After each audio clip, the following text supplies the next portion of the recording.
Hello guys, how you all doing on this wonderful day? Yes, we are back, or I'm back, and hopefully so are you. Why? Wait, I almost forgot where the game was. It's on Steam. What's wrong with me? Literally, the game is on Steam, but somehow I find myself confused as to where the game was. Okay. Well, that was awkward. I found it. Okay.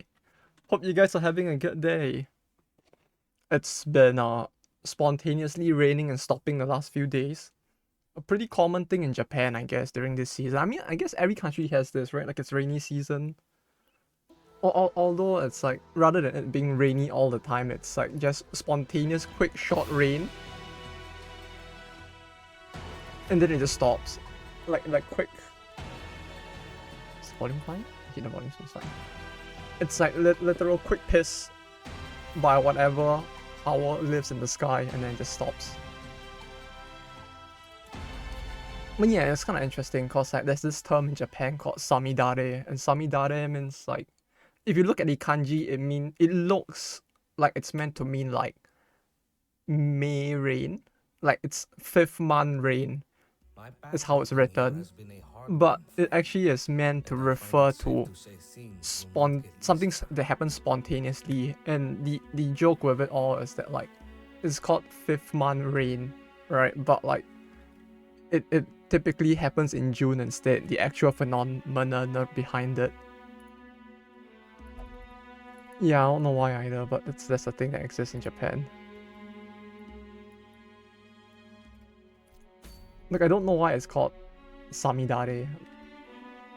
No, I think I remember one of my bosses explained it to me before, but it's like it's this weird thing that it just ended up being like, I guess not exactly global warming, but like it used to be an issue in May, but then nowadays it happens in June instead. So the name kind of stuck as like Samidare, which means like fifth month rain, but it's meant to refer to what is now like spontaneous rain in June instead.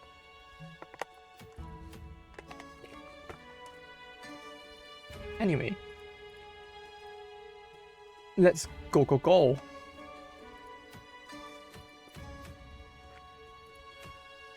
So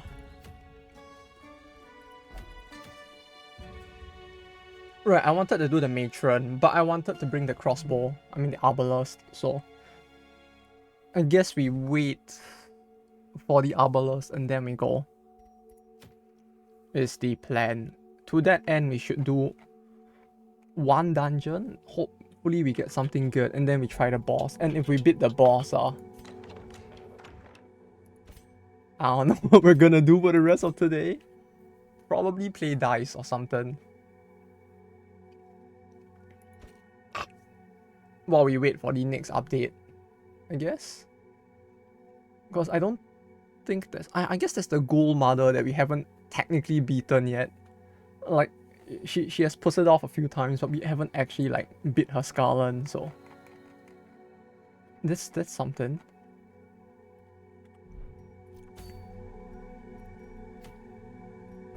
Is there even anything good that I would want though? On skill use shuffles. Oh.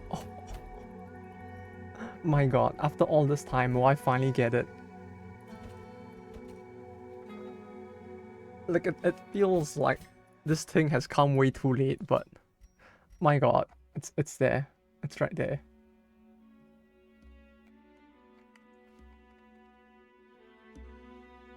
Oh yeah, I don't have any healers left anymore, huh?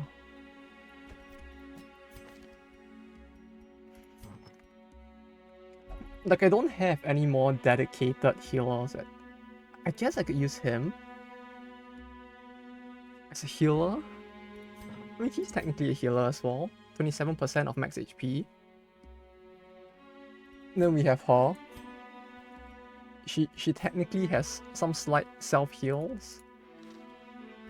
This might go horribly, but I want to believe in the dream. Okay, you are fine. You are fine. You are fine.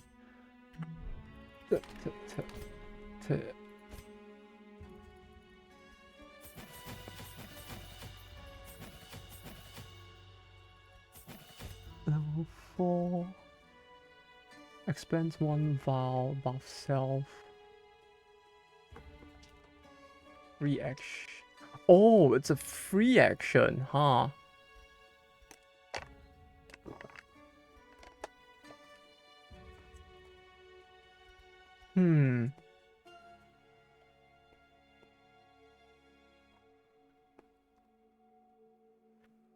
Heal party 15%.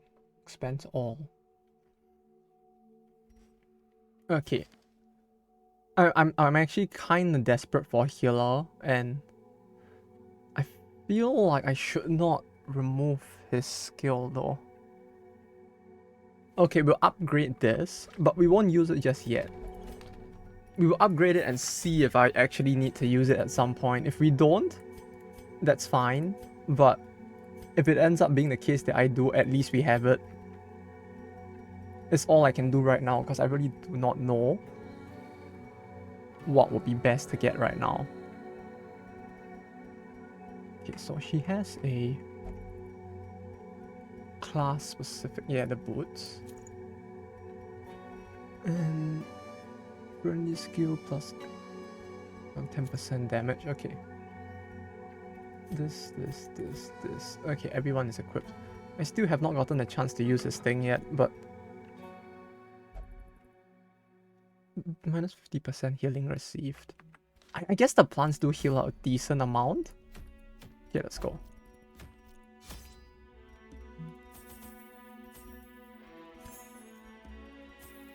One, two, three, four, 5. This. 1 key. We don't really need anything else because everything else is a trap there. No, we can bring some salt actually. Like, salt might be the one thing that would actually be useful here, come to think of it.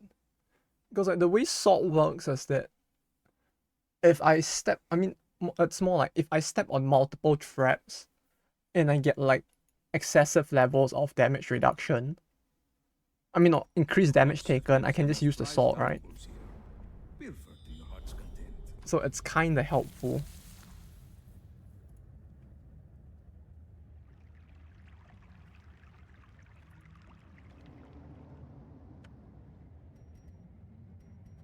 Curio, room battle. Oh no, no, I pushed it. I pushed the. Did I not push the axe? Okay. God damn it. I could have sworn I pushed the axe.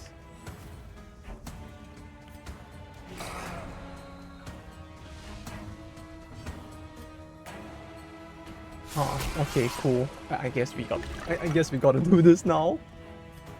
Sure. Why not?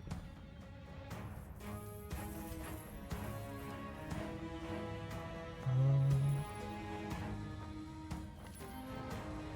64 HP, 62. Come to think of it, the Fox Girl's HP is actually kind of low, huh? Is it low? I mean, it feels like for a frontline DPS it's kind of low, but then again, what do I know, right?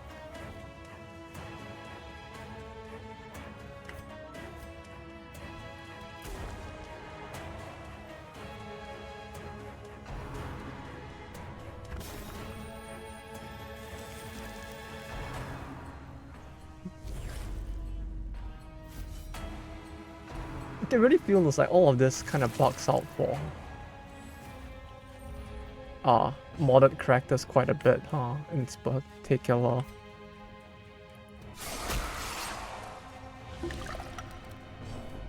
But yeah, I'm feeling like we should have enough damage. Oh well, not damage I guess, but we should have enough. Potential healing? Battle regrowth, oh, come on.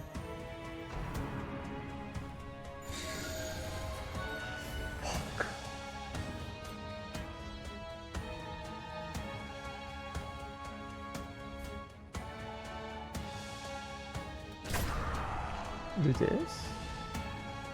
She shoots that one.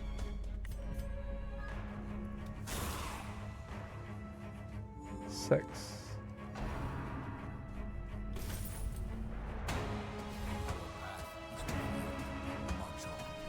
March on. I don't feel like I've never seen it do that before. Lunchbox. Oh, Lunchbox, okay. Got it. Well done. Lunchbox. Yes, okay.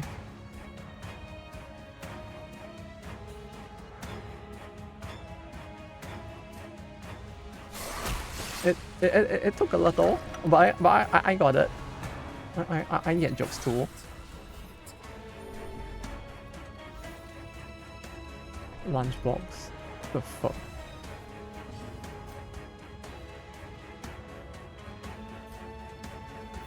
I mean, it's well played. It's well played, but still, god damn it.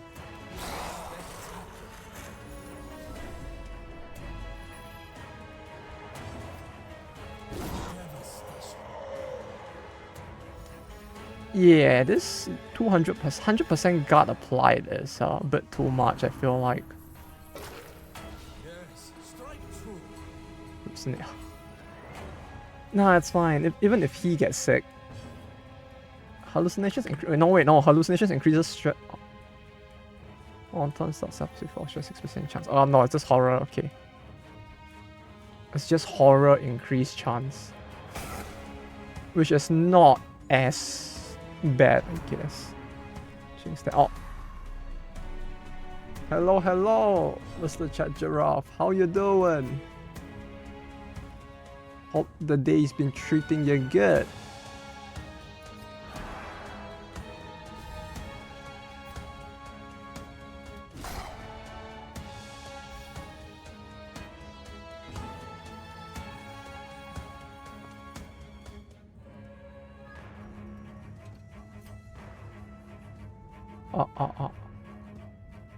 Some funny things just happened to me. Oh? Like a funny good? Or if it's funny good, then hell yeah. It's awesome.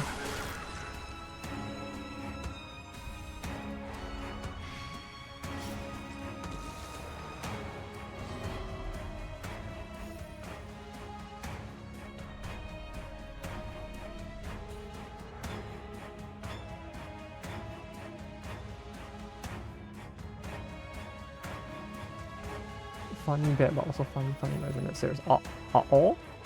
Oh no?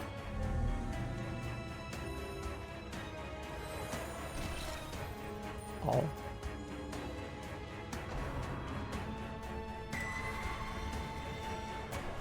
That doesn't sound like it's too good though. Well, if it's nothing serious, then that's good at least.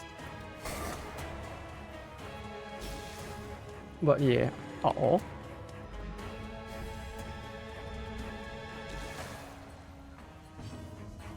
But yeah, it's been pretty chill for me at least. It's been like spontaneously raining and stopping. Stopping? I don't know what it's called. It's just like it rains and then it stops. And then this just keeps repeating.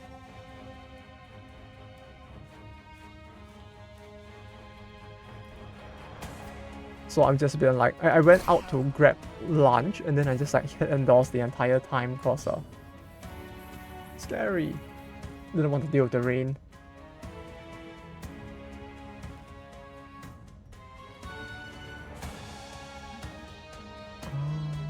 Still regen? 4 for 2 turns. 7 for 1 turn. Our care for one another is what sets us apart. The hourglass empties. Oh, it gives 2, huh? Of this thing. On attack hit, 70% chance bleed self 3 for 1 turn.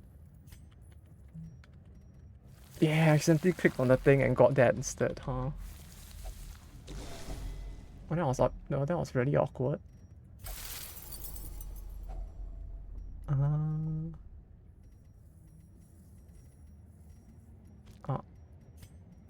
Against the light, our foes. We'll just use Candleman's thing because I don't want to deal with inventory issues.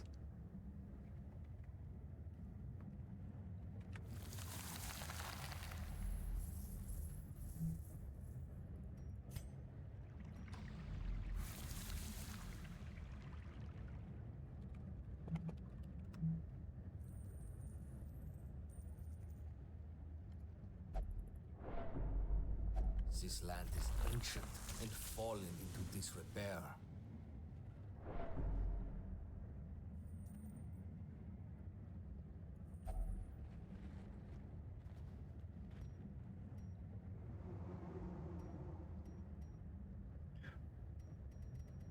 Oh. But yeah, I am sure I had the been beginning meaning is to over, ask my as man. well. So, Helper essentially ends after season 1. We No, follow the not ends after, but like season 2 got cancelled, right? Halfway through. Because it felt like at some point I saw like it just stopped.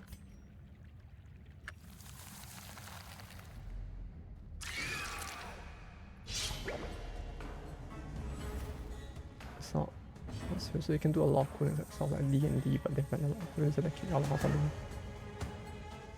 Too close to them? So this is gonna be one ton of pieces enough. What the fuck is... Wait, what? They decided to kick you out of your house for being too close to them. Which is like, that already sounds bizarre enough on its own, but... What? Dangerous alien fungus? Wait, so what? Is it gonna turn into hate crabs after a while or something? Sounds like you left them the perfect gift as for your departure from the house, huh? Just leaves the house, leaves... Gets kicked out of house, lives behind a ticking time bomb. If you think about it, it's the perfect farewell gift. Big farm and then down the street, something a small civil house, one house down.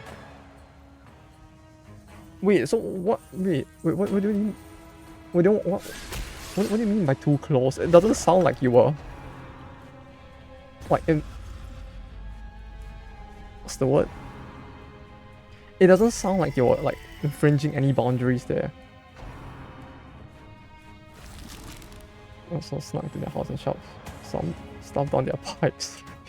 Please. Ah, okay. I'm guessing that wasn't the reason why they kicked you out, right?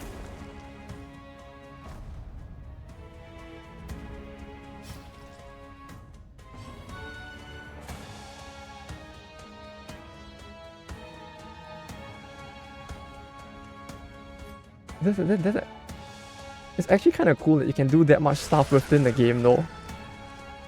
Like, I know Garry's mod is like, it's quite an open thing, right? Since it's mostly like a very... I don't know what's the word for it. It's like a modding tool that people use to like make a lot of very interesting stuff like RP servers and all that, right? But like, I'm surprised by the amount of stuff you can do. Like, I didn't know like pipes were even interactable in that thing.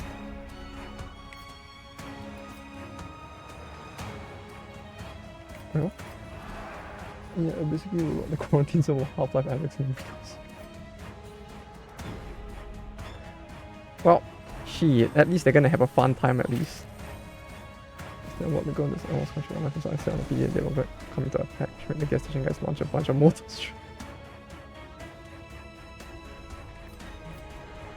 Really just taking the piss on them completely, huh?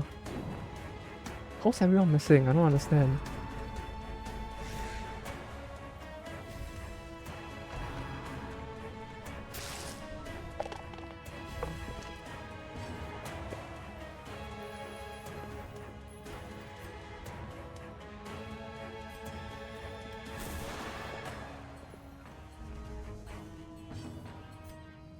No, the top, just the name gas station guys makes them sound like some kind of very weird street gang, to say the least. Well, you better watch out for those guys. They're real tough. They are the gas station guys. And then it just turns out they're like a super friendly group that just goes around like filling up people's cars for them for free.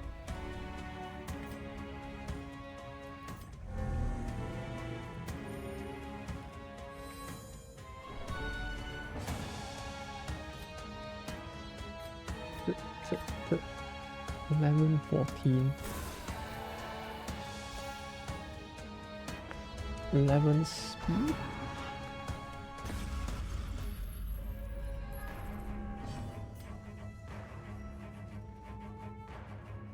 30% if has 3 vowels.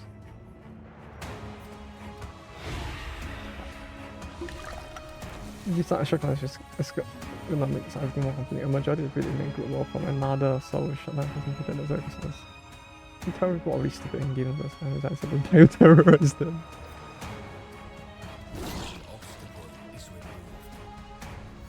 Wait, what? So they were basically okay, so they were from another server.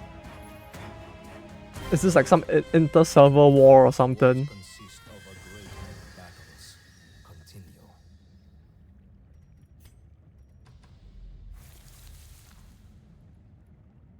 Come to think of it, it would have, with how big Garry's mod is or how long it has been around, there won't be an insane number of servers, wouldn't there?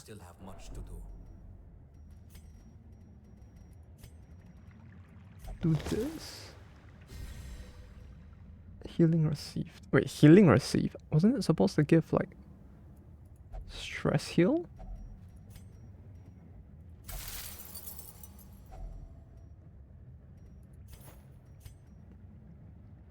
Okay, cool. Where do I put this?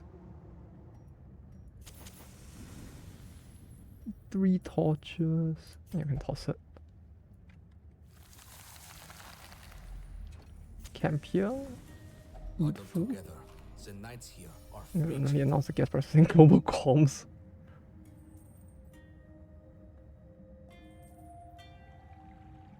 They really are just like actually running a gas station in there, huh?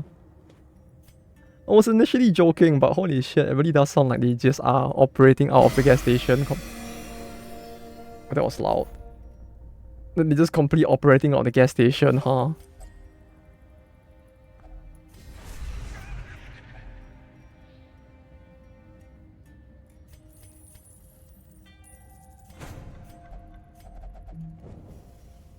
There we go. Hello, hello, I'm for Dave.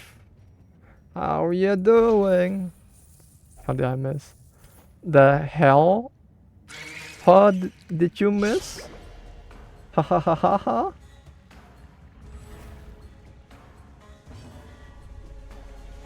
ha.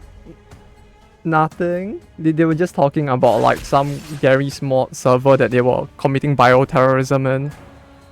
So, you didn't miss out too much, although you missed out on the whole like bioterrorism happening part. It's not cancelled. I'm still working on it. The official English version was banned from it. Oh, okay.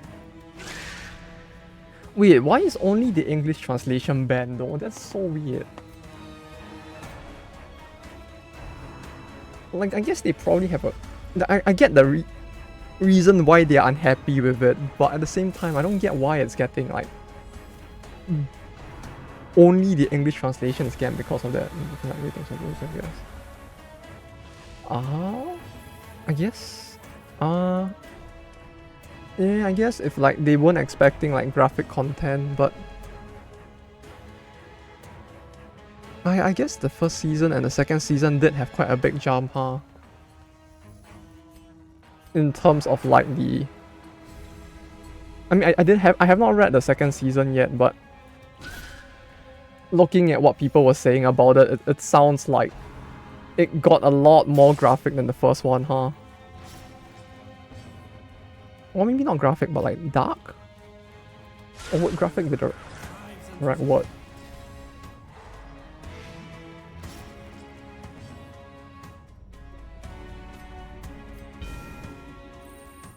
But yes, and for Dave, how you doing? Did the all-suing go well if you were actually playing it the whole time? Did you become an epic gamer yet? 3. Turning on my EP. Oh, I didn't know they had New Year's events in Osu at this time of the year. That was a joke, by the way. The Sean thought I used to fuck with the other server doing recently. The same virus or something. No, I'm good at doing it. It's not the term.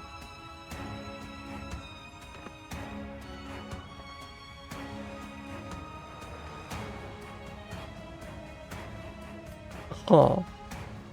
You know, at this point, it sounds like you could just sell out your services within that server as some kind of like bioterrorist mercenary at that point.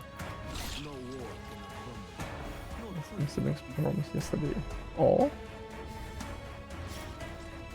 But wait, was the New Year event that energy draining? I mean, like, it's good to grind it, but it's not one of those like very grind heavy ones like the what's the other one called? The summer? No, not summer. The school festival one, right? It's a lot more graphics on some. Along with more brutal human character. Oh yeah, there's more. Yeah, the first season. Wait, did the first season even have human character deaths? Like, I mean, aside from Guangnam himself. Like, I'm trying to remember, but like, at the very least for the first half, there wasn't any at all, I guess.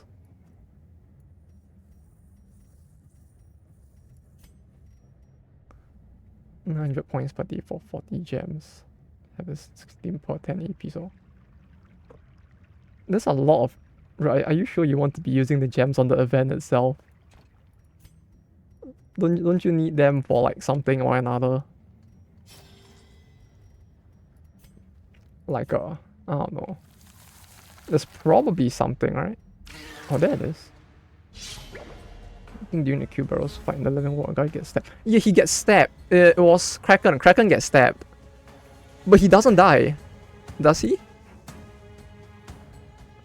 Like, it was he got stabbed with a pencil, I think. And then he like...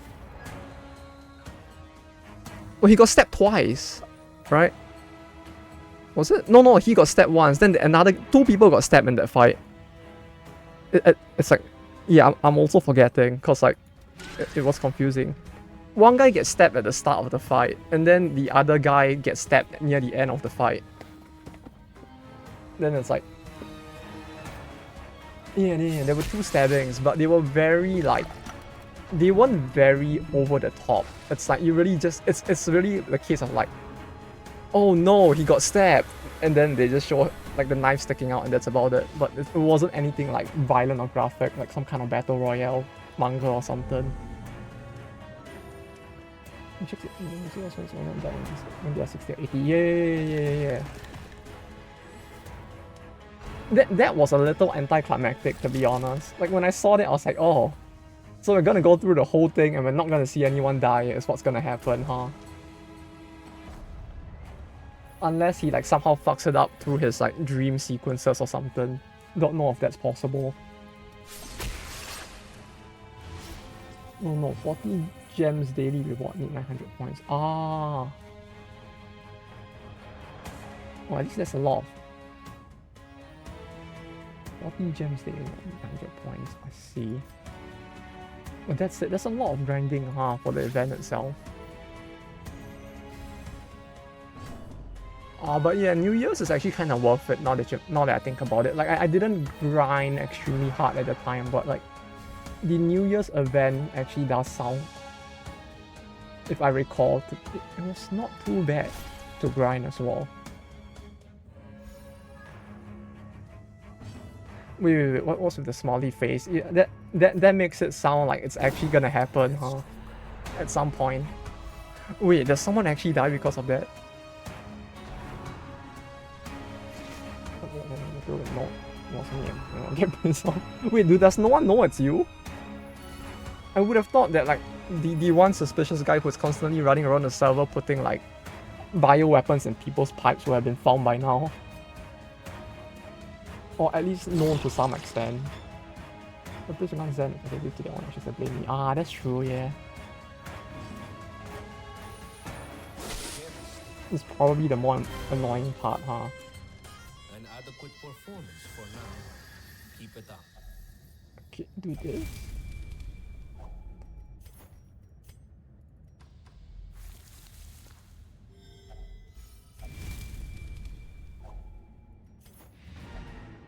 Well, that was easy. Oh yeah, and for Dave, did you see the news? Apparently, like, a bunch of, like, Blue Archive players actually managed to protest so hard that the age rating board, they managed to like protest and like, I can't remember what exactly the full details of the case were, but like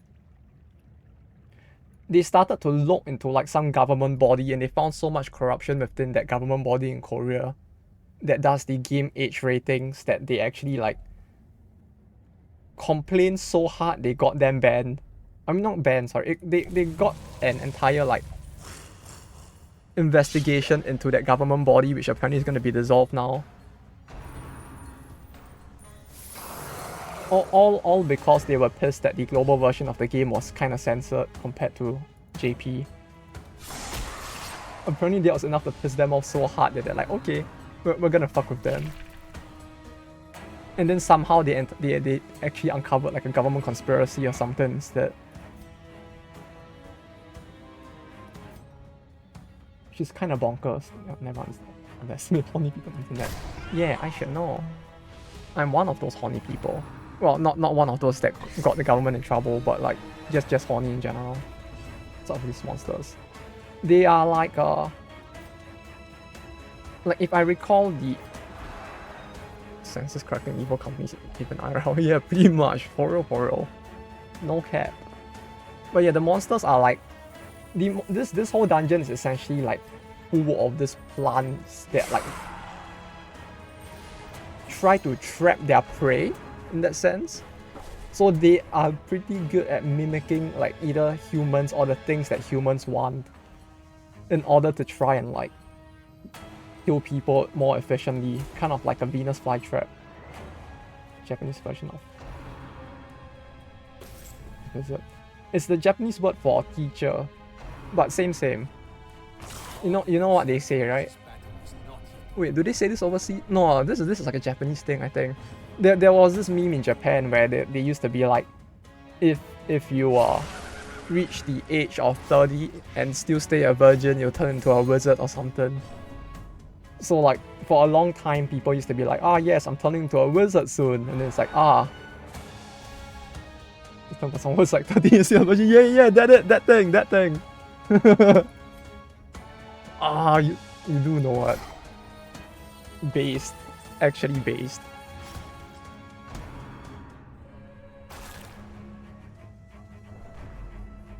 How players got in a game that got face banned. Yeah, pretty much. The word sensei is just used to refer to someone in a position of wisdom, normally at least. Like you use it for doctors and teachers typically. So it's like it's typically used for people who are in a position where they are giving you advice. It's how it's meant to be used, except that in Blue Archive it's like they just give you hornies instead.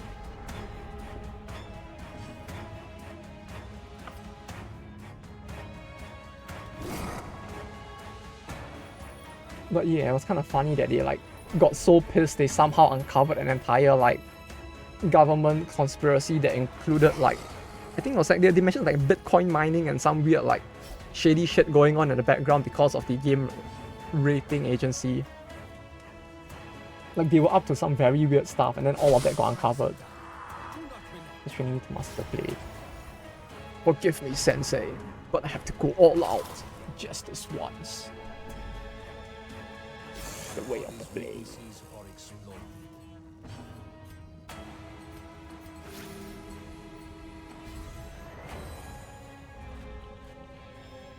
Actually, come to think of it, they do call him. There would also be a sensei or shisho. What's the difference? Actually, I've never thought of the difference. Like, there's multiple words that could be used, but like, I've never thought of the difference between like sensei and shisho. Shisho. What's it so hard? Shisho. Shigai.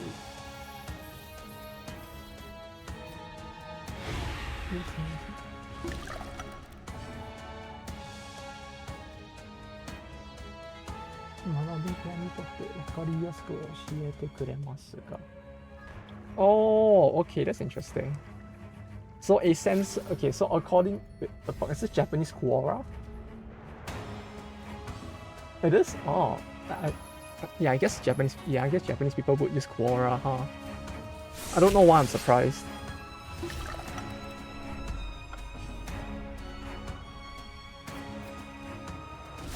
Okay, cool. So according to this Japanese Quora post, a sensei is someone who teaches you something in a way that is meant to be simplified. So basically, it's assumed that you're stupid when you're talking to a sensei. But a shisho is someone who teaches you, but like it's not a must that they have to teach you, that education is the main uh goal. Japanese people using outdated technology. Don't a lot of boomers still use it now? I mean, I wouldn't know because I don't use it, but don't a lot of boomers still use it or something? Oh wait, no, not this. Toss this. No, I should keep that. If I keep this, I'll toss it. What do I toss?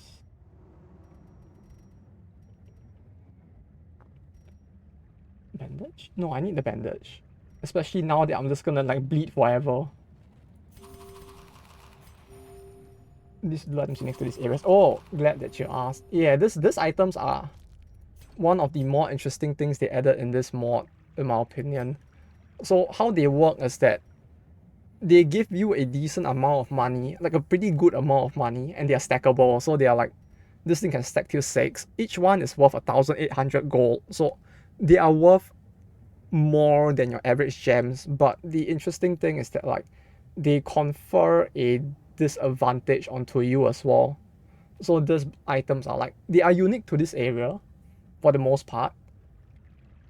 And the interesting thing is more that they are like a high risk, high reward item. So as you gain more variety, you start to like take on more and more debuffs. But as you take on more debuffs, you also kind of like... Okay, she is... But as you take on more and more debuffs, it also implies that you're getting more items, so you're probably earning more money as well. Which is cool, I guess.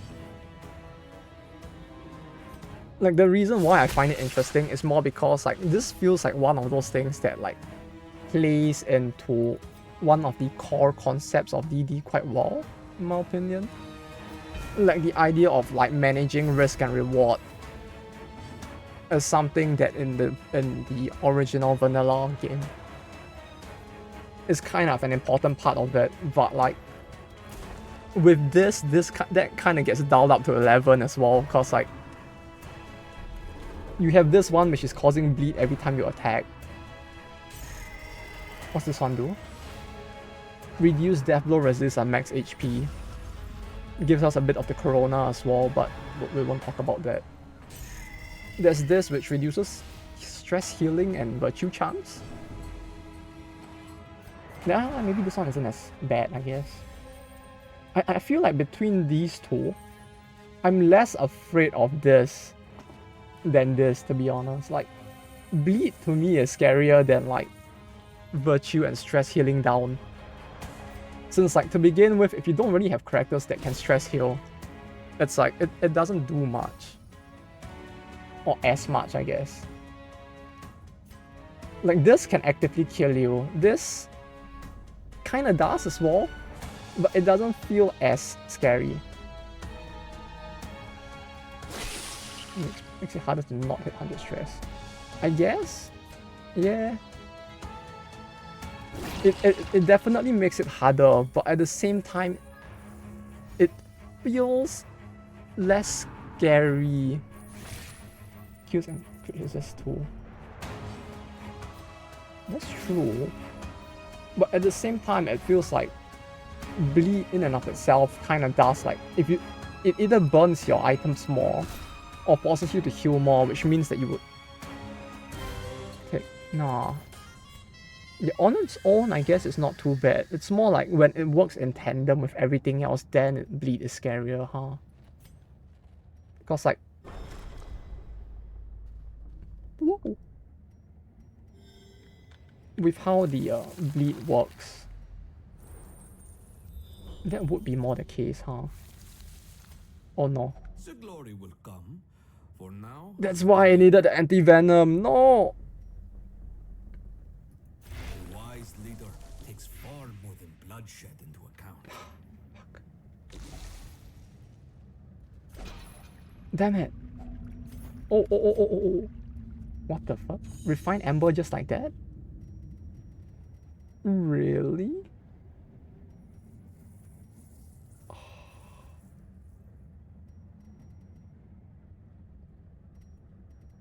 650 core for egg.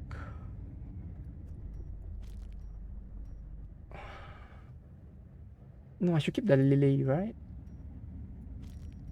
Shovel? Okay, the dungeon is technically done. I don't need the shovel. Clearly. If we meet anything that requires a shovel, I can just fuck off anyways. So it's fine. Oh no, the stress reduction. I mean the stress heal reduction.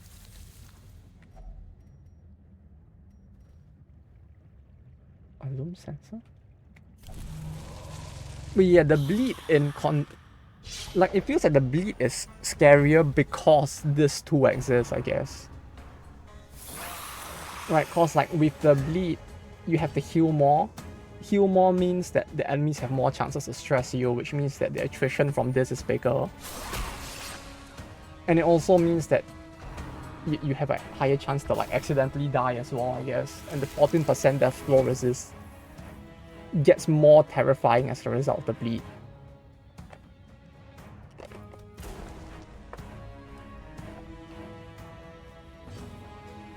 Like on its own it's not as bad, but it's very effective for supplementing the effects that this tool would have.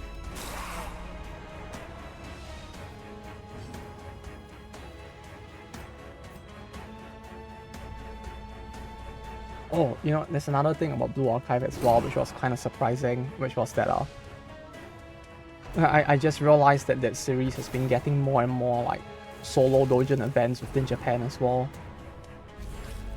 Because like, remember when I mentioned in the past that like most anime series tend not to hold their own. I mean, most like IP fans tend not to hold their own event because it's very hard to fill up a venue.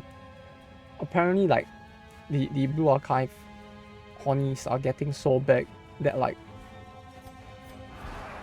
they're managing to like fill up multiple venues. Fill up venues multiple times a year now on their own, which is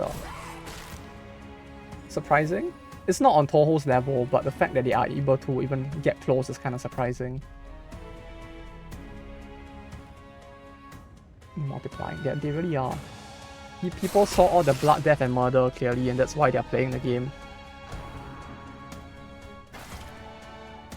Clearly, everyone just saw the Volume 3 story, and that's why they're playing it.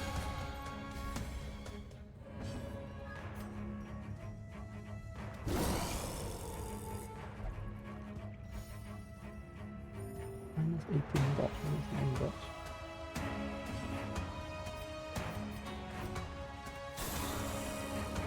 But yeah, check Gerald. It's like as a result, because of this item, it's like it's kinda you kinda can get more rewards out of this dungeon than others, I guess, while doing a lot less. Because yeah, it's actually taking on a lot more risk on a normal basis as well.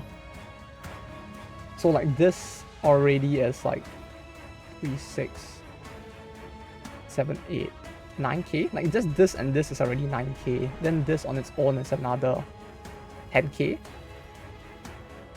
So they do provide a lot. It's just that yeah, this dungeon itself is kind of fucky because like all the enemies like you saw before, they kind of hop out of nowhere. I mean, not exactly out of nowhere, but like every single Kuro here is basically just a monster in disguise. This is like the plant transformer dungeon. Everything is just a monster in disguise.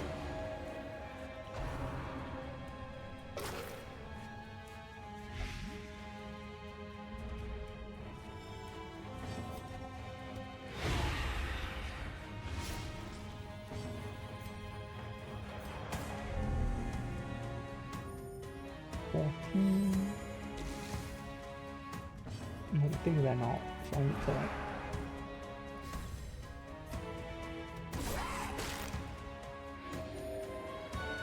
Who's talking? Oh, on hit yourself. What the fuck? It's healing on hit? No! I don't wanna deal with that.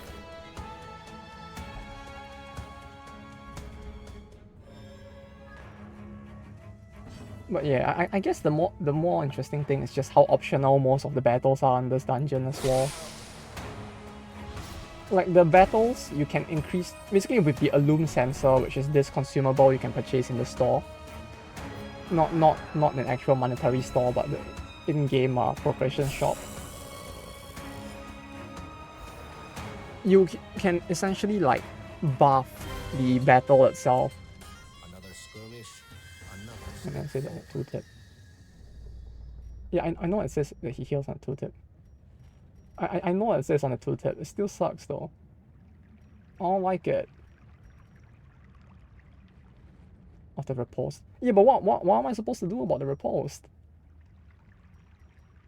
I don't have a way to steal it anymore. I guess I could just not attack, but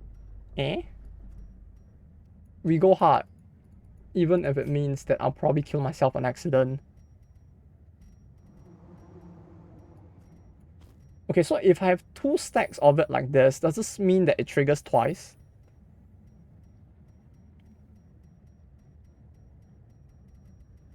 What's the residue? Oh yeah. Yes. Blight resist.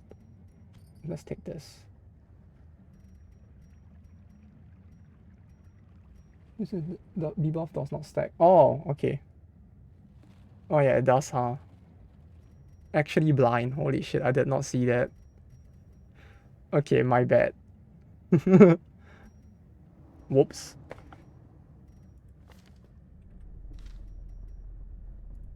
Comprehension moment. Reading? What's that? Is it edible?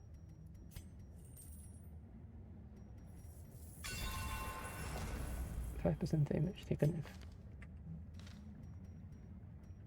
Oh, because the effect is halved, huh? Oh, I can't get rid of it with the... Okay.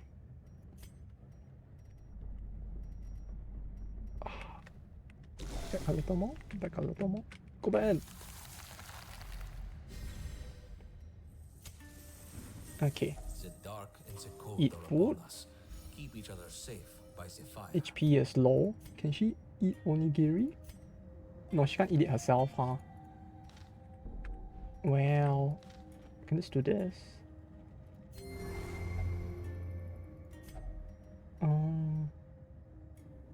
If not faithless, minus 15% stress. Received.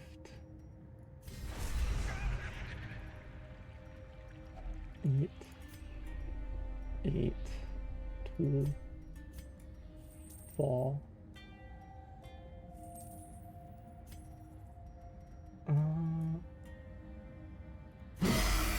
Oh, that's loud. That's very loud. I really don't like that. Okay, this is good. Let's go. I'm ready.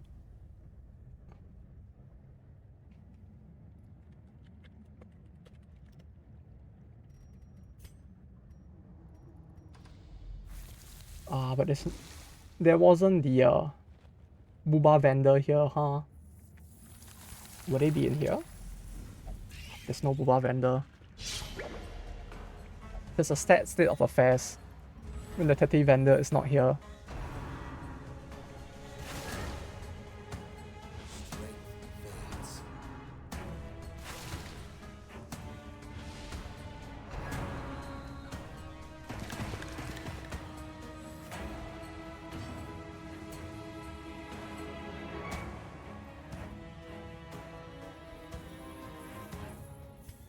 I am not.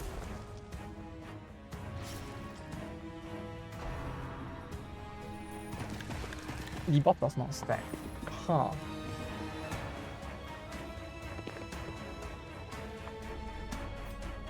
Out of curiosity, was that a design choice or does it just literally not does the game just provide no way to make it stack, hence why it doesn't stack?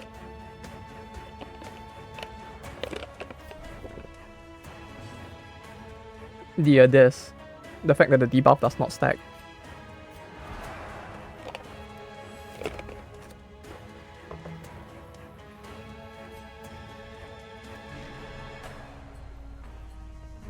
Technical limitations. So it really is just the game doesn't allow for it to happen, huh?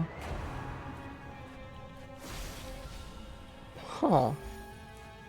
I'm surprised that. Yeah, unless.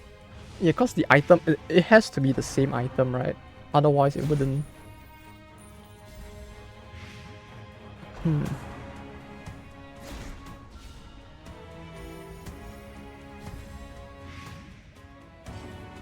Look at that plus 44% crit.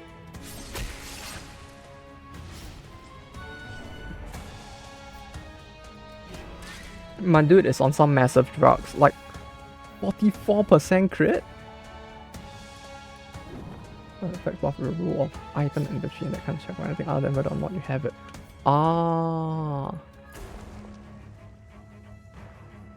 Yeah, that's what I was thinking. At some point, that's what I was starting to suspect as well. Like, they're just. If it's looking for the specific item in the inventory and they didn't like code it to stack to begin with, there isn't really a way to make it work, huh? Because like the only way that it could be done would be so no, it wouldn't be possible at that point, huh? Because you can't have like 2 stacks and have them be recognized as different items, I guess.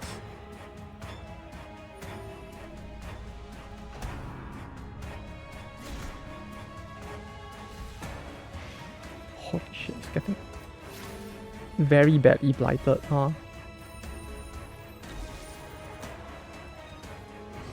Please heal. Because they were literally different items and no.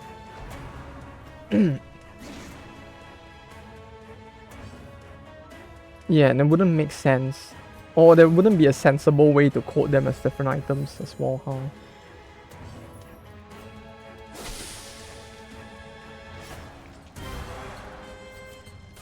Oh hey, item.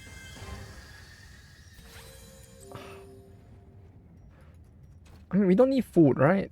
We've cleared the dungeon. I'm pretty sure we won't need food at this point.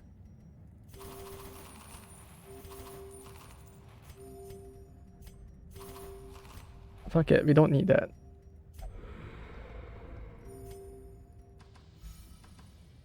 We're literally just gonna walk here, click on this dude, do this, and then end the dungeon, so I don't think I need food.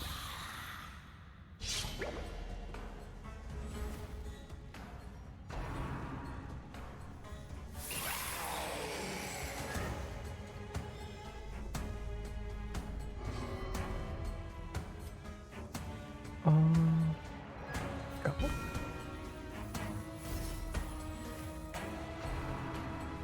Also, the fox waifu girl actually does have a virtue, right? Does she? I legit, even till now, like I feel like we had this conversation before and you said she did. But till now, I feel like I still have never seen her actually hit virtue before. Like, I feel like I've literally never seen it. Have I? Like, I can't tell if this is me actually getting dementia or like, I just have not seen it before. But I feel like every time I've just gotten the negative one instead.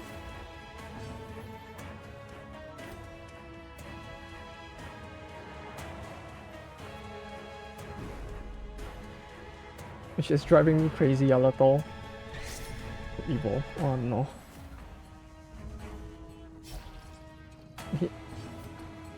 Can we compromise and just have it be one or the other?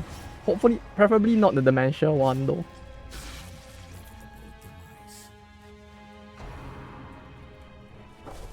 Oh, you know what else I was doing today?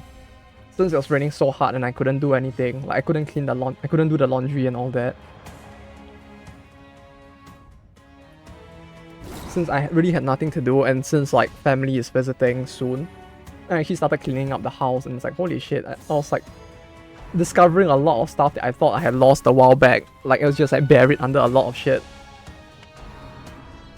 Like, because there were so many boxes of like other people's stuff like sitting in the kitchen area, whereas just like boxes upon boxes of stuff I needed to resend out to other people. It's like I never really cleaned up all that much until now. Or like whenever they visit, I guess. So like it will pile up for a few months and then I'll clean it again. Then I found my butterfly knife and I found a pair of scissors like buried below everything else. And I was like, ah, that's where the stuff that I used to open boxes were all.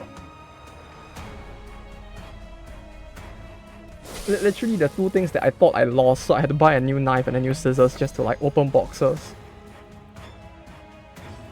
At least now I found it.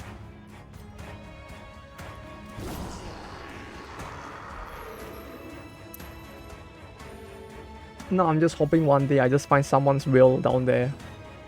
And I just inherit a mansion or some shit. Become the wealthiest dude around. And it's like people dig into their sofa to find change. Or just dig in like literal garbage and find something that make me a millionaire instead, right?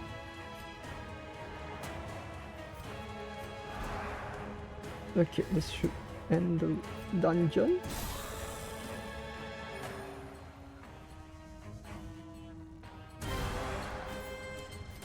But yeah, cause it was the other funny thing was cause I needed to like find out what stuff within all the boxes was mine and what wasn't mine.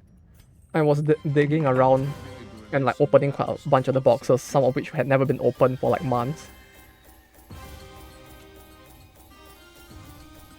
And then I found like I found out that one of the people who asked me to help them purchase stuff, he purchased he purchased 6 Dakimakura covers for the lolly version of FGO's Da Vinci. Like she's like that big booba lady normally, but then like I think in like season 2 or something she becomes like a small kid. And he bought like 6 Dakimakuras covers. It's like holy shit. I was so confused because I opened a box and I saw one on the top. I'm like, oh, okay, I think I know whose this is. Then I like tried to like check what else was in the box and I realized like, wait, no, the box is just full of nothing but 6 of that. Maybe that's where the alternate dimension like portal will be, right? I'll like flip through one of the boxes, then I'll just stick my head in and a hand and just grab and pull me into the box. That actually sounds like a nightmare. Nightmare on Anime Street. Eh? The name even works. You know, it's as a famous dude once said, right? It just works. See that mountain? You can climb it.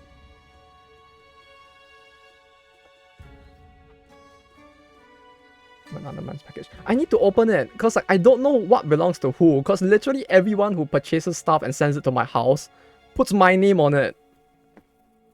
Like they all put my name, and so like I'll look at the package and I'll be like, who the fuck sent this? Why is my name spelled with an E instead of a, I don't know, A or something? Like they'll just change one letter or something. And they don't tell me who is using what name, which is the issue. What is sending stuff to you? So that I can send it out to them. Because Japan has this very weird thing where like some websites don't let you purchase stuff unless you either have a Japanese credit card or a Japanese address. So they send it to me and I send it to them, literally doing the work of a proxy basically. Except I do it for free because just doing it for the friends. Like I don't charge for that.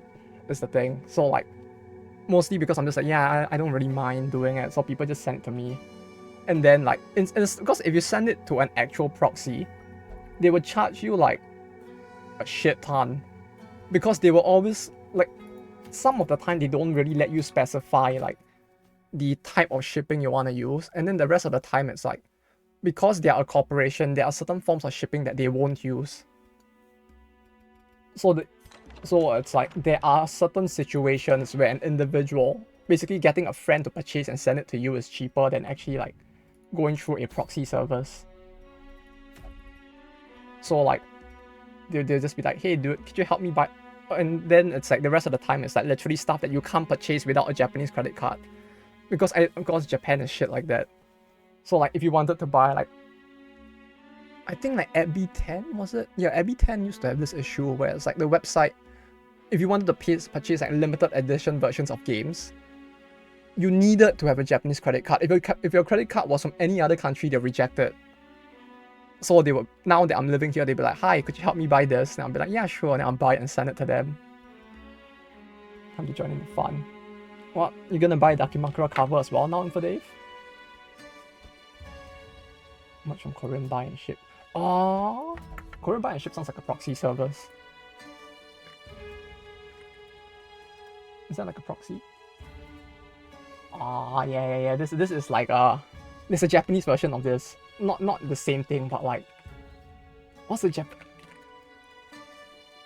That's basically what it is. Yeah, basically that. Like, from Japan. That's what I was thinking of. From Japan.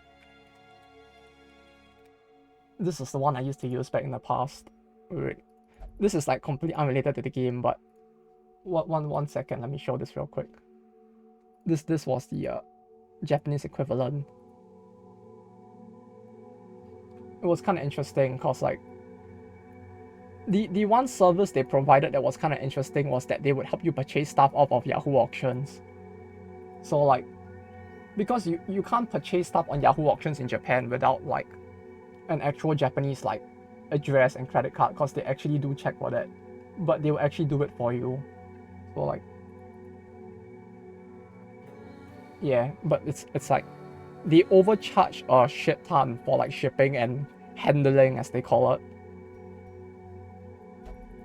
And handling is typically the most BS thing that they charge for. If essentially, like, because the package arrived at their place and they have to relabel it and ship it out, they will charge like $30-$40 at times. And if you refuse to pay, they'll refuse to ship out the item, which I guess makes sense, but at the same time, it's like kind of messed up, dude.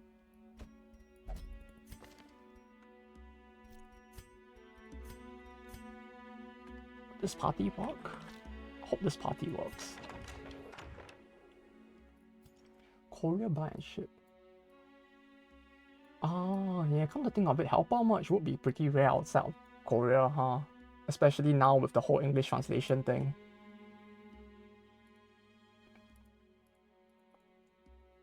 But yeah, like a lot, I knew a lot of people who used to use like services like those, but they don't tend to be I mean they are a company and they need to do it to survive, so it's like I get it, you know, but like, yeah, it's like initially it was just me helping a bunch of friends to purchase stuff, and that's how it ended up being the case of like, yeah, after a few years they kind of just like start sending it without like informing me every single time, because everyone is so used to it.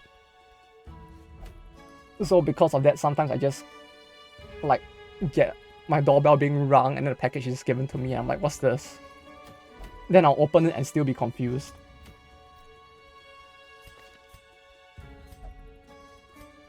Wall and debuff charms.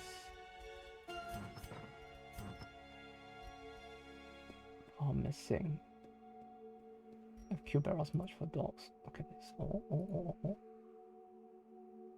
Oh, that's so cute. Oh. Oh.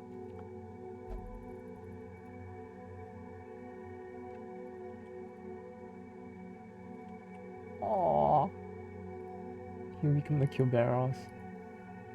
Yeah, he'll be the trap that protects the wall. Oh, that's so cute. Oh. The gatekeeper. Oh, yeah, the gate. Oh yeah, that dog was an actual chat. Literally withstanding everything at the start. Oh, man, that dog. I mean, aside from the fact that it did a pretty piss poor job hiding the key, it was pretty chat. Yeah, very well, huh? Ain't no one gonna find it there. Wait, wasn't there an item? No, I'm thinking of the item for her, the shield breaker. Reliquary. On friendly skill shuffle party. Shuffle party. Yes. Thank you.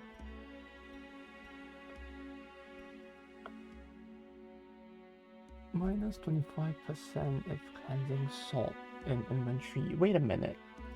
So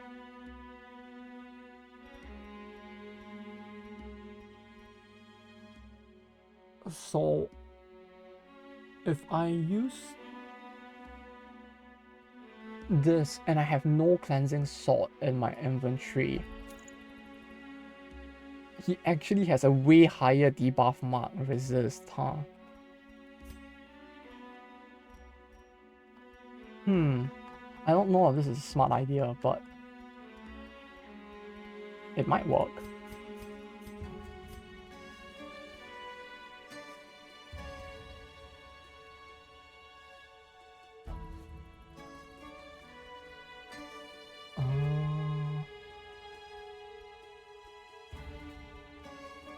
Q self-mark. Blight.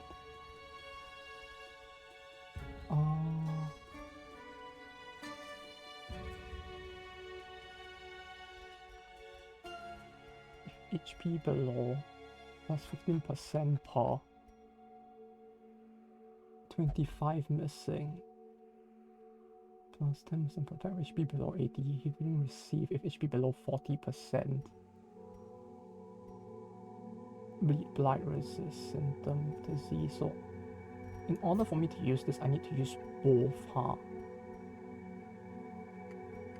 I guess maybe this is better.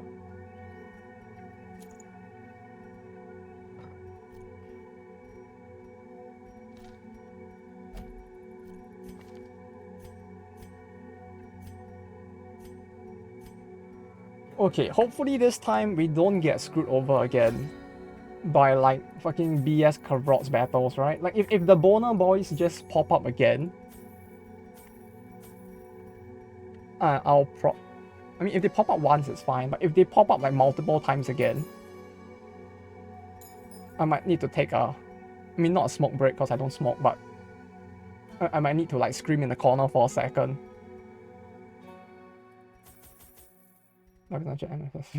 Choose me for the next dungeon and then go and send die the next dungeon. Yeah, they're like, yeah, I'm ready for the next challenge. Show me the foe. And then it's like, they'll go into the dungeon, they get traumatized, break down, and almost kill themselves. They'll come out, they'll go drink a beer, and they'll be like, show me the foe. Actually, it's like the worst shit in the world could happen to them. They'll go into a bar, come out, and they'll be fine again. It's almost like nothing happened.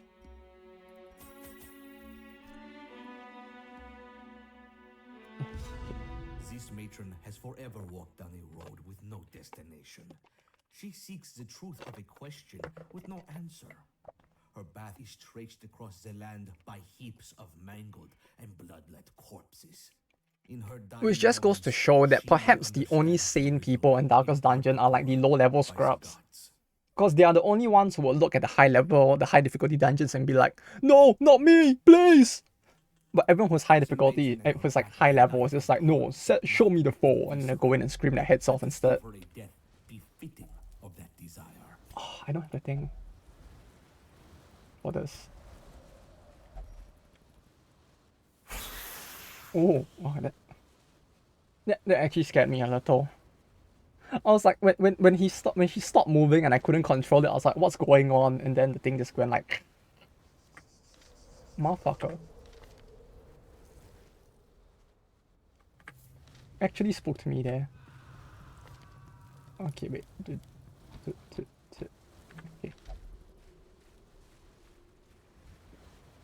Then again, I do feel like I do get spooked a little too easy as well, which, yeah, kind of unfortunate, but it do be a thing. Yay, food.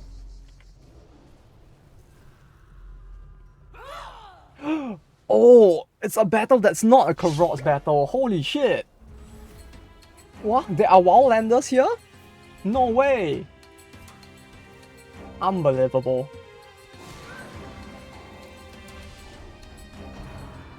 This is truly virtual insanity.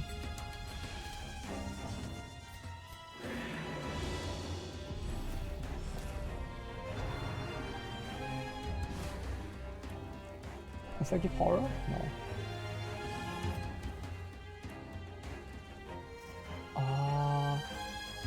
He will shoot. I should guard first. 3 turns feels about right. Like, I do feel like with the way the Candleman's guard works, it's a little too terrifying how much he actually is able to like guard for. I think his guard was like, if HP above 80% plus 100, so it's like a 6-turn guard or something. That was actually terrifying. Like Lumi's is kind of, Lumi's guard is cool, but 50% feels like it would probably have been enough, to be honest. Come on.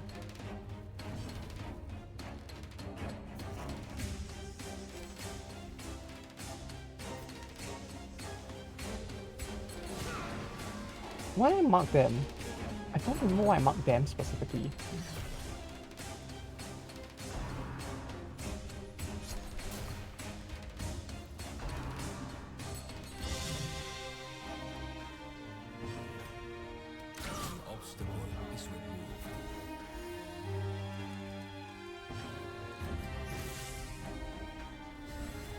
Okay, now we just need to hope this dungeon goes well, which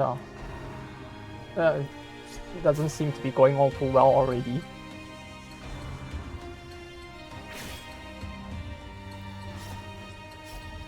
Oh, whoa! Having a heal on the bandage is really nice though.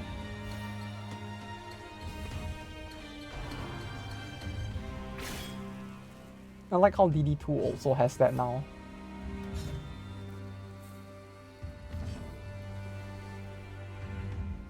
How do you miss?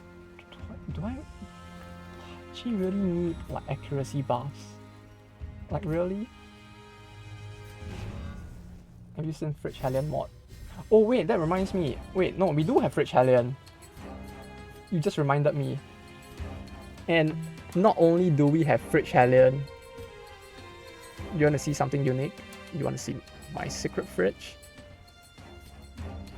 We have anime waifu fridge.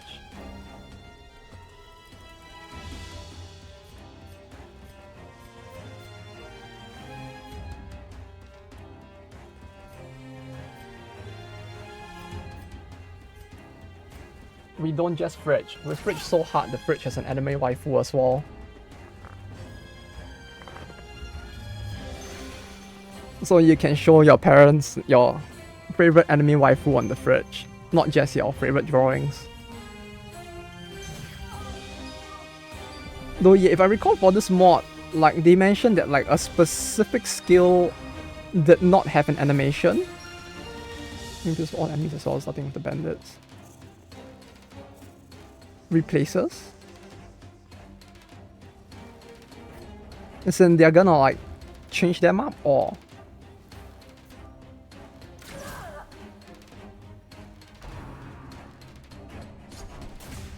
why does this sound like something sus?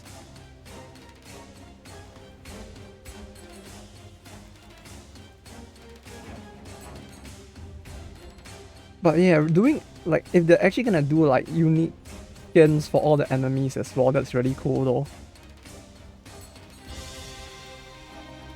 Like if I recall, like Max Skellington did the same for the bonus as well, as in the skeleton enemies. And as someone who really likes like the undead units, it's like that was really cool. Within the NSFW parts of the community. Oh, it's like sus lingo, huh? It's gonna be like female gender band titty bandits or something, huh? They're gonna be stealing more than just your money.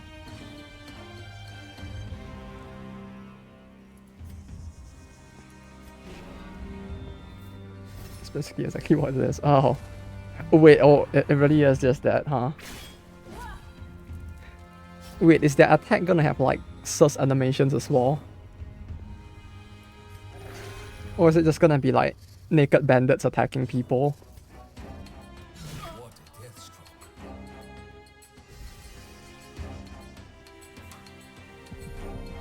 I mean, if it's just naked bandits attacking people, it would probably be like going to an American football game, right? So doesn't sound like too out of the ordinary.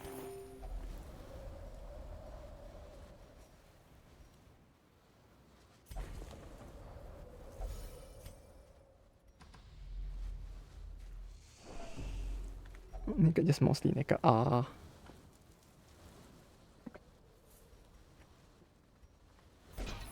You know, to be honest, I'm surprised that no one has made a completely like NSFW like total conversion for Darkest Dungeons yet. You must keep eyes peeled. Like the buff guy or the fanboy. Oh, they're not turning them into waifus, huh? They have. Wait, what? There is one? Huh. Okay, I didn't know about that. Yeah, I guess I shouldn't be surprised that I wouldn't, huh? I highly doubt it. It's not on Steam, is it? Surely it wouldn't be on Steam, right?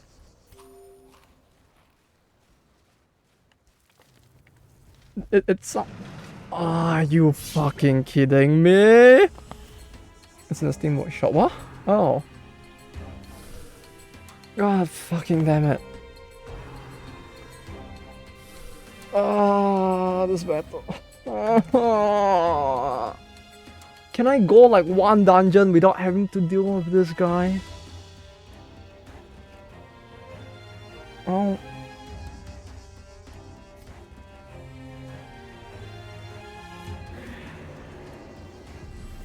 I'm surprised it's in the Steam Workshop though. Like actual. This fucking guy again. I know, right? This is like the last time I tried to get to the boss, I'm pretty sure I came across him like twice or something. He's back again. Remind yourself that overconfidence is a slow and insidious killer. Yes, I will. I promise. 20 stress. Just like... Wow, 40 stress just like that. Wow, gameplay.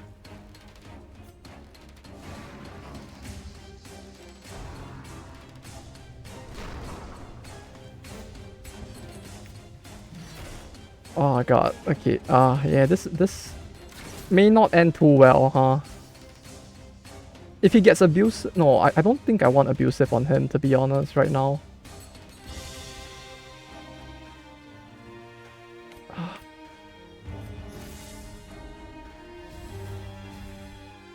This increases.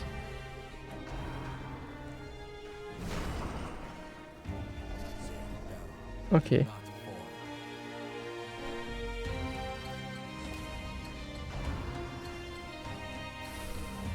It was a good thing I didn't heal, because even if I did heal, it would have done nothing there.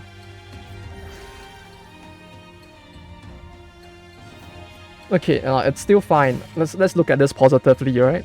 Is this the same mag thing that the guy you have can use? Nah. This thing is way more terrifying than that. The thing we have is like... I think it's like... maybe up to its shoulder? It definitely isn't the same height as this. It would be maybe like up to here or something. Like it's big, but not this big. That's a little too big for me.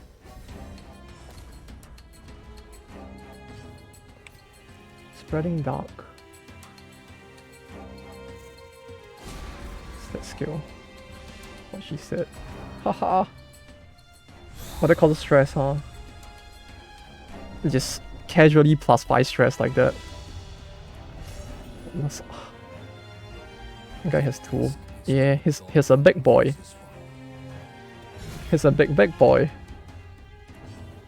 Hopeless was pretty bad, wasn't it? Like, comparatively.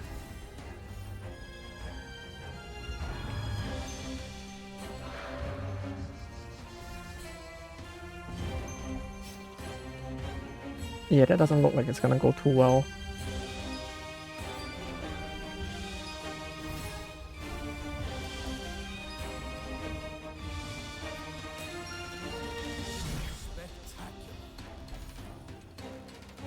I like how he took like almost 70 stress in a single battle.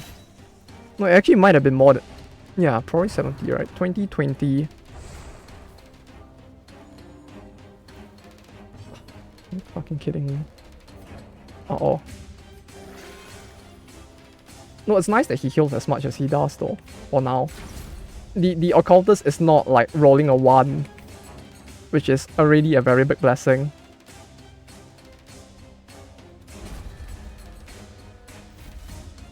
$80 protect. Surely he has to like protect now, right? I mean like properly.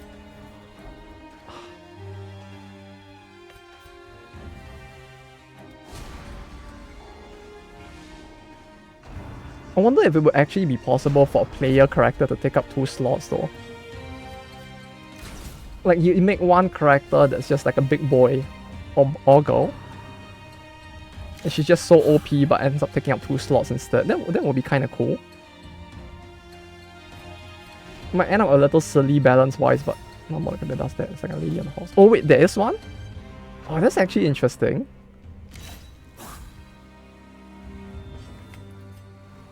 Are you fucking kidding me? This fucking highwayman, I mean man at arms. 4 speed, 12 speed.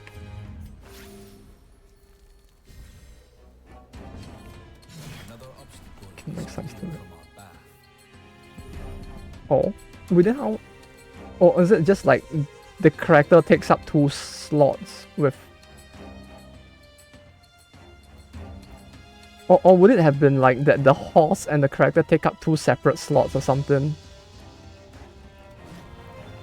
Or someone have done it. Oh.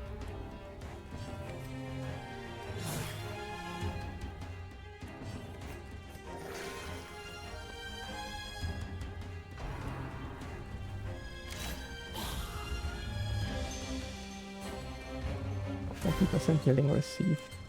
Another skirmish, another step forward. Should I even bother trying to go on?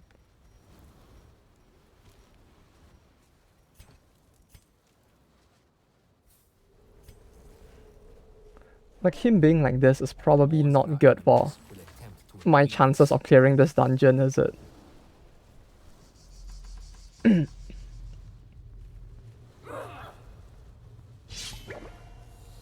Hmm. 15. 20. 15. Let's see how far. If I can get here, I'll think about it. Let's see how it goes.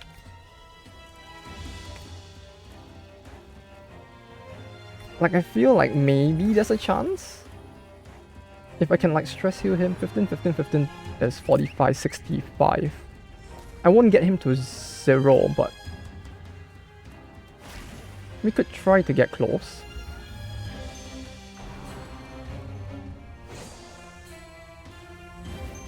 Let's see if that helps at all.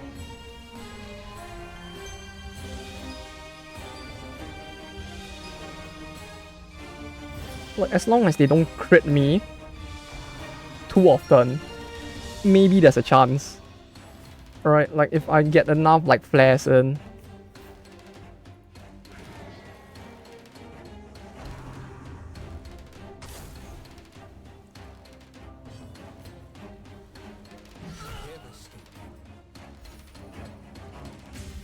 $89, $89.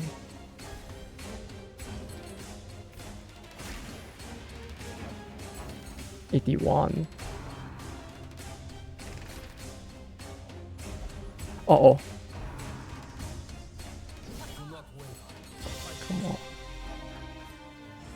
Well, there goes all of that.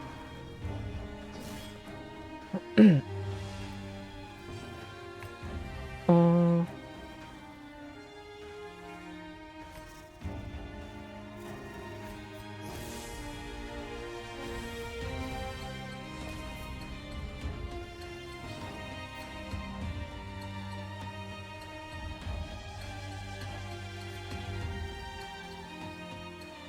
31,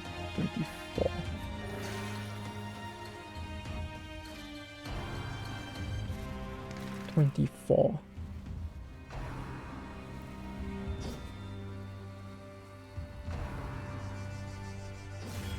not a lot. And they do like have a chance to reduce my protect as well, right? Minus 30%. Ah.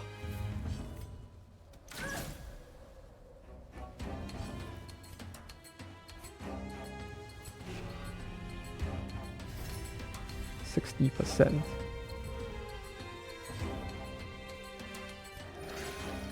At least the occultist is still kind of useful in the first slot. Yes, pull forward. Pull. Yes! We know! Oh wait, no, that's fine. Okay. Okay, at least she can still use... At least she can still use the bleed skill. It's like some silver lining to that at least.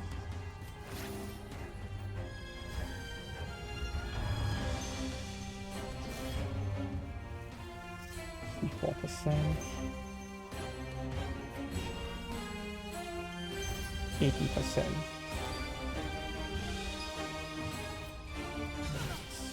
Am I going crazy, or did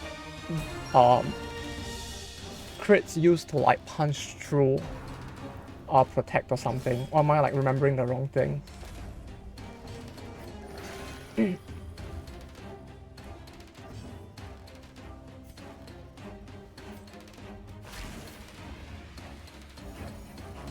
$87, yes. 1.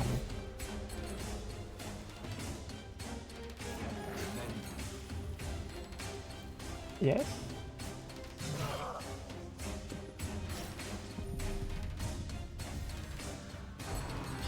Literally the whole party is at like less than 20 stress. Meanwhile this one dude is like, yeah. Using what now? Did crits ignore protect? No, right? I feel like I'm thinking of a different game. But like, I don't know why, but in my head it's like, there's this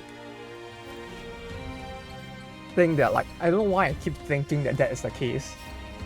No, okay. What game was that? I'm thinking of, oh wait, no. I might be thinking of one of those very bad Japanese games actually. I remember one of those games had something like that, where it's like, the game had a defense stat, but if you like, come on. The game had a defense stat, but like if you get crit, it ignores the defense stat, so like, you just eat shit if you get crit.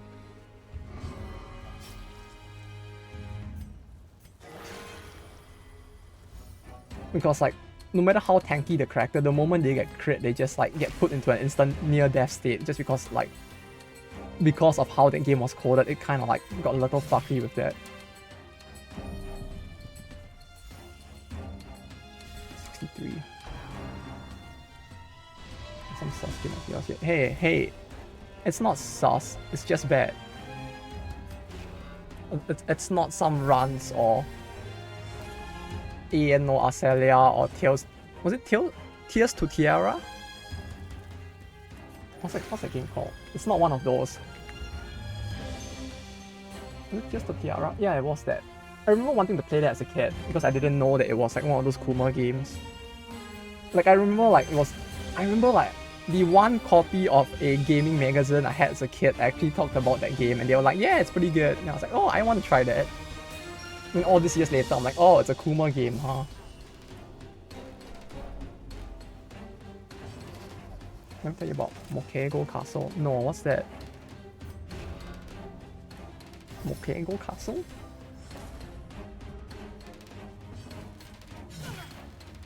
AP. How's he critting this hard? What the fuck? It's not a Kuma game. Okay. All the more do tell. What is it about? Does RPG make a horror game about Grant? Which parts of this weird cat thinks that want to murder her? Cat thinks that want to murder her. Okay, go castle. I'm not gonna get jump scared by like some terrifying image if I Google it, right? Oh. No, she actually was kind of cute. The main character. I feel like I've seen this before, but not as in not the game, but like the art for it. So what? It's a game about murdering cats. the titular Mogeckos. Or Mogeckos. Mogekko Castle. What does Mogekko even mean? Is it even a word, or is it like some like Mogekko? Oh, Mogekko. Crit sounds like first gen Pokemon. Wait, the first gen Pokemon do that as well? Like I do not remember enough about first gen Pokemon's like damage calculation. Did they do that as well? That would be so horrible if they did. Or rather surprising, I guess. I wouldn't expect Pokemon to do that, to be honest, but if they did, that sounds like you have hurt a lot though. You just take one hit, it accidentally crits. It's just like, okay, goodbye. Come on, bring out the next Pokemon. Next! Moge is like a sound for grabbing something soft and squishy. Moge. I guess. No stat changes. Oh! Huh, not the stat. Okay. So basically, if you had the like if you for some reason use like Harden or something, basically what you're saying is that it would ignore the defensive buffs from Harden, but not the Pokemon's base defense stat. If I'm understanding it correctly. 6 buff of crits deal less. Didn't have not crit. Oh, what the fuck? That's actually kind of. Well, that actually kind of sucks.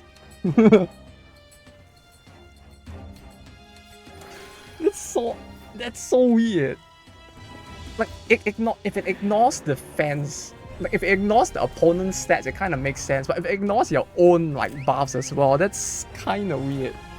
It truly is janky, yeah. Oh hey there, how you doing? Yeah, it sounds so jank if it were to do that. Like, why? It wasn't a bug or something, was it? Surely.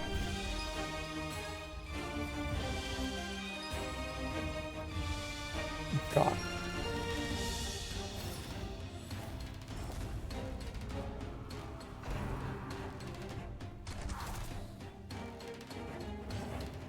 Now I'm just questioning how I managed to miss that out this entire time as well.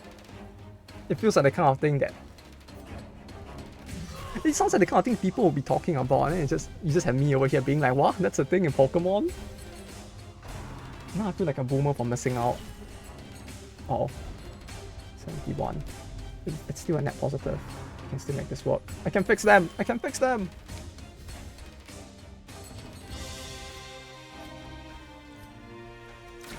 Okay. Only one. Oh. I mean, I would take this over fighting the I would take this battle over fighting the Rods any day, but even then it's still horrible.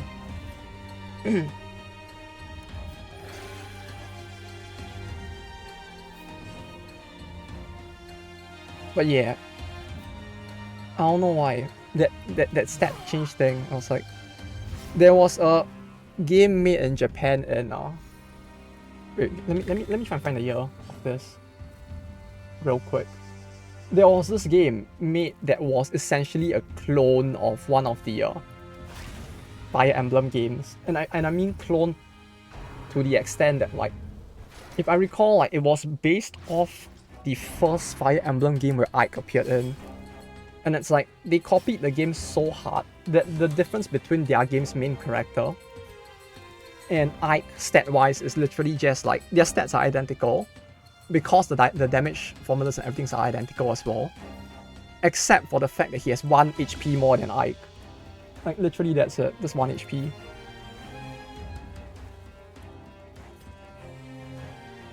And apparently, yeah, that game like got sold in Japan quite a while back. I can't remember the year. 2007. Alandia story.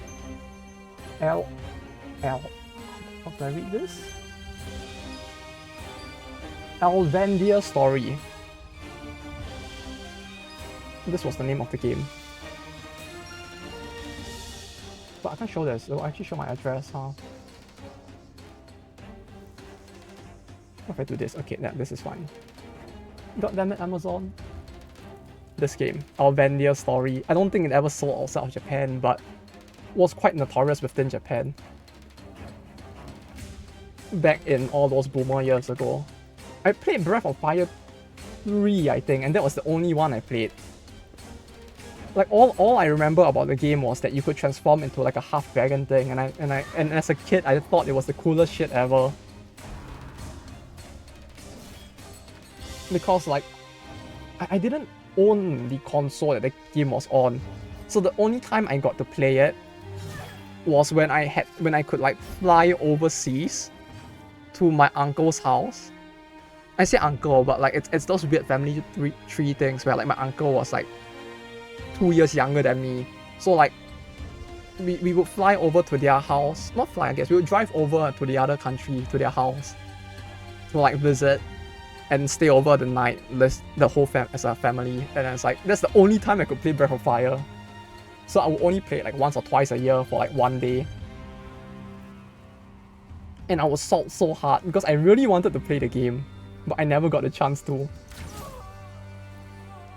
No, I played 4, not 3, sorry. Breath of Fire 4. I see the cover now, I remember. Yes, this was the one. This was the one. I remember it now. I did not have this game and I was so sad.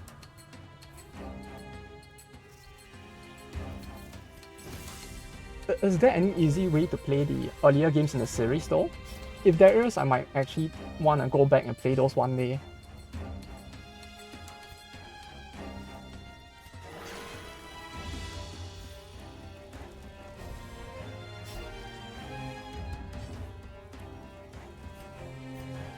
I guess emulation shouldn't be too hard nowadays, but the issue is finding a copy of the game if I want to emulate it, I guess. So it's like if there's actually a port, would rather play it with a port instead.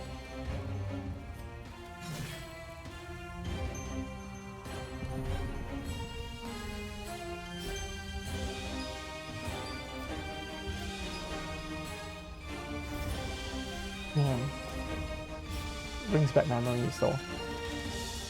I don't think I've visited that family member since like I don't think I've seen them in like 10 years at this point. Maybe more. To think of it. It's been a long time. And all I remember back then was going to their house and playing Breath of Fire. Oh, that and WWE, because my parents wouldn't let me buy the game back then when I was a kid. They're like, no, wrestling, violent. You can't play that. Then meanwhile, when Halo came out, they were like, yeah, Halo is fine, because you're not killing people. You're not harming people, so it's fine. You're harming aliens.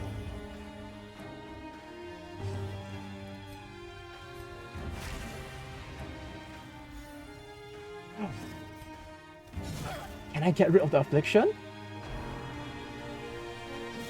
Don't crit, don't crit.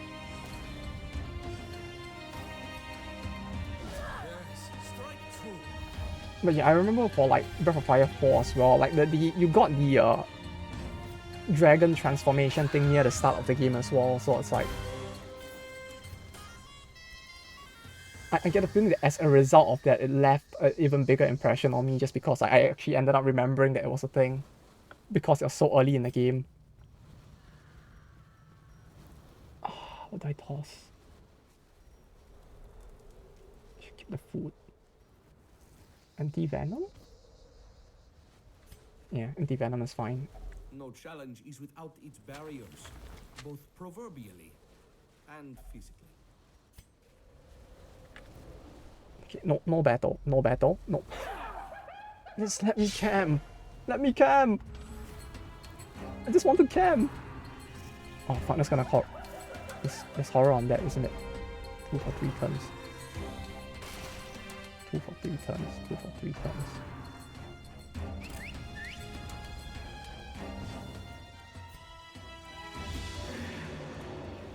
Two for 3 turns. 2 for 3 turns. 2 for 3 turns.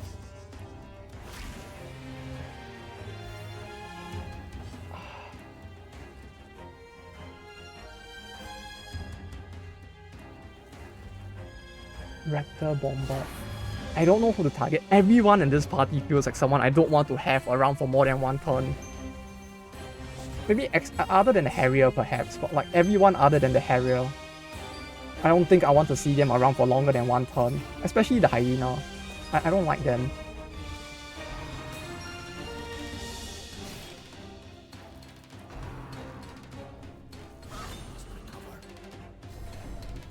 Come on. I got him so close.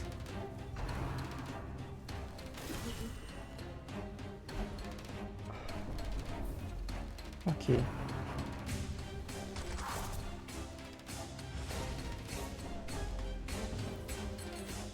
The daytime and nighttime enemies consider each other while they chill. The day and night enemies are exactly the same. It's just that the main difference comes in the form of the map gimmicks of day and night. So like in the day, the effects of the map itself are quite different, and that's the biggest like difference between the two, I guess.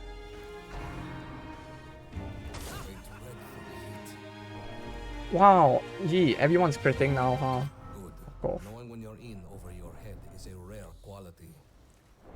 Wow, fun. I like how every single one of them just crit there. Oh yeah, she's gonna stress out before I get back, huh? Okay, cool. Yeah, how about no?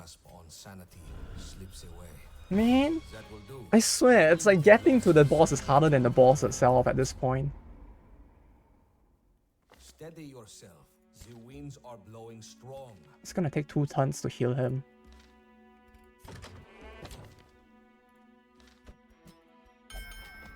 It's not even like I'm getting to the boss and having issues. It's more like before I get to the boss, the RNG just completely screws me over instead, huh?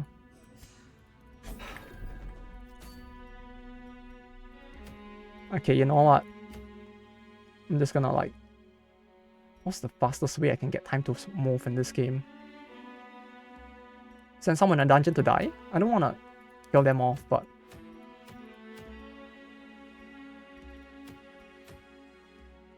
I guess the fastest thing I could do is enter here with a party that does not touch shit. And just like run through the dungeon really quickly. Let's grab some level 1. I don't want to kill anyone. I want to be friendly.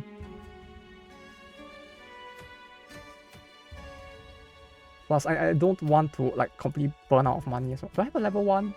I guess I do. Party's full. Yeah, okay. Blood for the Blood God. Skulls for the Skull Throne? Hell yeah. Oh! Ladies and gentlemen, I think I found a use for reading comprehension. It's kind of poetic if you think about it. That literally the only reason you want to be able to read is to die quicker.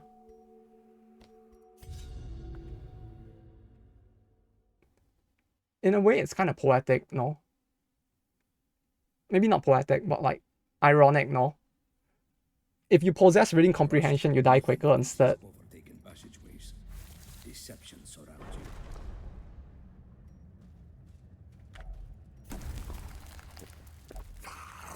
Damnation!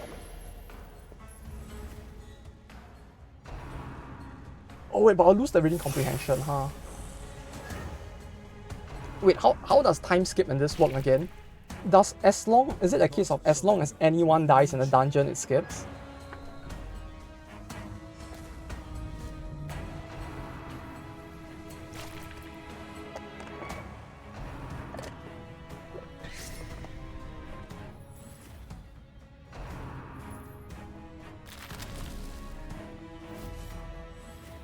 Like, if I have a party of 3 people and 1 person dies, does that automatically skip the dungeon?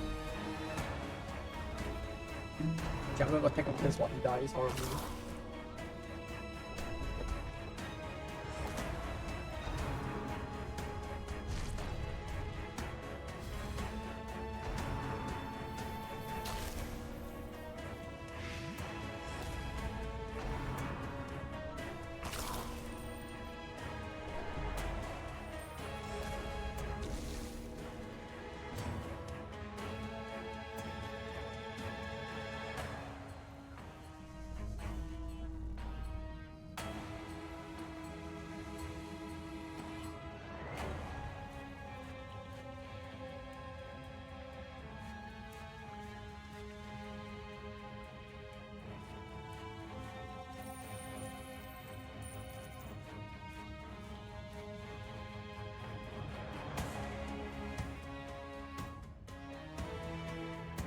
Right, I'm back. Okay.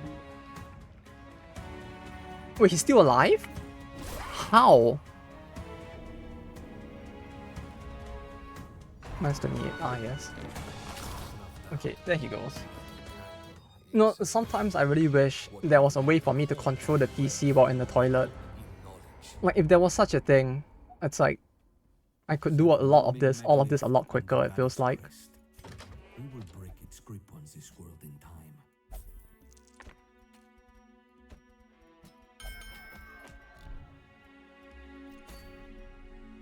Okay. Do we get one more person killed? I feel bad doing this though. At least with It takes the unbreakable resolve vanilla, it's like I don't actually have to let them die. I can just like corruption garnered from amber consumption. I can just enter the darkest dungeon and leave, and like it kind of like works out. But in this, I kind of have to kill them, which makes me feel a little bad. Yeah, toilet PC and remote access the PC from a toilet PC. You're just gaming on the throne, huh? You know, if I was actually working from home, maybe that would have been a good idea. You know, just to make it easier to work it. I could just sit on the toilet all day and just like work and game. See, this is probably why I don't get to work from home, because like if I do, I'll probably like turn into a dysfunctional like man-child.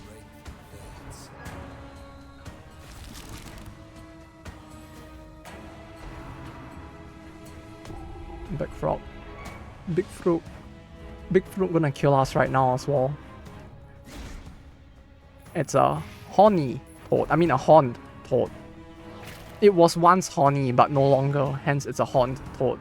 Right? That's how it works.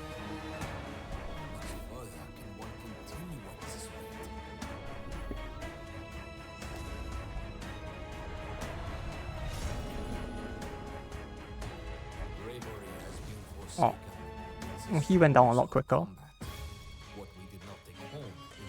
There was one less person to hit him and he still went down. I'm sorry, Judicator. Oh, that passes 2 weeks as well. Oh, it's exciting, guys. To pass the week. Literally because I'm just too lazy to grind to redo the dungeon. Because like there's no... Because the darkest dungeon, the end game dungeon, does not exist in this yet. You can't skip a week by entering and exiting a dungeon outright. So the next quickest way is to kill someone off, unfortunately.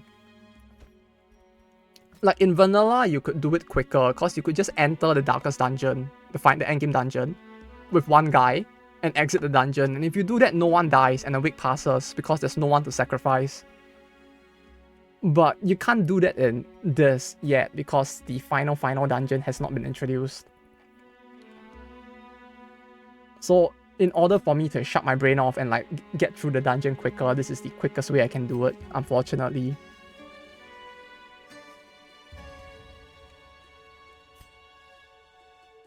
Stress receive melee, light sensitive.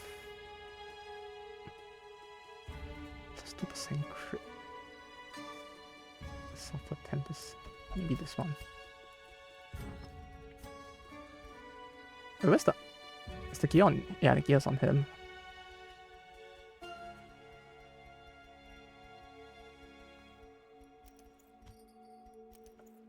But yeah, hopefully we won't have to do that again. I'm not really fond of killing them off. Because at least with vanilla, it's like I can just laugh it off because no one's dying. I mean, it's just... But yeah, I don't know.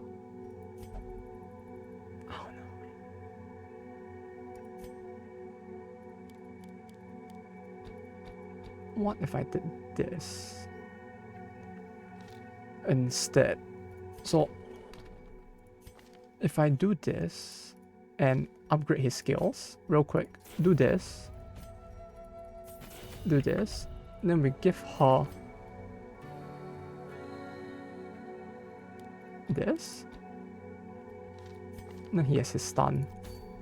Then if need be, at least I can rotate them around a little easier while in the battle.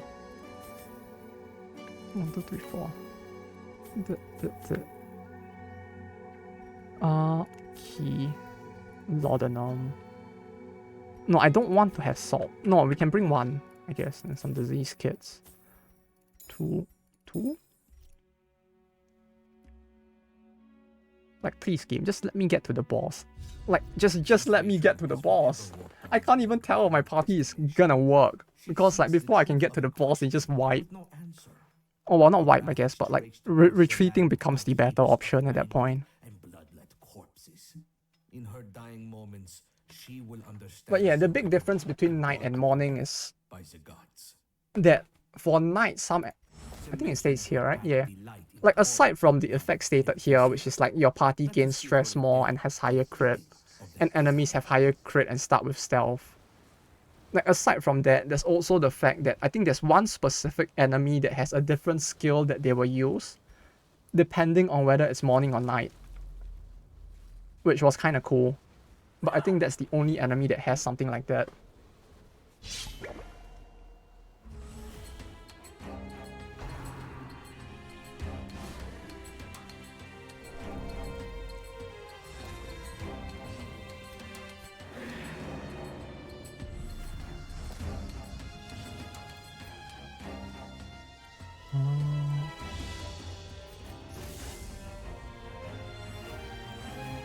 But yeah, so it's kind of annoying because they start with like stealth like this, but in a way, it kind of makes the Arbalest very useful. The flare skill, the rallying flare, a lot more useful than before, simply because it kind of gives the skill like actual use now.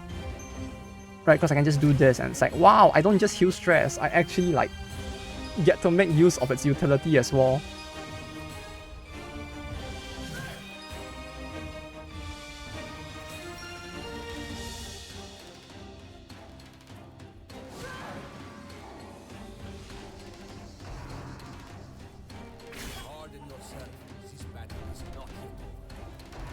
Okay, it's not too bad. Don't actually pull. So much crit.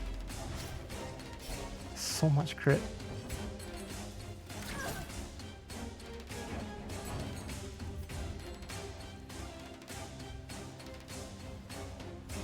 $90, 50% chance to stun, huh?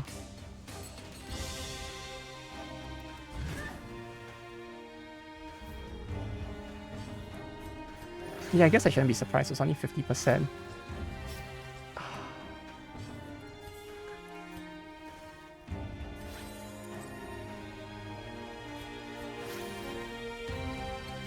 Okay, hopefully it will go better this time. Okay, then she heals from that, right? Yes, yes, heal!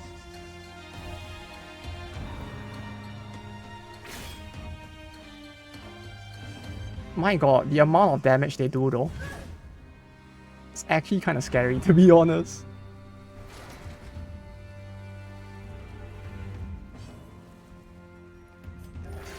This is the ones where VTubers cameras and just watch some random Japanese guys that stuff actually happened. Or was it just a meme? Was it the Sora the Troll video? If it was the Sora video, it's probably a meme, but yeah, I don't know, to be honest. Like, come to think of it, like, I know it's technically possible for a guy to do it. Like, with a voice modulator and... Like, this was something that... Like, I don't work in a VTuber company, but like... Once there was a showcase that was done in our company by our own, like, staff, where someone showed us how he actually managed to do it as well.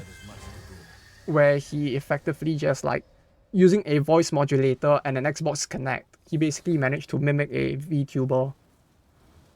Like, using the model and all of that as well.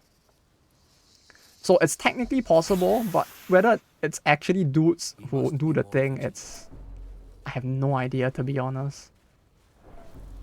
I get the feeling that usually it's not, but it could happen. The Sora video, I think he did something like that as well. Which was kind of funny, but yeah.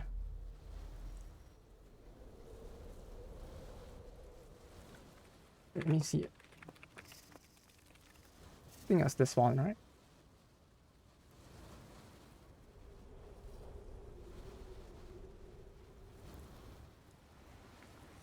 Oh, this one. Yeah, it was this one, I think.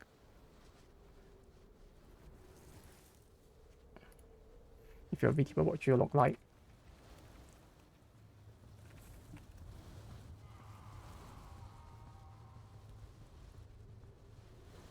Like this.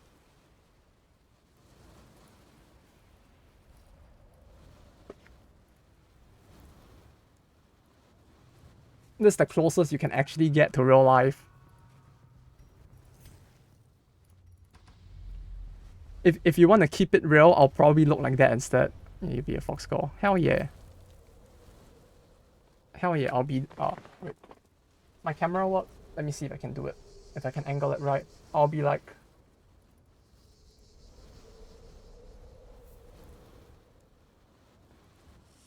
Hell yeah. That'll be me right there. That would be me. Oh, fox boy VTuber. Yeah, it's mostly females. It feels like usually like fox dudes. Yeah, why is that only females? It feels like the kind of thing that you would see. That just seems surprisingly rare to see like a fox dude man. For some reason. Dear Kitsune, hell yeah. Oh wait, no, I should have used the bandage. Oh no. I wanted the flower. Oh. The flower would have given me accuracy. I forgot. The varying items give different effects. But hell yeah. Fox boy. Hell yeah. 10 out of 10 would yiff. I mean, what? Foxman would yiff, rather. Inman Girls Buffman or Fanboy basically the same as. No, there's one. Wait, is he Buffman? Wait. What's there's one VTuber I'm thinking of. But I can't remember what's his name. It's the one with the what's her name? Was it Norio Pro? No, not the trap. Like the buff salary man. Was he buff?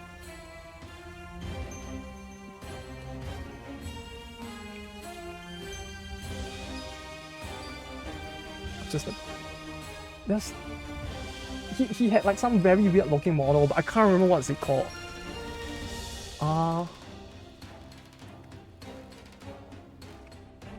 What's the Cat Bongo PNG tuber? Wait, is that a thing? Is it an actual thing? The no ads. Who is?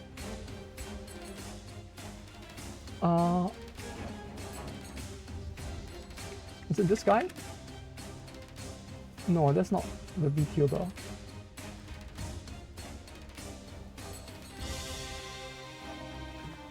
This guy, this is my favorite VTuber. The one. Okay, wait. Let me. It's hard to explain. This guy, you see this guy in the back here? Hell yeah, I want to be him. Literally just a man in a bathrobe. The best VTuber.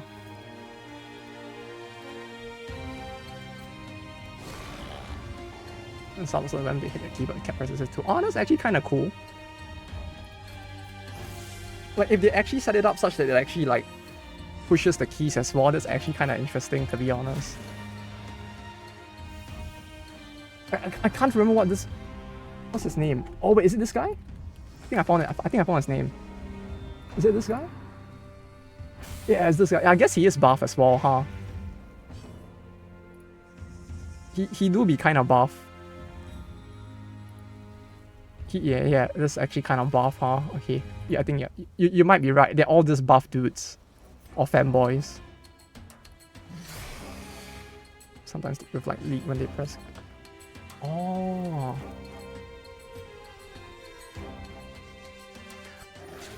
I don't know why I'm so impressed that someone actually managed to do that. It just sounds so wholesome.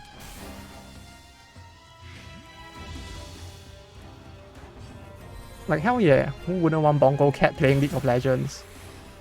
I mean, arguably it will probably be better for the cat's sanity to just not, but at the same time, that's very wholesome.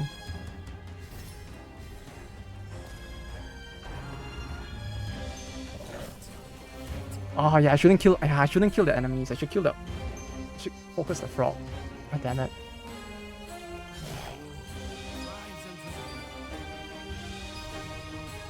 I was being really wholesome. No, I was saying the cat is wholesome.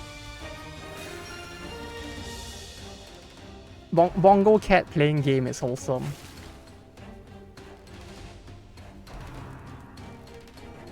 Does that thing have increased damage to what?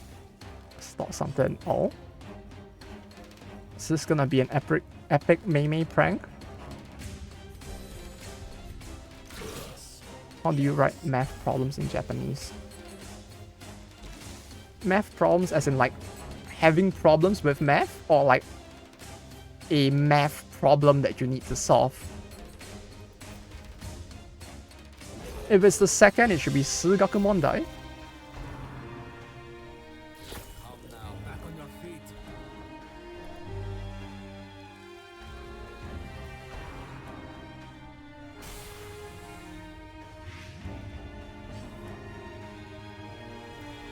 Well, whatever plus thing times I think. Yes, 数学問題, I guess.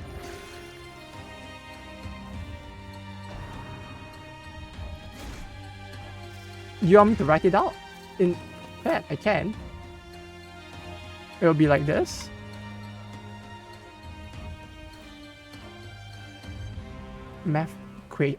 Mathematical equation. Okay, that's a good question actually. Let me ask.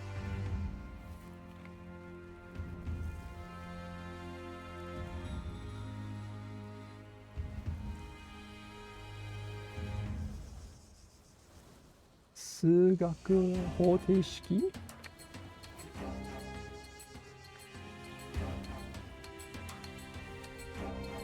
Yeah, I was looking for the kanji for it. Just to be sure.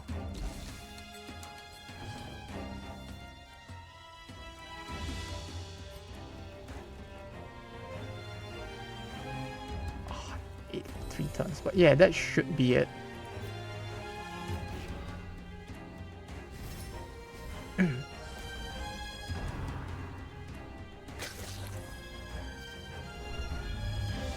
It ends up looking a lot like Chinese, but yeah, just pay no mind to that.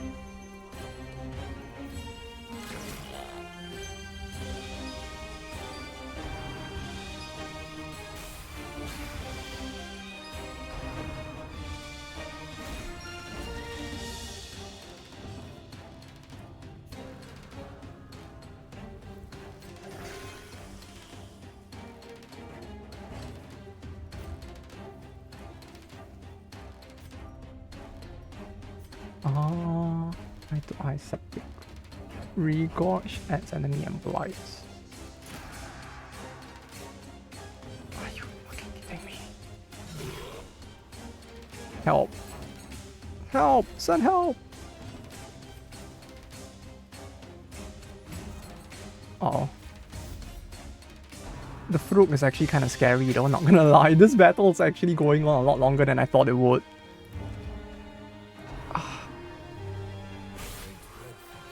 For fuck's sake. Yeah, maybe I should have focused the Frog from the start instead. I keep forgetting. And because I didn't, it feels like things might have gone a little awry.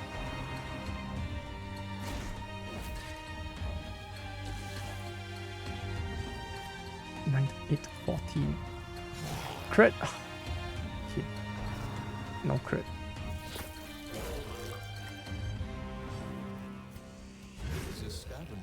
Okay. Okay. What? Down. Oh, fucking.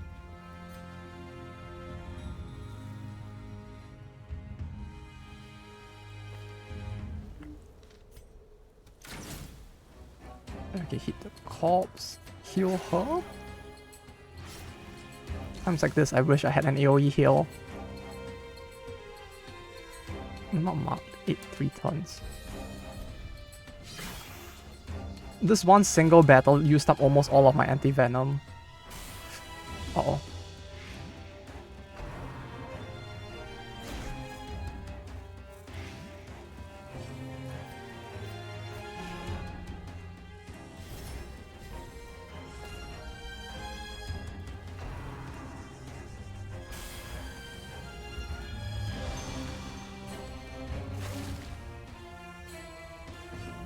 hit, please. Good, good. Okay, okay. Okay. Maybe. It's actually all of the anti-venom, huh? It's all of it. Okay, let me think. Let me think for a second how best to go about doing this.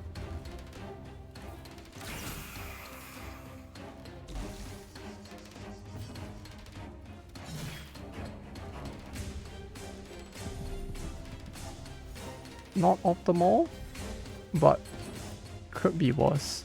7 to 12 stuns. Stun? Oh, yes, yes. Okay, good, good. Buying time. Yes, please.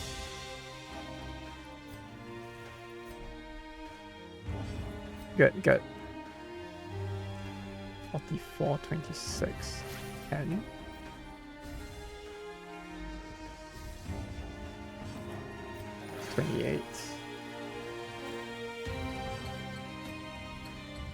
Web of Bite. Okay, let it go to the next turn. Don't scream at me. Okay. This battle may have ended up taking 10 turns, but by god, we actually might be doing it.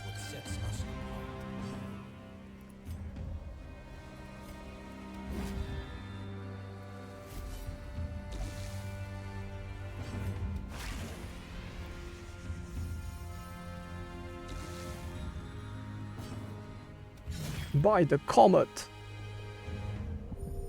13 heal. Okay. Okay, we can move on after this then. Ah. I mean, that helps. Okay. I need to camp. It's only the second room, but I really need to camp.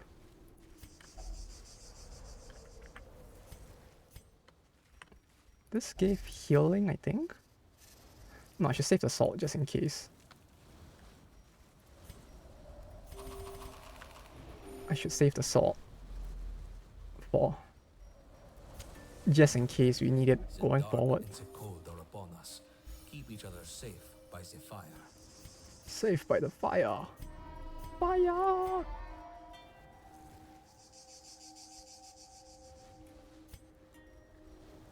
%10 damage. 4. This leaves me with 6 points. 6 points. I can like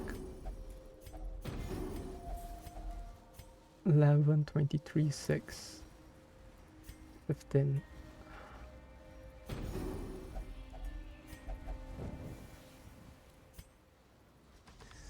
Please, I just want to fight the boss.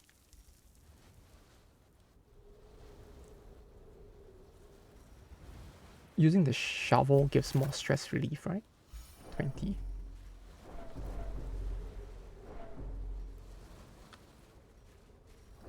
Lift that there, go past it. For now, there is labor.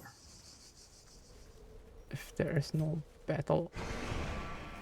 Ah, it's 3 of the fucking Why?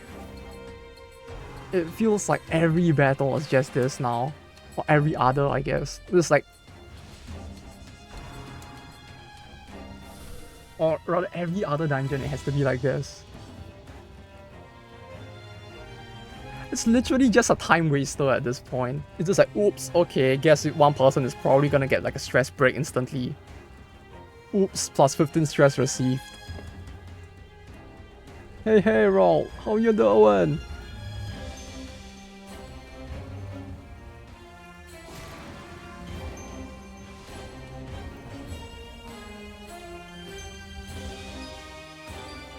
Almost insane mesh. I mean, that does help a lot, to be honest. 3 of them is a little... it's a little much for me, thank you very much. I mean, 2 with the right comp is already quite scary. Like, even with just this shit here, it's already kind of terrifying, to be honest. I guess maybe I just need more stress reduction. No, but bringing stress reduction for the boss fight just to stop these things is like such a stupid thing, but at the same time it feels like it might be necessary since they're just gonna do this. Wow, 44 stress. Wow, 66 stress in one turn. What a death stroke. At this point, the prep phase is more of a detriment, if anything. Just because, like, there's no way for me to stop them from doing this, and they have their own, like, separate prep phase equivalent of this skill as well.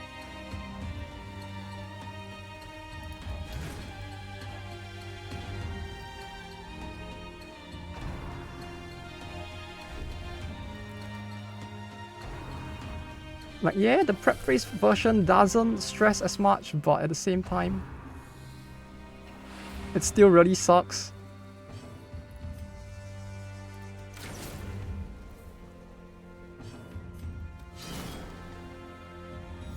Thank fucking god that it missed.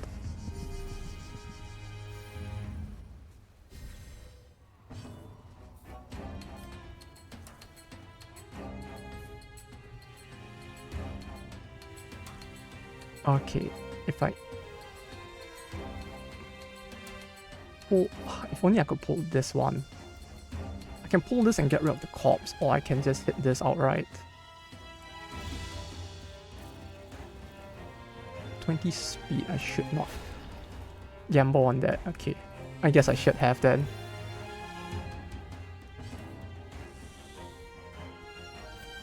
%30 chance to stun.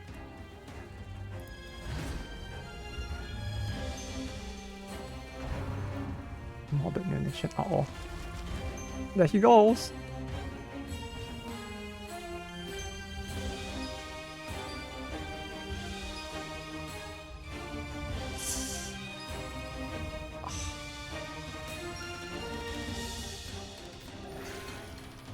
Just gonna shoot the wall. I can't really stop him either, huh?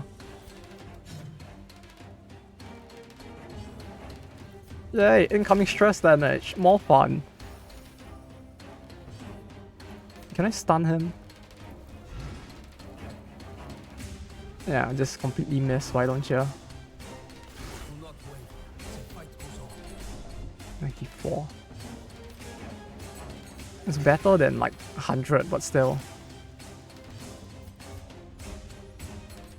Play a lot of the new Minecraft mod technologies I have. Not having on 8 GB of RAM or was if I also offer Firebox or something. Oh no. Yeah, 8 GB nowadays really feels like, depending on the type of game, it really isn't enough anymore. Like, if I recall, like, a lot of games are putting, like, 16 as the minimum nowadays. Could be wrong. But I feel like I see a lot of, like, 16 being the requirement for games as well.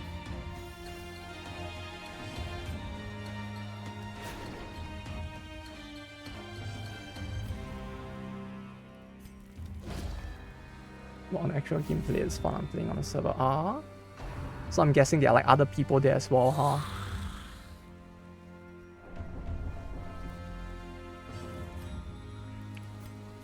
Since it's an online server.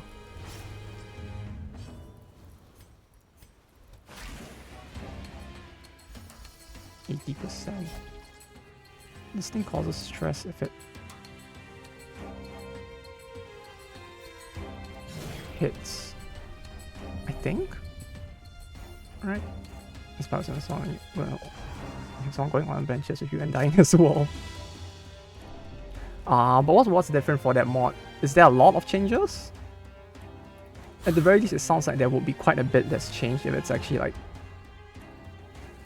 able to somehow cause your PC to like actually overflow as a result. Or is it just something? Nah, I guess maybe it's just something badly ordered about it if it's stack overflow, huh? Steampunk themed mod pack. Steampunk in Minecraft? Huh. How would that work out? How would they even get all the detail to appear on like... I guess maybe it could work, yeah. I'm trying to visualize in my head what like steampunk would look in like pixels, but I can't even imagine. Hit it all? Oh no. Why, what's wrong with it? At least it sounds like Rod's having fun though. That's nice. An adequate performance for now. Keep it up.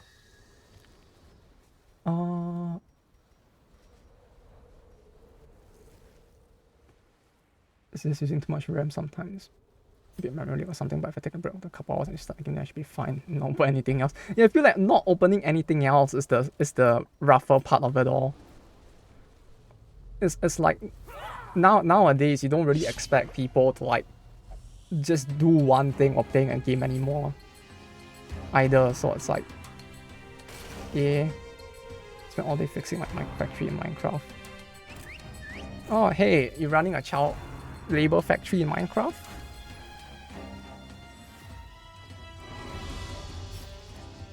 No, that's illegal. Fixing a factory taking all day. Like what, did the redstone wiring and all that go off or something?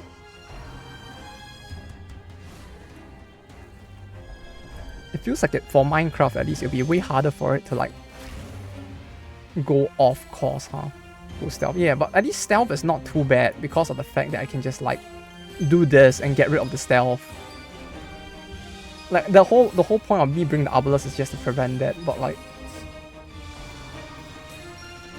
thankfully it works at least.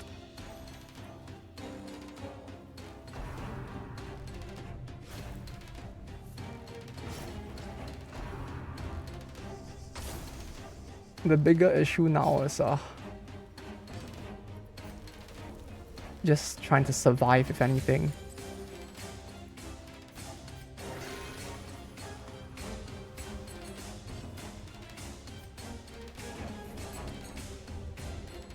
Let's solve war. Oh! Yes! That's a crit! Now that's a crit right there. Yes, please do that more.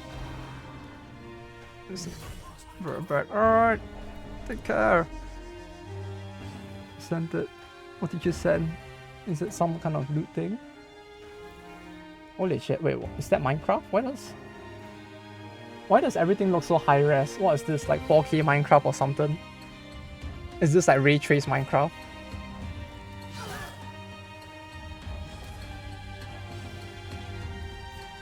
No, I want to crit, not get crit. I just want this to end with me being victorious. 60. Ah yes, of course. Uh-oh. Oof. 89. Should have specified.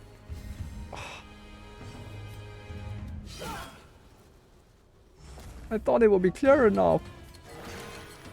Okay, 86.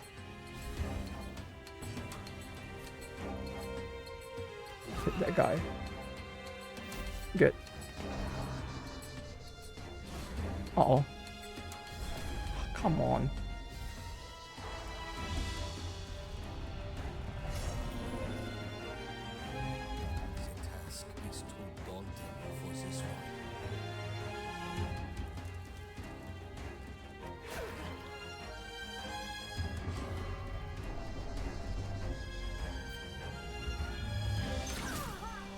Yeah, see, like that. But damn, I didn't... Yeah. Ray traced Minecraft really looks so different from what I remember. Though to be fair, the last time I played Minecraft was a very long time ago, so...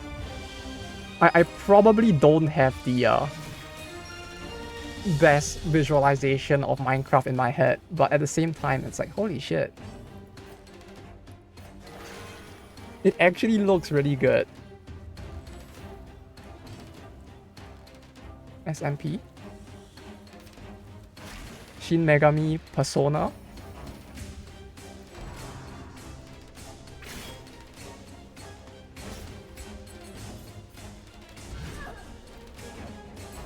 I'll join. Multiplayer. I have never tried it before, to be honest. We could, just so that I can like die horribly and you guys can laugh at me, because like, I would have no idea what's going on. I'll actually just be running around going like, hello fellow kids!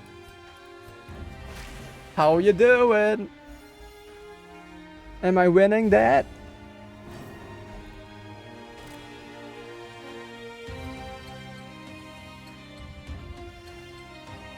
Move her back. No, do this.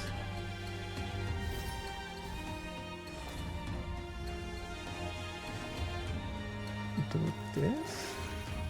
Okay, good. No, that's not good.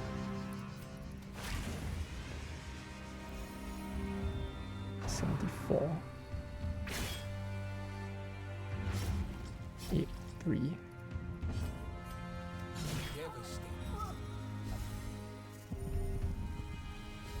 Three turns of 8. 3 turns of 8. It's still a net loss, but it's a bit less of a loss if I just eat food. Take gold? No, I should take gold.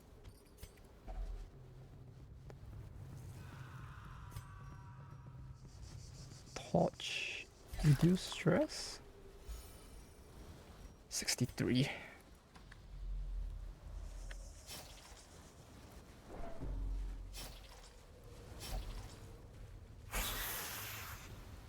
I feel like I'll end up asking the obvious here, but like, for multiplayer, everyone needs to own a legal copy of the game, right?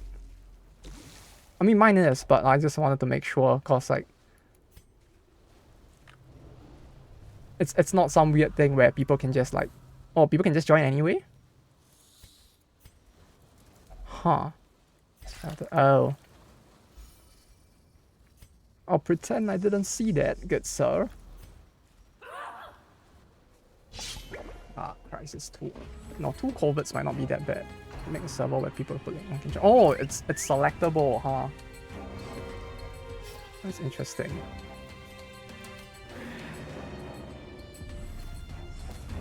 Ooh.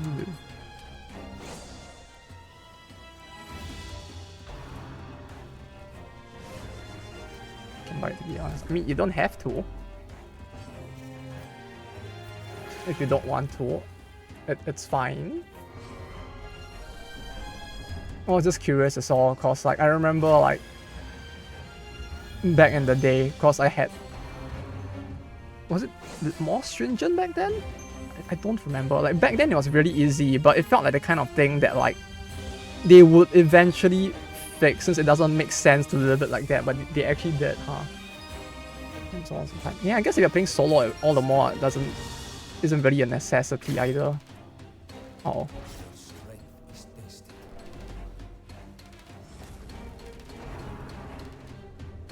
Alright, can I heal him, please? Can I heal him, please?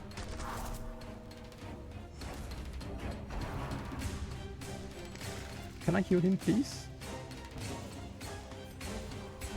For fuck's sake.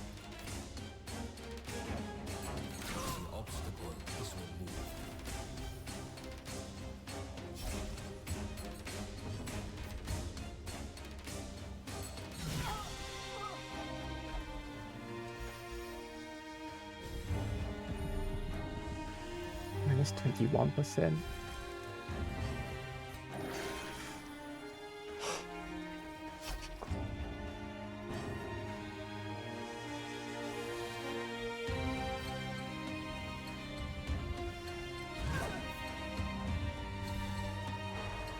It's kind of nice that you can kind of like instantly tell when they stun because of the fact that they gain a buff whenever they get stunned now. Because I can be like, oh, I saw the blue arrow move, therefore they got stunned.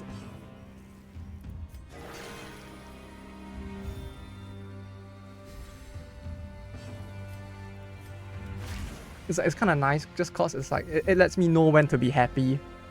When the game telegraphs happiness for you, like, yeah, now you celebrate.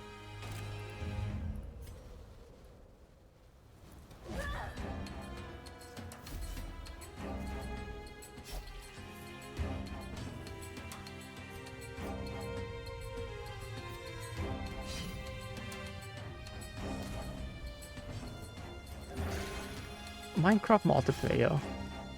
Okay, let me go and look into figuring out how to do. I mean, it should be quite easy to multiplayer, right? It's literally just on the main menu, right? Or do I need to like do something else to make it work?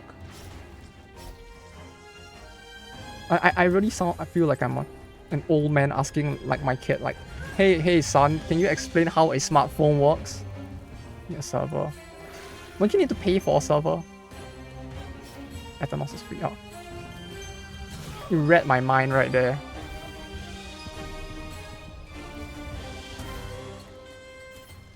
Another skirmish, another step forward.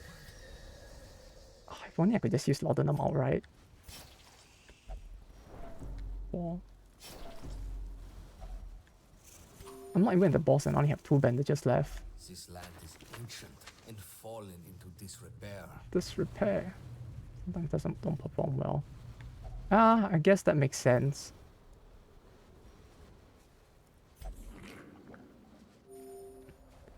That do be how free stuff tends to be. I mean, if it was so good and free, it feels like paid services wouldn't exist anymore. I still have to do 2 more battles before the boss, huh? Wait, was there no more? There was no obstacles, so I can like do this.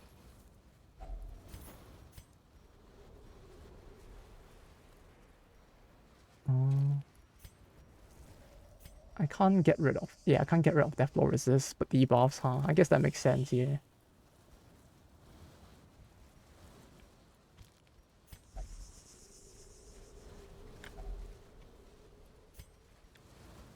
That's the battle, I see it. It's also a trap. It's a trap! Thank God it's not the fucking... It's like... There's a part of me that was like expecting the fucking giant to appear again. I was like, please don't, please don't. Thank God it wasn't.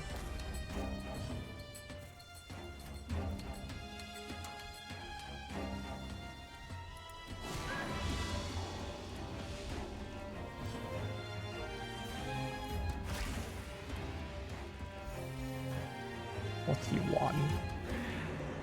41. Only he is marked. So I should guard her. You know what's one thing I really like about Flare though? Of rallying Flare now. I'm not sure if they can't do it or they just don't, but so far they have not refused a stress heal from the Flare. And I'm very happy about that.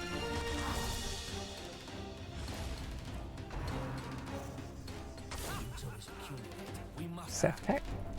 Seftech sounds like the name of an evil corporation from Robocop.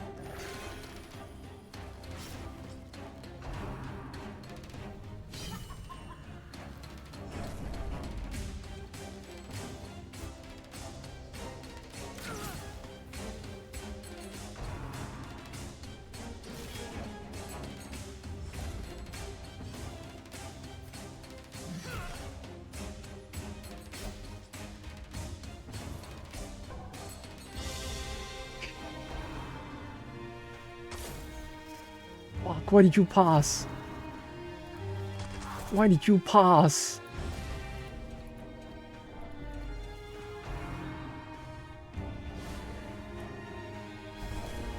What the 34 stress?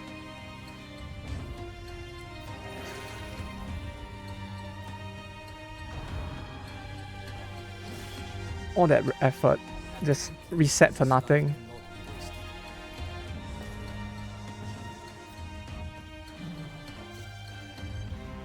Back on attack. Yeah, it's kind of nice that because of that they can't refuse it. Take it off, you will survive.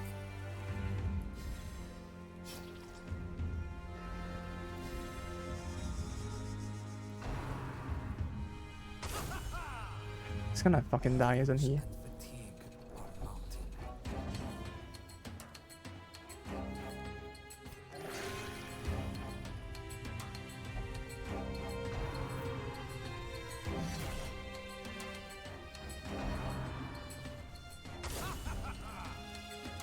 Much further can one continue at this rate?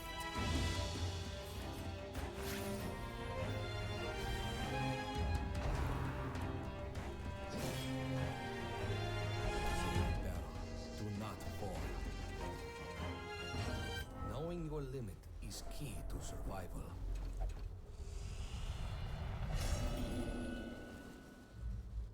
Madness in, madness out.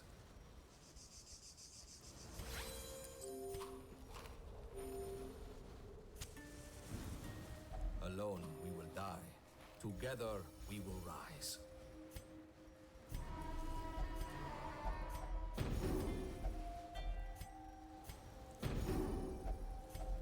Can I at least get... Okay, he's at 3 stress. Or at least I can get him to no stress.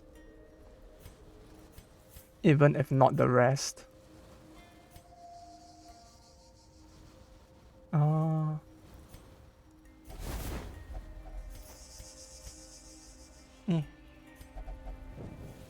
Man, okay. When we can Back we go withstand again. our punishment, standing in defiance is pointless. We each carry a looming shadow, my friend. Of that we can have no doubts. Maybe I should try a different party, huh? If it's gonna be like this every single run. Why so many people? Go! Fight! Get me more money! Oh well, fight but don't lose so that I can get more money.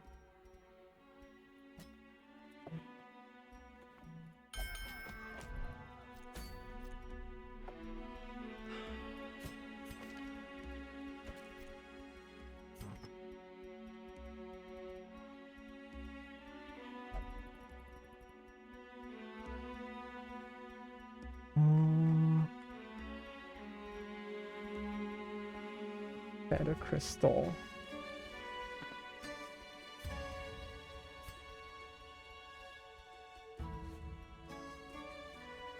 Where is the EXP stone? Okay, there it is.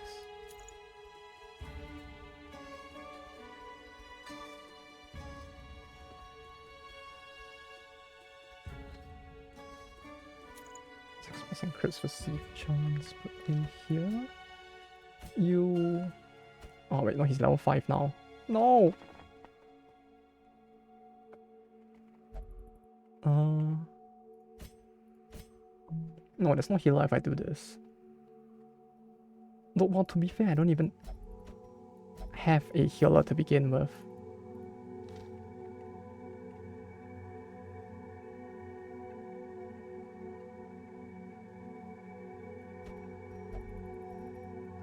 Eh? It's beyond your experience? Nonsense, you'll be fine. We'll just do something chill. That way she won't be accidentally killed. Right?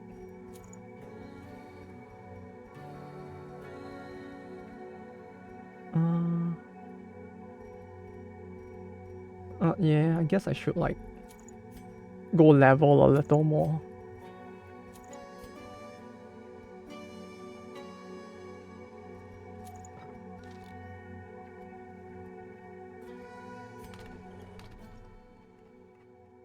This way I find finish my equipment costume book. Items for attack. I hated that so much I bet. These weapon skins and they are 300 each are too expensive. Yeah, I guess it's because it's skins, that's why they're charging that much, huh?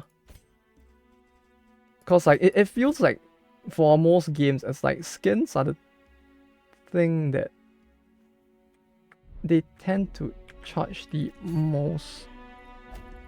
Oh, wait, what? Oh, I can't use her. Okay. She was level 4. I mean level 5. Like, it does feel like for a lot of games, it's like skins they tend to charge a lot more for just because it's one of those items that like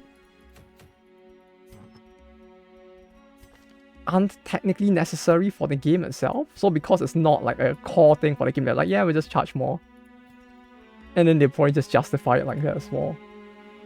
There's something to get or something, but if you tie a stat to it. Oh wait, there's stats to skins in that game? Ah, that's a bit questionable. I'm not a fan of stat-based skins just because like I don't want to be forced to use a specific like look. You know, it's like the meme, you know, of the character that's like kitted out to be like as strong as possible and then he just looks like shit.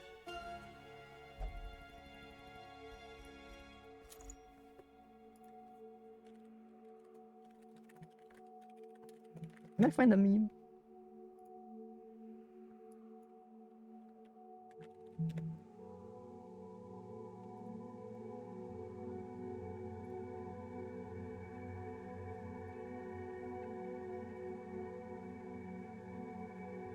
Oh yeah, something like this, right? Something. Wait, no, that's the wrong one. Something like this, right? Where it's like you choose stats over good looks and you just end up looking like shit because like the game is like, no. You have to do you need to wear the thing to actually be strong, and you just look like know what's going on.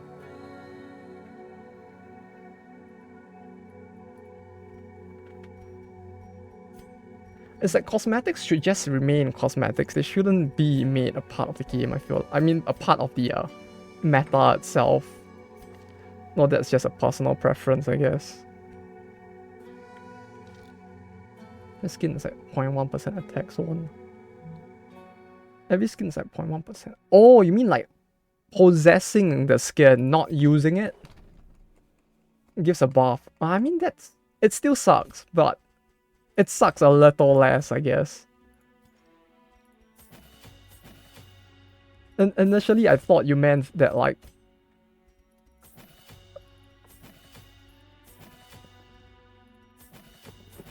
possessing. Yeah, it still sucks, but at least it sucks a little less, I guess.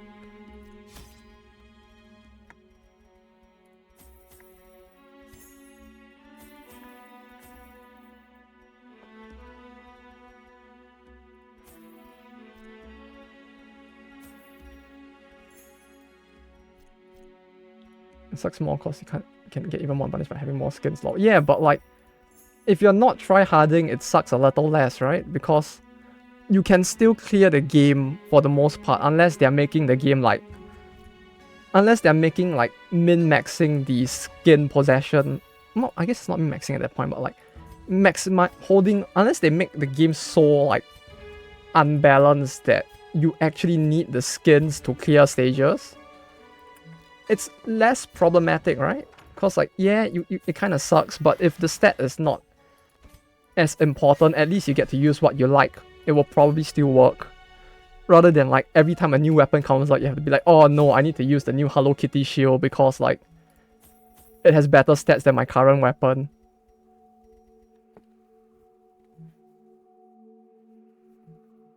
Like imagine if your swimsuit skin had like stats and then like, no, you can't use your swimsuit skin because like the stats are so bad that it can't be used. Or something like that. Yeah, I guess it still sucks if yeah, possession of all skins does suck as well. Huh. I mean, like, it's to be expected it would suck, but actually it might suck more, huh? Just because, like, min-maxing...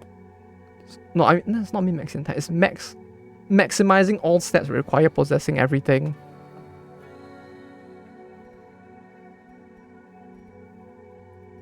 I don't know, I guess it really depends on how they balanced it, huh? Because when it's just like 0.1% attack per skin and 100 is just 10% increase, it doesn't sound like a lot. So it's like, in my head, it's just like, yeah, could be worse. Who needs food? Food is for pussies. And skins at least look nice, I don't mind, even though it's basically the same plus set bonus. I get all 4 swim skins and get... Oh, wait. There's set bonuses for possessing all swimsuits as well? Wait, where's this game from again? I'm pretty sure that's a spec that's illegal in Japan. Wait, what the fuck? Okay, wait, when you say set bonus, do you mean like all 4 of the swimsuits are from the gacha? And the set can only be... The set condition can only be met by possessing all 4 gacha characters?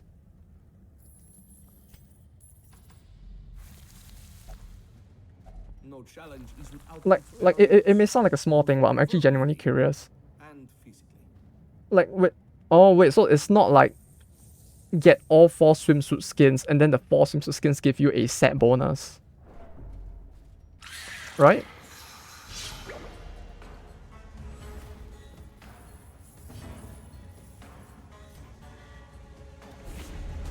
It is that. Oh. Yeah, but like, are all 4 skins from... No, the skins are not from the gacha, right? They are like something you pay for directly, right? Like in like Azure Lane and all the rest.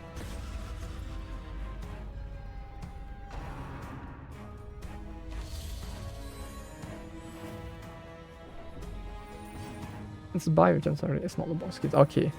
Ah, okay, then yeah, it doesn't if that's the case, it doesn't infringe it, yeah. In a cycling shop, okay, yeah, I guess. Ah, that's how they got around it, yeah. That wouldn't be illegal, yeah. I don't know why, like, for a second I thought it was in the gacha, then I was like, for a second I thought it was, and I was like, wait, no, you mentioned skins, so the odds is low. But then, like, part of my brain was just like, no, it might be that. It's like, okay, yeah, this makes a lot more sense then.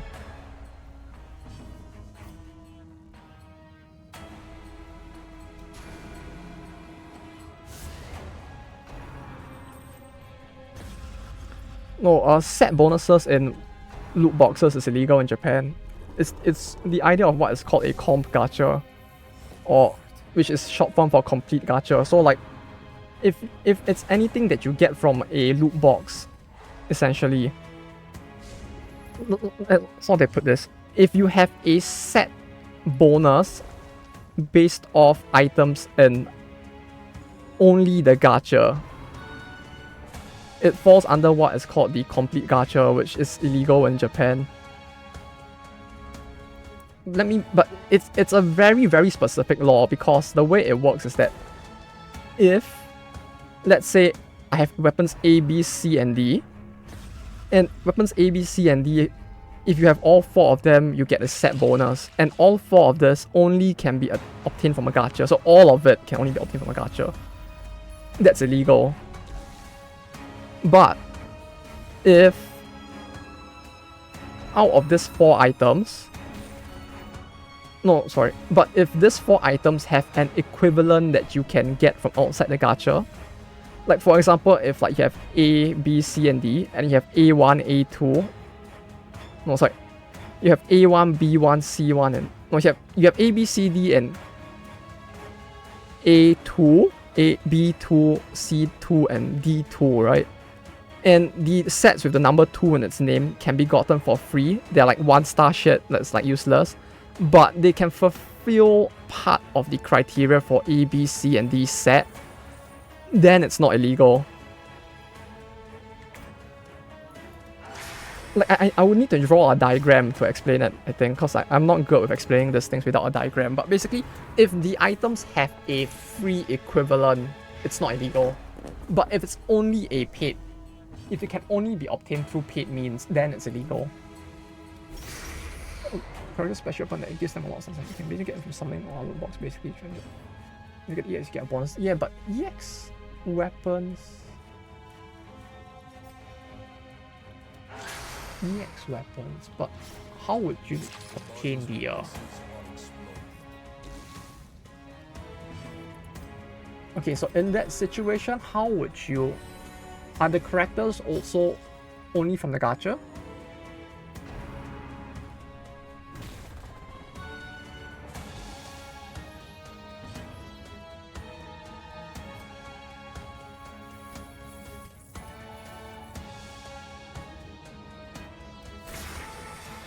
Like, if the characters themselves have a free equivalent that can trigger the EX skills, it's probably not illegal. Like, if I have Timmy and I have a 5-star Timmy, right? And both of them can trigger the EX because they are just 2 different versions of the same dude. I don't think it violates the com gacha laws. If you're still on that, that is. Buy a new hero. That I'm not sure actually. Even if the gacha has a pity, if it's still from a gacha,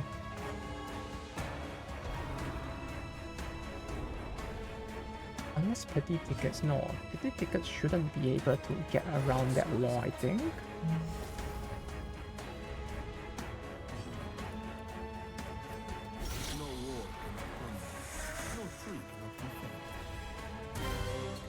I wonder. An adequate performance for now. Or is it just to do with the representation of it that causes it to not count? I am sure the previous owner will not mind. That's interesting. I never thought of that one.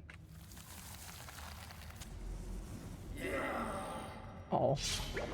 You don't have to have their EX weapon, you can wear like Raven and stuff, it's just you want to use the EX. Yeah, exactly, that's how it works in most other cases as well. It's just that I'm just trying to think like how that might actually be able to get around the whole legality of it. Or like if it will fall under something different altogether perhaps.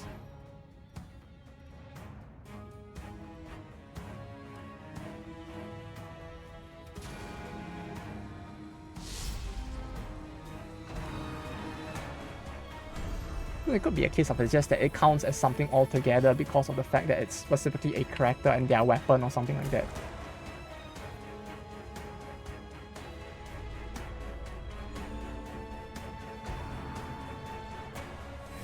I don't think the side stories in BA.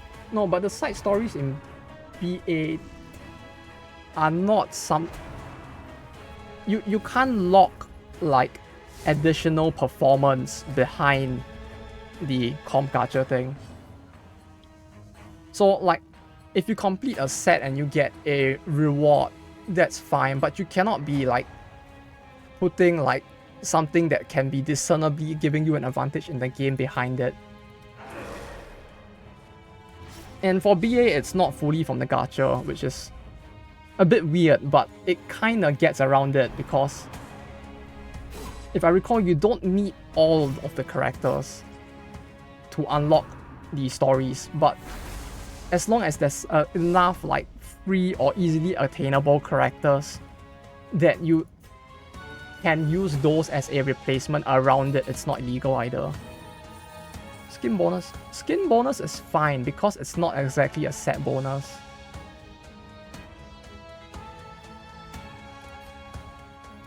Right, because it's just the more of the thing you possess, the more this thing goes up. It's not a you must have A, B, and C to get the effect. If the thing requires like out of A, B, and C, you only need 2, and out of the 3, 1 is free. I am pretty sure it just doesn't count anymore. Yeah, but the fact that it's not fully from the gacha and there's no like inherent gameplay advantage, I guess the gems are. I guess you could look at gems as an inherent advantage, but they don't typically look at the transaction currency itself as one. Like, if the thing is not like outright providing you an additional stat to your entire like to the entire comp that's used, it still kind of doesn't like count either. Still best gonna spend 6k in GBF and got a spark. Oh yeah. Oh, was that the guy who actually like did the lawsuit as well? I remember there was the whole lawsuit thing, which was actually insane. Where like someone like the guy who gave the not just the spark, but the concept of like requiring gacha rates to be shown was after like some GBF lawsuit. Where like some guy took like a sample data of like a bunch of players and was like, bruh, this rate does not make sense, and he went up to them and like tried to sue them or something. Let's have legal teams them out. Yeah, there's a lot because the concepts that you would use in this game can be highly exploitative. Hence why like the government tries to restrict it. Because like if you're gonna like force people to gacha for like things to get an inherent advantage, there will always be people who will do it even if they don't have the means to support themselves. Like, not everyone will do it, of course, but there is that group, and governments seek to not get shit on for that thing. Glad to see someone streaming this wonderful overhaul mod. Hell yeah, it's a wonderful mod. Glad to see you're enjoying it so far. Yeah, we've been streaming it for a while. I'm still stuck on just the last boss because I mean, not the last boss, but one more boss before we are done with it. Just because, like, clearing the dungeon just seems to be more difficult than clearing the boss itself at this point. I mean, I really don't know. For all I know, I could get to the boss and get shit on, but for now, at least, I can't tell because I haven't gotten to the Matron. Matron? Matron.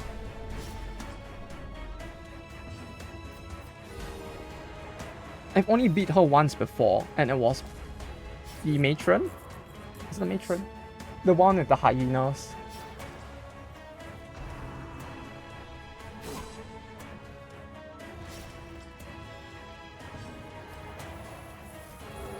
I guess the scary booba with hyenas? It's the hawk matron. Yeah, that one.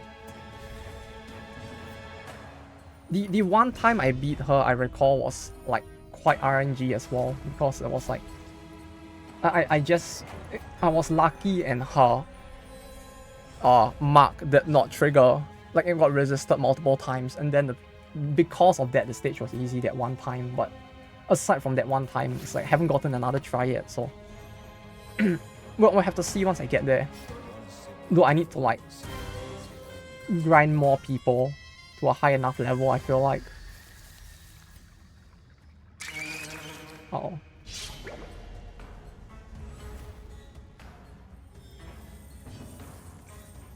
But yeah, wait, give me a second. Group story, was it?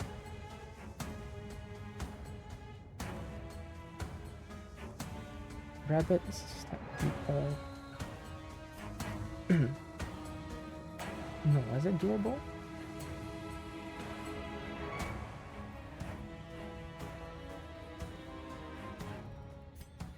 But yeah, so now I'm just back to grinding for now to try and figure all of this out.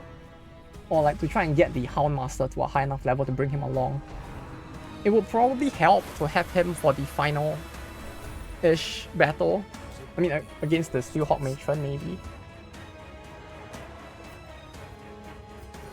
Or maybe just for the dungeon itself, not so much for her. But we'll have to see.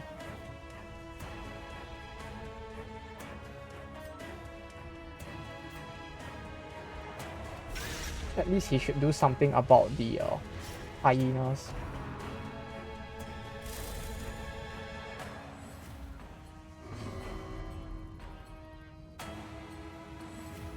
But yeah, Infidave, was it that guy?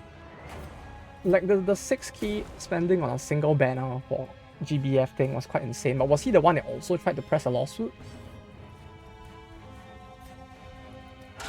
I remember the lawsuit being one of the big things that actually shifted the industry as well. Like, because of that lawsuit that happened, a lot of other games also started to show raids. Because then it was then that they realized that, like, yeah, people will most definitely sue us if we do not show it otherwise. And it's also part of the reason why, like, the players won't see it, but this company's actually put a shit ton of time into ensuring that the gacha rates are accurate. You know, I remember like years ago when I was working in Koei Tecmo, there was one game, like a browser game, that they had me work on for a little while as well. It's like the way that they checked the gacha was insane, because like how the company would do it was that, like, as the developer, you would like plan the lineup and the raids, and then you would pass it to your boss to check. Your boss will like check everything to make sure it's fine on the surface. Then they will pass it to QA, and then QA will roll the gacha 500 times. Like, you'll sit there and manually roll it over and over again. And like in the case where they really want to be safe, they'll roll it like up to like 3,000 times just to make sure. And then once they make sure the rates are more or less okay, then they'll pass it on to the director, and then the director will check again by manually rolling like a few hundred times as well. If it sounds like there's a lot of waste, it's because there is. We've been getting a bunch of battles with the Kavrots on the way to her. I got 4 or 5 on her mention. Is it painful? Yeah, that happened once. There was once where I'm pretty sure, like, the entire run to the boss, I ended up seeing more Kavrots than Wildlanders. Then on one of the other runs, it really just got killed because of the giant Kavrots plus. No, not the giant Kavrot, right? It was the giant Kavrots plus 2 of the pots in the back. The funny thing was the one with the horse and 3 of the... No, that one still pushed someone over the 100 mark in the end, right? The horse plus 3 pots. It's not for legit, it's like... It's like literally everyone up to the director will be rolling a few hundred times. It feels like a very big like waste of everyone's time, but they actually do it to that level.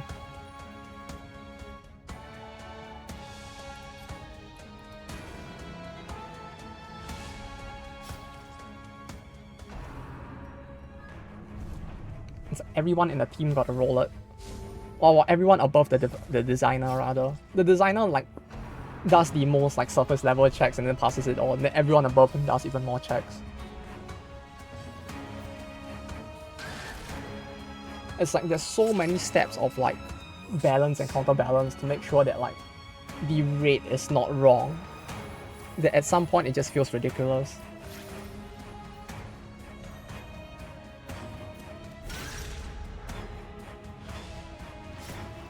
How do they keep track? You don't roll it in game. You roll it like on. I mean, it depends on the company, but some companies what they have is a separate tool where everything everything just appears in plain text instead. So you would push a button, it would roll all 3,000 times immediately, and then output the character IDs as like plain text onto a text file, and then you just take the text file and then you put it into a I don't know, Excel or whatever your company uses to read the CSV, and then you just like it will just like show you like each character by rate, how much is it, and something like that.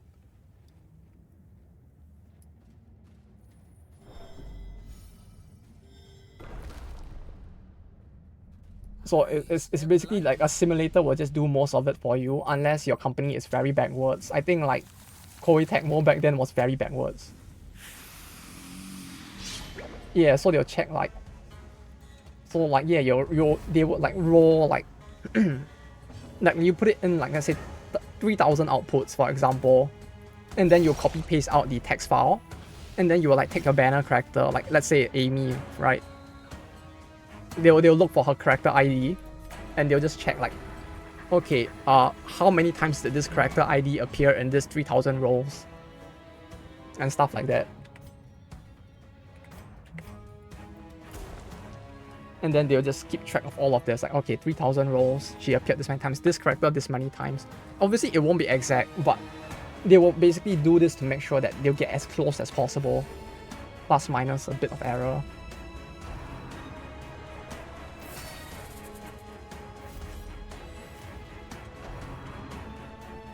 It doesn't help that the and I guess the Vestal being like under level is not as much of an issue since she's not really attacking. This is just very awkward. Excel, the #1 GP database system. It is. Hey, if Excel is good enough for Japanese rail, what was it? Japan Railway, Japan Rails, JR. Fuck, what's JR called again? Japan Rails. Japan Rail. Yes. If it's good enough for JR, it's good enough for Japan, or as a country overall. I think the most insane thing was, I think was it like even 6 or 7 years ago, when they like showed this thing where it's like the Japanese rail showed how they manage their time schedules, like to keep all the trains coming at exactly the right time. It's all done on an Excel. It's actually insane. Like they have an Excel that can like keep track of all of the trains passing through like, I don't know, the big stations like Tokyo or Akihabara. It's actually insane. Like it's kind of shocking that they use Excel still, but somehow they managed to like 1,000-fold the Excel so well that it kind of works.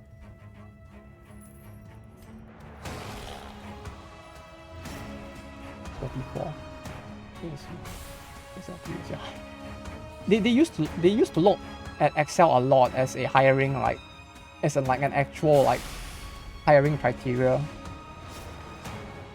Like I remember one of the first companies I worked in, like part of the reason why I got hired was because when I was in university, I made for one of our courses on like Excel, I made a mini casino in Excel where you could like play slots and roulettes and shit. And I just like took that and I gave it to the company and they're like, shit, you're hired. You did that? Yeah. Okay, you're hired. Literally for like something as stupid as that. Like they did not ask for what, like I had stuff I had made at that time. I mean Unity didn't exist yet, but I had like small stuff that I made on the side, and I had like game design documents and all that, like the standard stuff that you would expect a game designer to have and to get a job in Japan. I had it, right? They didn't ask for it. They were like, you know how to use Excel? And I'm like, yeah, I made this. And they're like, oh, cool, okay. Gacha plus Excel. Yeah, right, you know, the hardest part of that back then, what gacha games do you play? Nowadays, I don't play many, to be honest. I'm playing a little bit of Star Rail and mostly Blue Archive, and I'm like playing a little bit of the Euro Camp meme game just to see what it's like. I still haven't gone anywhere past the tutorial for that, but that one was kind of funny because they made a gacha game for Euro Camp, but it's not like a. But it's like, you know, Eurocamp is like the anime where they like go camping and like Mount Fuji or something. I don't know how they actually managed to make a gacha game for that, but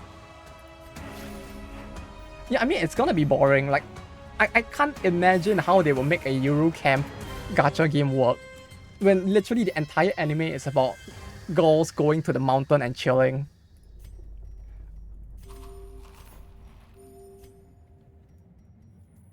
I played Arknights. Arknights is great, but yeah. PGR and Aether Gazer. Aether Gazer. Okay, PGR I know. Still, Aether Gazer was quite recent, wasn't it? I remember seeing like the ads for it at Comic Cat, but I have not tried that one. But yeah, PGR is great. Oh, yeah. I saw the ads. I have seen the ads for Aether Gazer at like some of the stations within within Tokyo. I think. I don't remember if I took a picture of it back then. Because like sometimes I'll just casually walk home from work and then I'll just see like anime, like full size posters on the wall. And I recall seeing some for Aether Gazer as well. It was kind of insane. Which they do it. This land is ancient and fallen into disrepair. But yeah, Arknights is another game that it really feels like gameplay wise they did it pretty solid. Like it's one of those games that's really actually fun to play, which is kind of nice. Like it might sound like I'm being like snide or something, but I'm really not. Like there's so many gacha games that just have no gameplay that like Arknights with its like tower defense is it considerable tower defense? Maybe like more like Winter Mall? But that style of gameplay actually makes it work pretty well, which is nice. It's not that it's boring, it's just tedious and time consuming. Like if it was just cute girls doing cute stuff, it'd be nice. Wait, is that not all the game is? Wait, there's actually stuff you have to do in the Eurocamp game? I think it's fantasy the way to go about it. Yeah. There's so much going for that game. I can see why it's still as popular as it is. I don't know how to read the summon page they do. Because like before you get this, you understand, after you get this the summon rate page. Get her in story. Oh wait, they changed the rates after the hero appears in the story? Oh, that's interesting. It feels like games usually don't do that. Like I know like FGO does like banners for not exactly the same thing, but like they have banners for like characters that after you clear the chapter, but like in terms of like changing the rate after the character appears, it's interesting. Like the uninstalled actual game does most stages one by one guide. Do people do that? I mean, it's the same for Blue Archive, I guess. Like in it, like with the whole like normal and hard stage, like they give you the map to run around on, and it's like, nah, I think I'll just go look for a guide. But hey, at least Arknights has up waifus as well, right?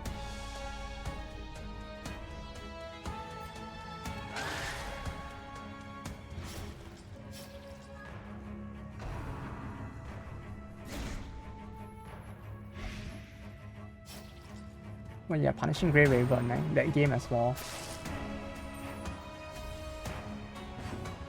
If not for the fact that I was simultaneously playing Honkai at the time, I would probably have continued with Punishing Grey Raven. Though, thinking back to it now, maybe I should have stuck with this instead of Honkai.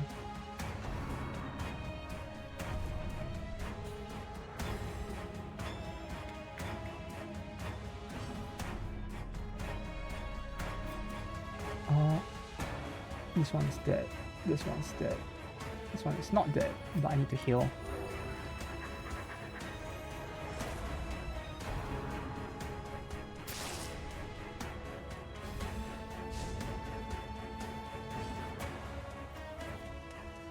And there's just so many gacha games as well as the thing that like... Even if I want to keep track of it and play all of them, it's kind of tough. Why did I actually stop playing Arknights at the time? When did the game release? I remember playing it for like a year after it released, but when was that again? Arknights released 2019. 2019 was... When did I stop at 2019? No, I will stop at 20... Oh! Right, the lockdowns. Funnily enough, I had the reverse... The lockdowns had the reverse effect on me when it first happened.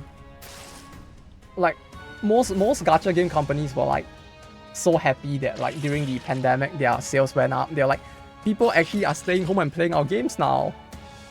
Which to me blew my mind, cause like, for me it was the reverse. The moment the pandemic happened, I dropped almost every single mobile game I played. Because when that happened, I just stayed at home and did nothing. So instead, I just like stopped looking at my phone altogether, which is kind of weird, but yeah. But I don't know, the pandemic had a reverse effect, and then like at the time I stopped most of them.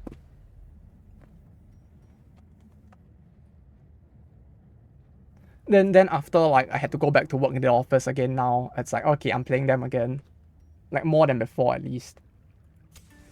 Rate of X pickup at guaranteed summon. I mean, if you stay at home all the time, you could play like... Yeah, I ended up playing like Kenshi. I think that was the year where like I clocked like a shit ton of time on Kenshi. Where's Kenshi? I haven't played it in a while now. Yeah, that was the year I clocked my 400 hours in a single like year. Like after that year, I never touched the game again. But during that year, shit, 400 hours. I mean, it's not a lot. Like it's like 1 hour a day if you like put it into every single day. But yeah, a lot of time went into just that one game in a single year. Rate of X pickup. Okay, wait. There's some rookie numbers. Yeah. After that, I just never touched it. What's the highest I have? Actually, I don't want to know what the highest I have for a game is. Oh yeah, come to think of it, I have like 874 hours on OBS right now.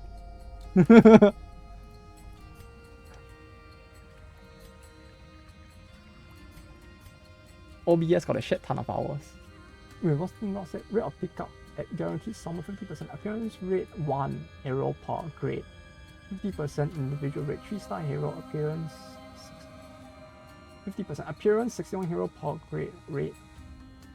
So it's like the guaranteed summon 50% appearance rate. So it just means that the character has a 50% appearance rate, right? Like once they appear in the thing, they go from 0.8% within their own like bracket to like 50%. So like if you get a hero of that rarity, it's guaranteed, not guaranteed, but like 50% chance it will be that hero. I mean character, I guess.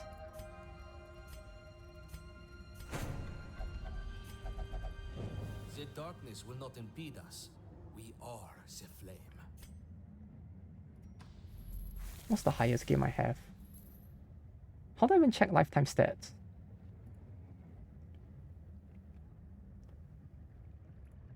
I like how my favorite game it's still only Kenshi, even though I haven't touched the game in years. And I'm looking at my Steam profile page now, it's just Kenshi. I'm like, We must be more why is vigilant. it Kenshi?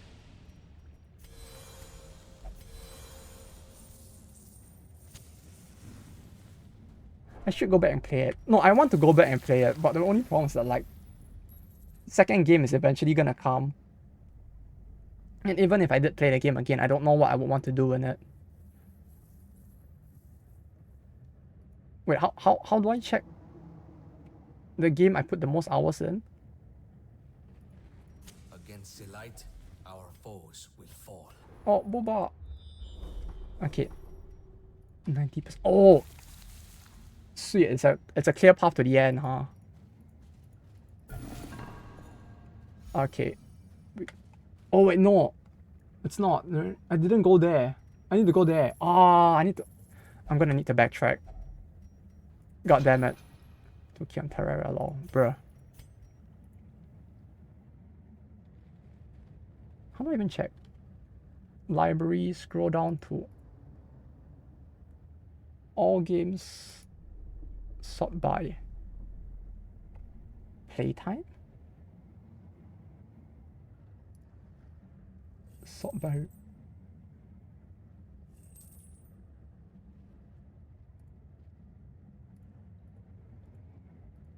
You can sort by playtime? Scroll down to all games.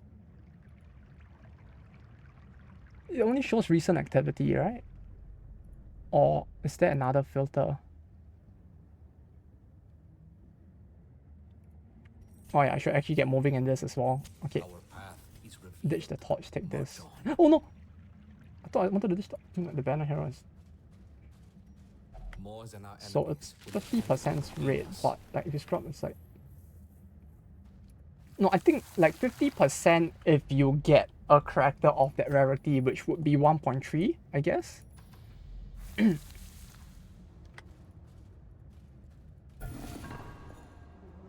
What's this? Are you sending something loot? Oh, there.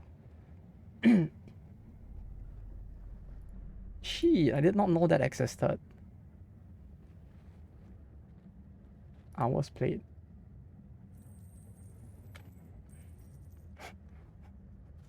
Okay.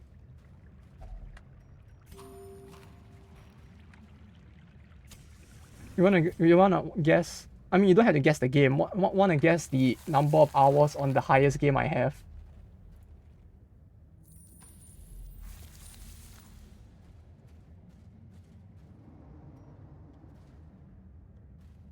Take me to the dungeon too. What now?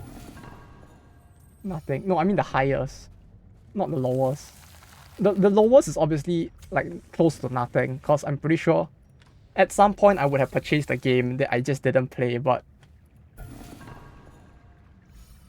I'm trying to remember. Oh, take me to the dungeon too. Why does it sound like a Kuma thing? It sounds like a actual like porn game on Steam or something. Oh, it is. Okay. 500. Multiply that number by 20 and minus 300.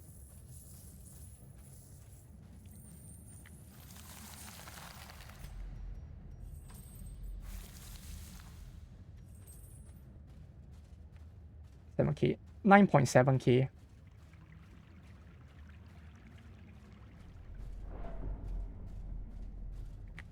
Yeah, then round got it. Then the second is 1K, so like my second game can't even like compete with anything. My second game even then is less than your Terraria. So literally it's just one game. And then everything else is like super low. It's an MMO, hence why.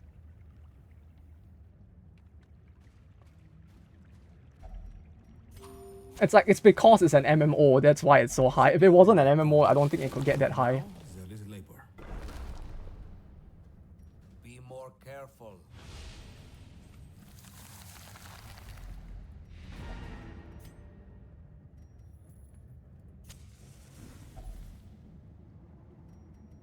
Like, it do be that more often than not, like, live service games would be the games with the...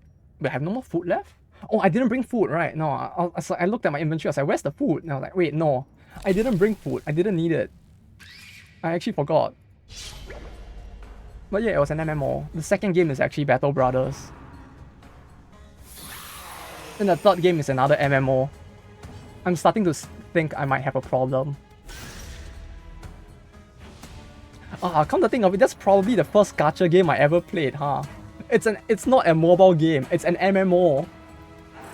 It's a Korean MMO. That was the first time I ever got introduced to gachas. Dingo Dangos 1 is sitting around 6k. Holy shit. Respect. DD2 over... Wait, DD2 over 1.5? Already? Oh, Dingo Dangos. Okay, it took a while. My brain took a while to realize what you meant. Holy shit. 6k. Mad respect. Mad respect. That's way higher than mine.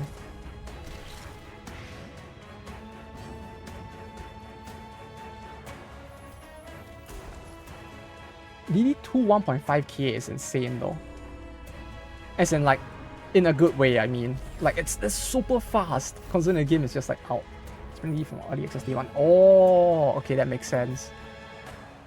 Okay, all the more mad respect for sticking with it all the way then. I thought you meant like the moment the game released day 1 of like out of alpha, you played it all the way to 1.5k hours. That would have been insane. Yeah, but like they do count your hours there, right? So you could probably just like take both hours and just sum them together, I guess. I haven't used Epic Games Store in so long, I don't even know if they log hours. Though Arc Knights 3k on Arc Knights is also quite cool.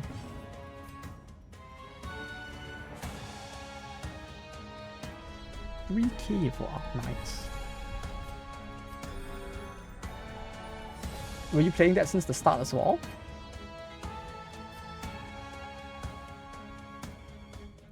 It does sound like it will make sense if you did, since like... It probably would. Like for gacha games, it really would be the kind of games that people could play for super long amounts of times. Just give it another year or two, it'll probably be like 6k as well.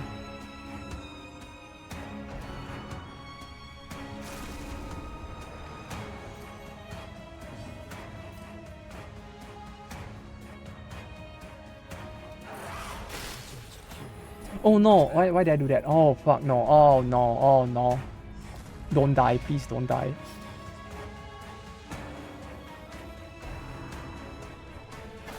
Go for how much? I can change over time. Wait, DD1 is one. Oh yeah, yeah, DD1 changed a lot for early access.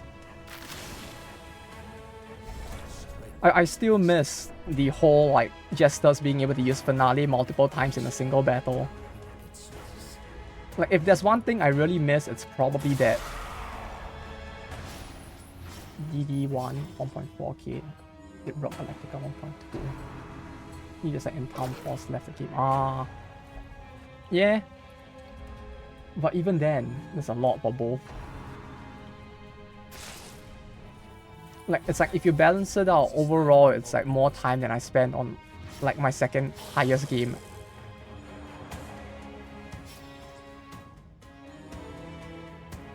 Where? Wait, what do you mean by where? I would put him in second or third slot? Or region? I don't know, to be honest. It's like, his heal is good enough for me to not have to think about the region when using him for his heals. I would say that the reason why is more so that like once you get his rare trinket, healing with him becomes very easy to manage. Like more so than like him having an advantage in a region, is more like the trinket, even though it does not boost his healing, by virtue of the fact that it makes his guard so good, it makes healing with him a lot easier. But I guess in terms of the region, if I had to pick one, it would probably be either here or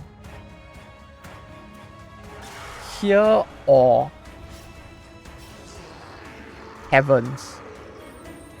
I would not bring it to the wild. I would not rely on his heal as a healer for against the Wildlanders simply because they hit so hard that like his heal isn't enough to deal with them. Like you would need a separate healer rather than to use him as a healer. In here it's not so bad because the enemies don't overall hit as hard and I can use him as a tank and a healer. Here with leeching. It's fine because like he resists it just fine for the most part. And even if he doesn't, by virtue of the fact that he gains crit on guarding, I mean on getting hit he crits, right? He heals so much when he starts to crit on everything that it just works out pretty well.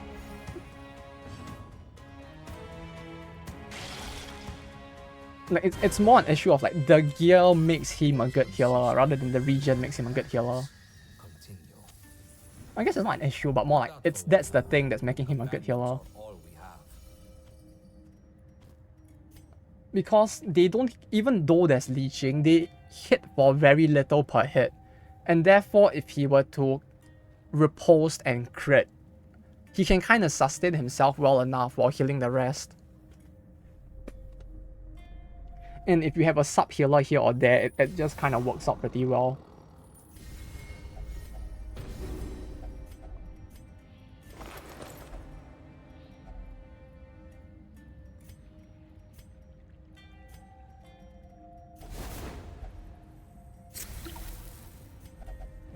We follow the ever-guiding light. Okay, let's see if I can go back and deal with... No, I still need to heal someone's stress, right?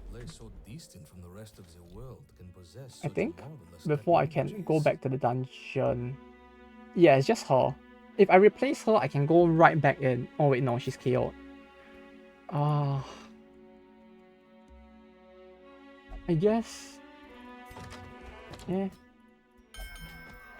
I lost a lot of money trying the matron battle, though we had like 70k and I have like 40k now because of the matron. I mean, it's more because of me, but you know, clearly her fault.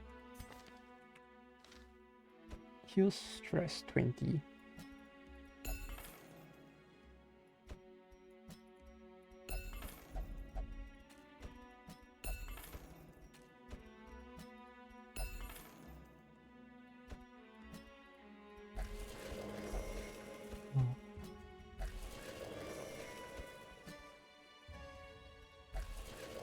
But yeah, I would say he actually works quite fine even with the leeching. Like, I don't know if it's just me, but it feels like 50% of the time, leeching actually just fails to blight anyway, so...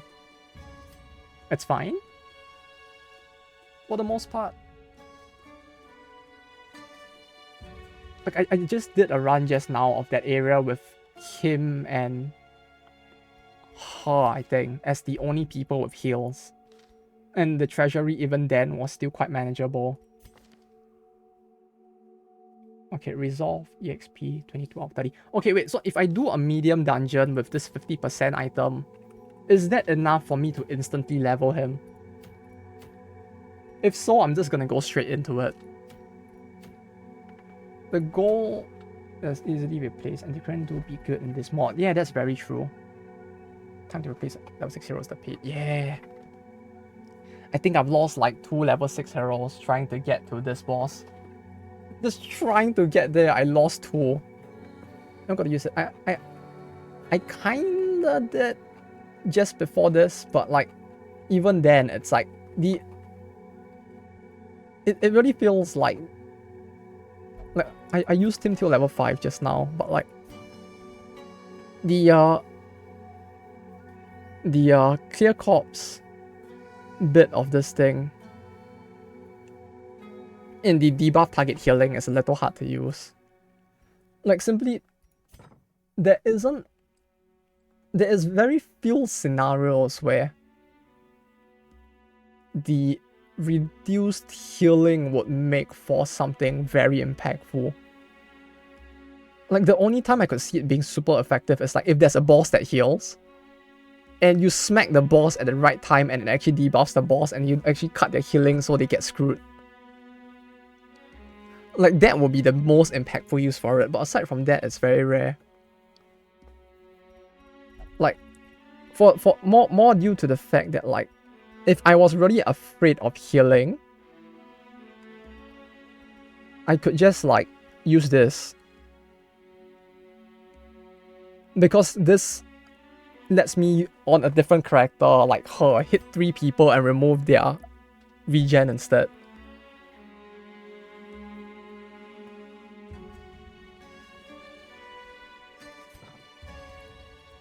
Like, the issue is more like, I rarely have the incentive to use this, but when I use it, he kills in one hit. For the simple, like, the bigger issue is that before it can trigger, he's probably gonna kill the dude. Because like, you know, the 7 crit from this at level 5 is so good that half the time he's moving with like 70% crit. So like, the moment he hits the dude in the front, the dude's either dead or gonna die in the next hit anyway, so it very rarely ends up being a case where it's super effective. Because like, the main focus would be to either guard or heal. And by the time he strikes so hard that they're just screwed anyway.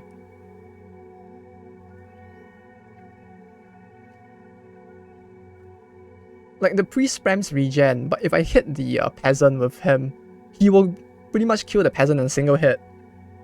The same for, like, I guess against the wildlanders it might work.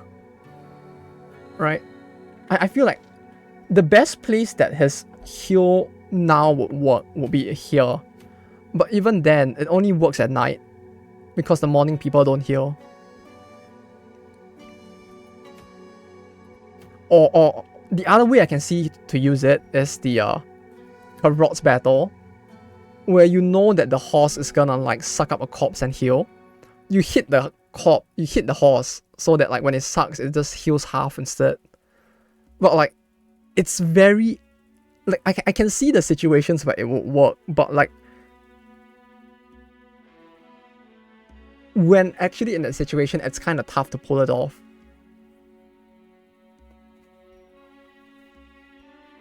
Like, there are situations where it will work, it's just hard to be in those situations.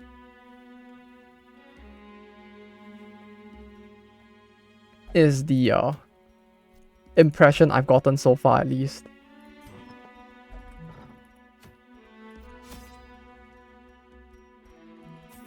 No, I don't need food.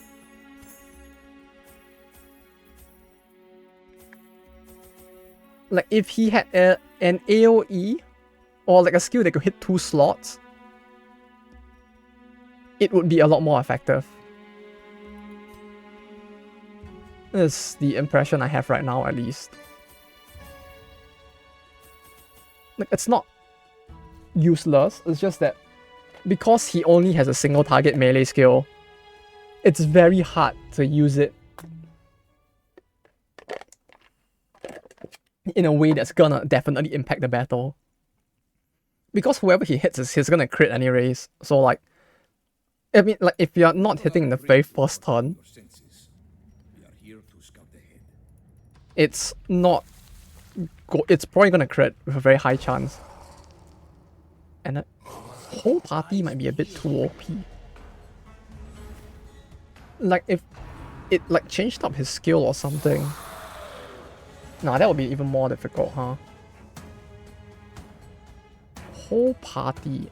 If the amount of heal reduction is lower, whole party might be better. But then that one will be down to like how you balance the debuff.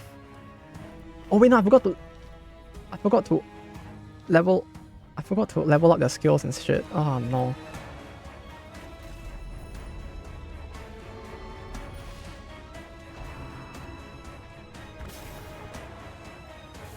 Because whole party has the chance to make it a bit too OP, but if it's done right, it probably still would work. Is the impression I have right now. Either way, it'll be better than how it currently is. The single target is very situational. Like in this battle, right? Like yeah, in this battle it might work because like this guy is gonna heal him. So if I can hit him and debuff him, I can stop this dude from healing him. But more often than not, before that happens, I could find a way to kill him. I feel like, oh wait, no, I just fucked up, never mind. Yeah, I guess in this situation it will work. Huh. Since I kind of just gave him like a free like regen there.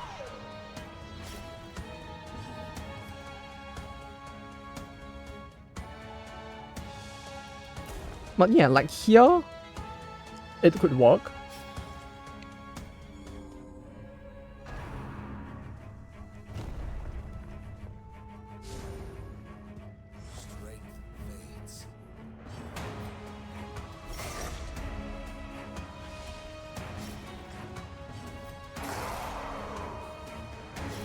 Right. I think, yeah, here it might actually work decently well. Since like, wait, does his repulse count? It doesn't, right? Like I have to physically hit them with his attack. So like, I would need to physically hit him once every few turns, which, considering the fact that I don't really need to spam his guard, it's fine.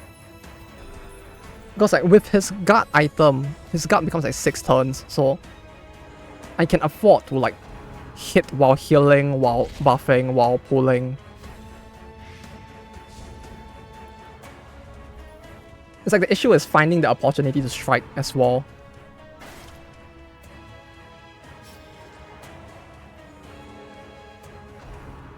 It's like here it will work. I can stop him from using his battle regrowth, which is nice.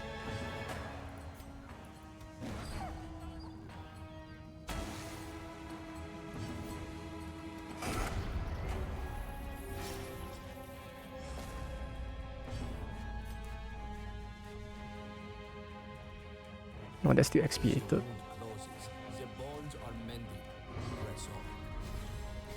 39. 14? That's really low. 4, 26, 31. Like perhaps here might be one of the dungeons that it would work really well, yeah. But yeah, if they just choose to not do anything like this time, it's like, okay. No, I mean, they still could. Oh, wait, no, I just fucked up. Why did I do that? No, I should have moved instead. I fucked up. Oh, no. Why did I do that? 26, 4. I need to do 3 damage.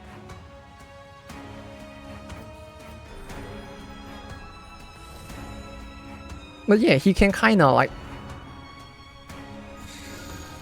work around like them having like huge amount of heals quite well.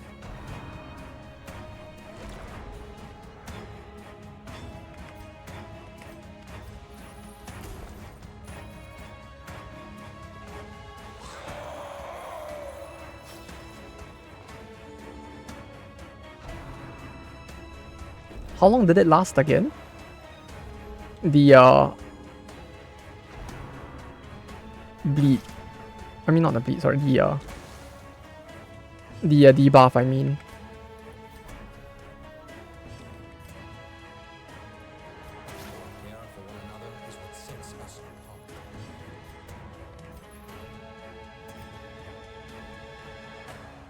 Was 9.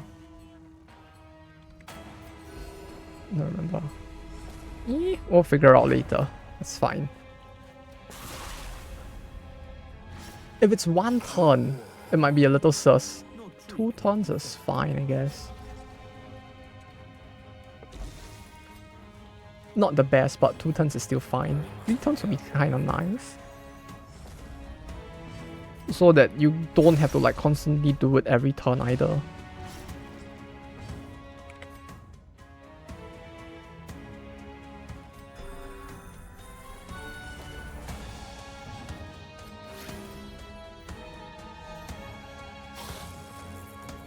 There we go. Okay. Bleed chance, 20% damage. This increases his healing received. Yes, good. Good, good.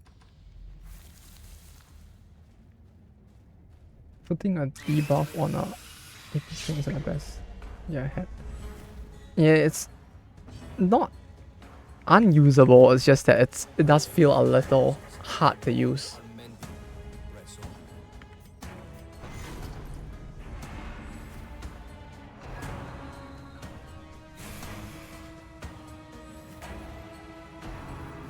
I guess okay, if his kit was designed to take more advantage of it, it feels like something that could have been pretty good.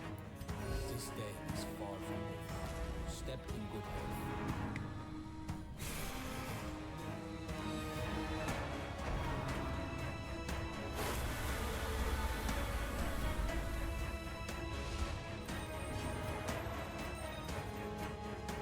Like, I guess it's more with the execution of the way the AP is. I mean, not the AP, I mean the execution of the debuff itself than the fact that there's a debuff.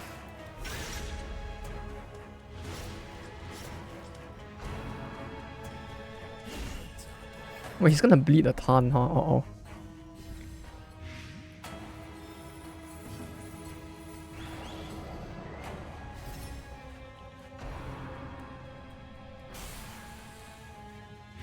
Uh-oh.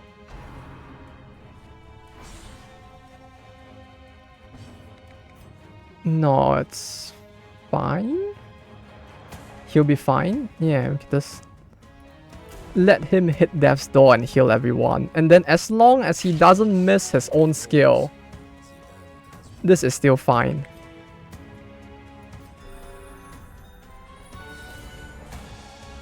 I think. Yeah, it's fine. He just needs to hit Death's Door. And do this. See? Easy! Full HP, what do you know? Wow, crit heal! Wow! 4 bleed, 4 blight. Yeah. Goodbye.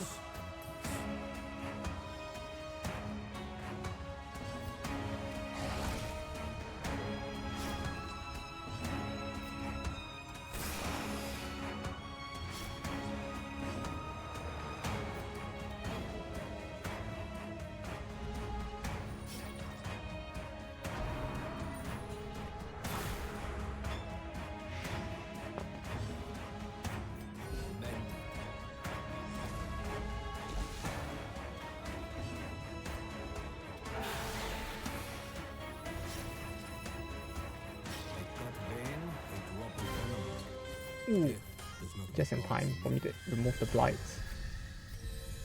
There we go. Against the light, our foes will fall. Oh. Uh-oh. Uh-oh. Oh, that's fine. As long as he doesn't go fully insane, it's all good. Room battle. Vendor. Oh, Vendor might be good.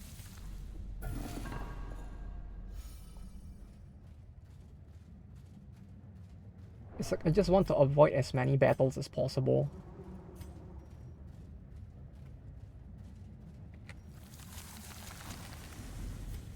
Oh, it's the wrong vendor. Oh, wait, no, there's another vendor there. Maybe. Maybe? Go, go, go, go, go, go. Vendor. Room battle. Oh, it's all room battles, huh? Oh, it's the key thing. This is actually pretty good.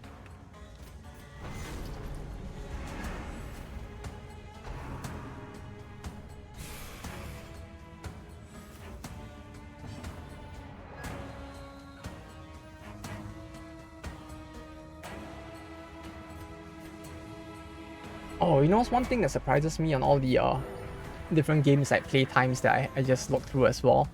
I'm actually surprised I have more time spent on Company of Heroes 2 than Payday 2. Like, I remember playing Payday 2 a ton back then, but even then, it's actually less than COH 2.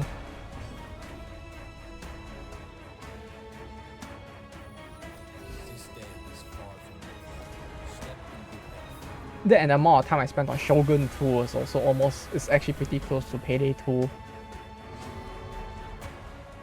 Why there's so many games with 2 in their name? I just realized. Like half the games in the games I played with the most like hours, it's just like games with 2 in their name. There's also Divinity 2, or maybe Crusader Kings 2, or how about Total War Rome 2, or maybe XCOM 2, or maybe Unity of Command 2, Minecraft 2. You mean Roblox? Oh, got him. No, I'm sorry. Don't kill me for that. I'm sorry. It was a joke.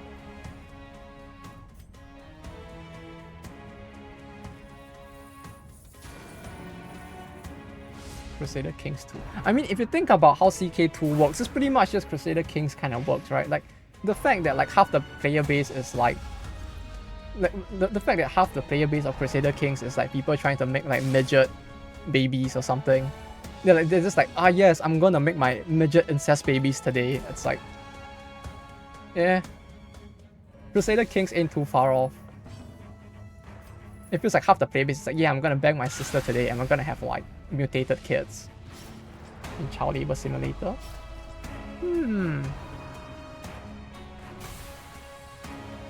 Just a little bit, not too much child labor. No, that would be illegal.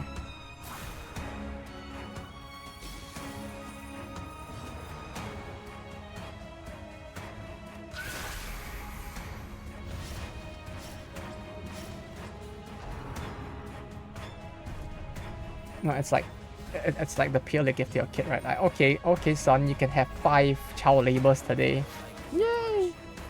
But no more. No. How they pay child developers in Roblox? No, I have. I've heard the rumors, but I have not actually like looked into it too much. Is it as bad as they say it is?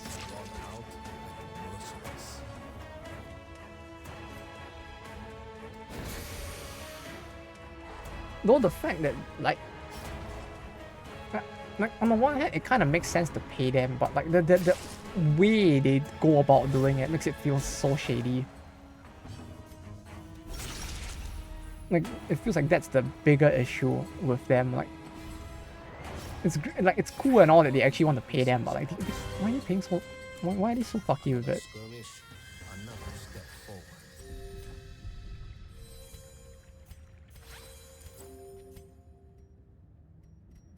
We follow the ever-guiding light. Skeleton key. Most pernicious again. No challenge is without its barriers, both Booba? proverbially Booba? and physically. Yes! Yes! Ha ha ha ha. Ah, that's not a lot. I mean, I give them a shit. Malignant thing as well, so I guess it makes sense, but man, could have been a little more generous. Come on. Uh-oh. Why would you touch it? Why do you have an act out? Necromania. Fuck. Necromania here is actually quite bad, huh? Since like half of their triggers are like corpses as well.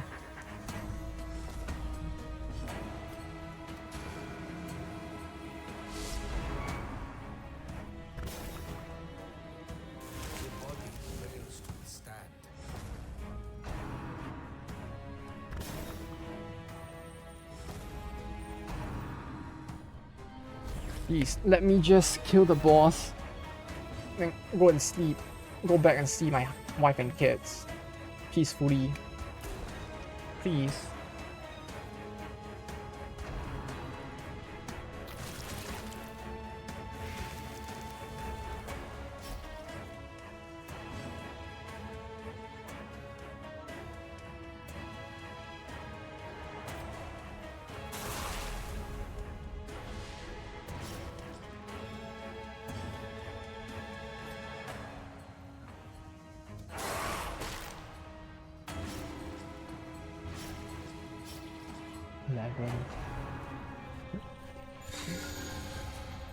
They're gonna start healing each other, huh? But yeah, it's like situations like this, right? Like, yeah, having the whole ability to stop them healing is nice and all, but like I can't actually do it in this situation because they're like in the back. Right, like the people, like it would force me to need to beat the front line down first and prevent them from killing the front line. But if I want to like actually aim for the back line, it kind of doesn't do that much either.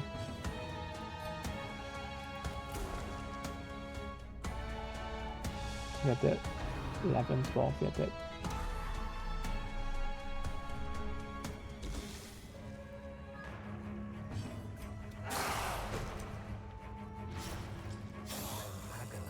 Okay, both are dead.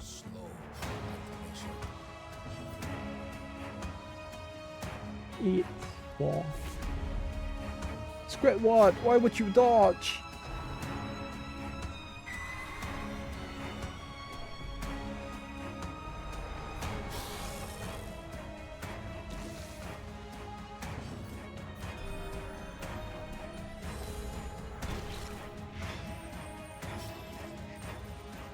Was them getting like a regen from their leeching popping always a thing? I feel like it didn't used to be. Was it always there?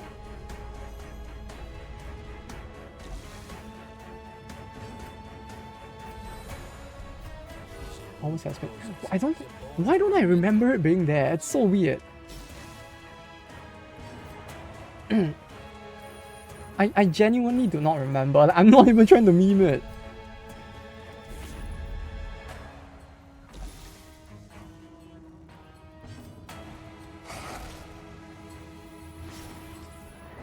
Like it means that I had to have played through this dungeon multiple times without noticing it was there. Which, yes, I know at this point wouldn't actually put it past me, but still. I actually don't remember.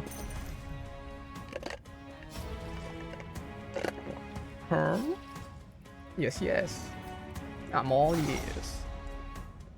Well, actually, only part of my face is ears, but you get the point.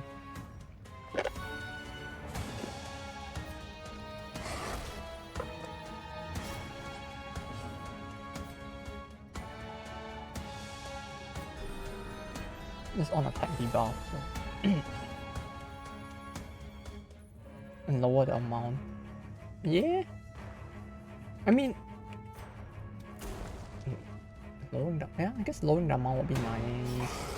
Feels like it isn't as necessary since it's a single target skill, but yeah. An adequate You could. performance for now.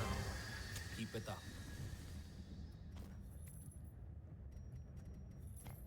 It feels like it'll be better to test it and see if it's a problem first before lowering the number. Hi, step lightly. What do we do here? Hey. The which part?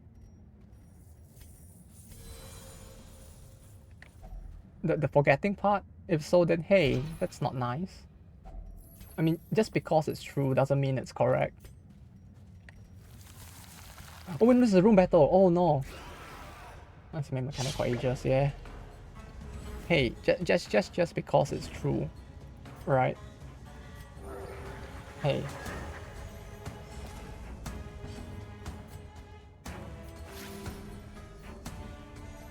I have to ask though.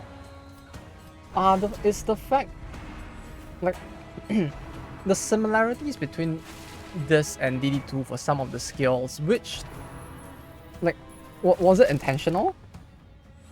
Or was it just a coincidence? Like the fact that these guys would like curl up and get a block and stuff like this. Like in DD2 obviously it's not a block, it's a 50% defense, but was it a coincidence that there was like this, or was it like an attempt to make it similar to DD2 or something? Or was it the reverse and it just happened to be like that? Like it was all just a happy coincidence. Because it's kind of funny how like it's meant to be like DD2. Yeah, that's the thing, because like some of the stuff is like they are just funny coincidences that make me wonder. Cause like this, obviously, a lot of it was made before DD2 was made public, or was it already on early access? I don't remember. But like, yeah, like it's just funny how it coincidentally some stuff ended up being similar.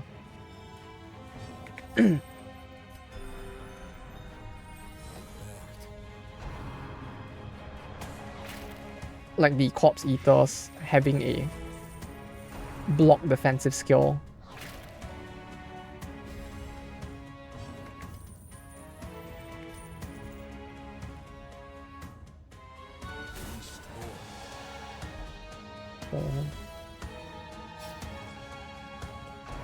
Uh-oh. Uh-oh.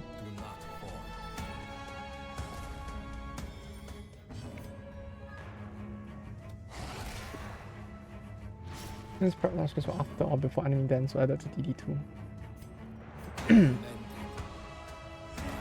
Yeah, that's the thing. I'm not sure of the chronology either, but it's just a funny, I guess.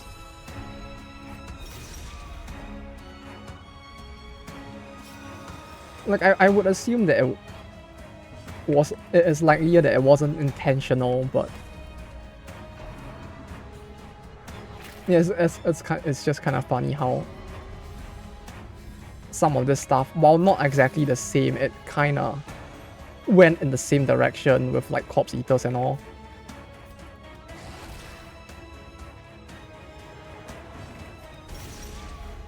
Bleed? Yes! You fucker. Die with your sins.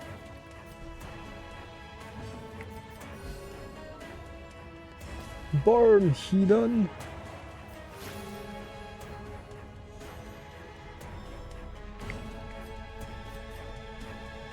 Give me 29. Wars consist of a great many battles. Continue. Don't interact with the corpse.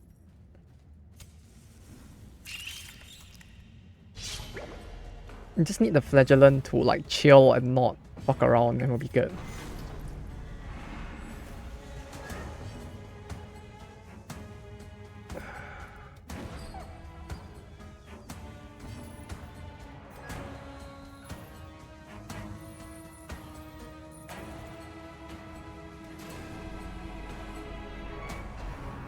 Uh-oh.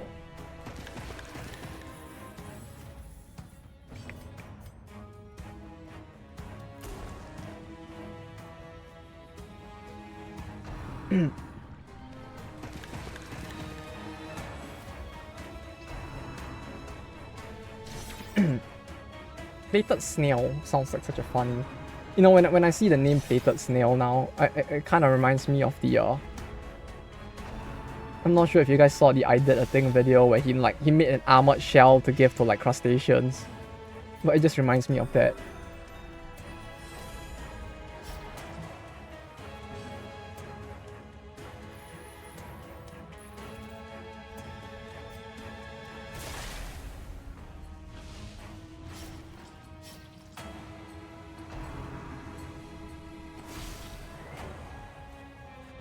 Where he did the this.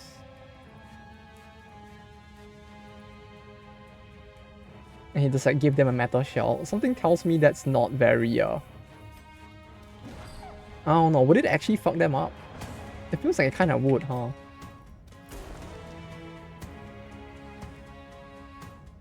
Also, I like how the smoke screen gets around the damage reflection as well. Very based.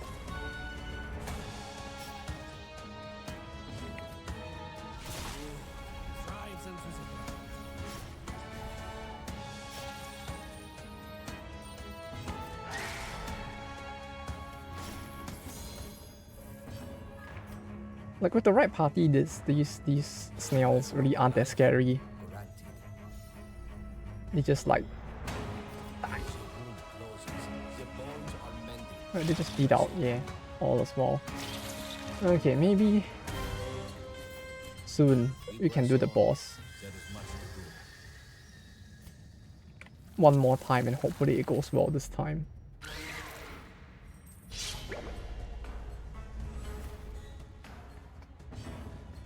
You know, the funny thing is here I was thinking at the start of the stream that like, yeah, we'll probably be done with the boss within like maybe 2 or 3 hours, so best to find something else to do after that. And it's like,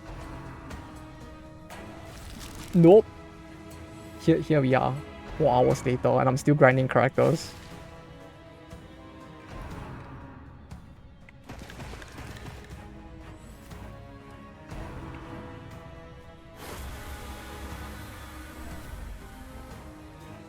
I guess it was not meant to be.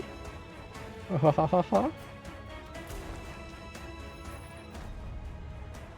know that's not a B, but still, it's just humor me on that one.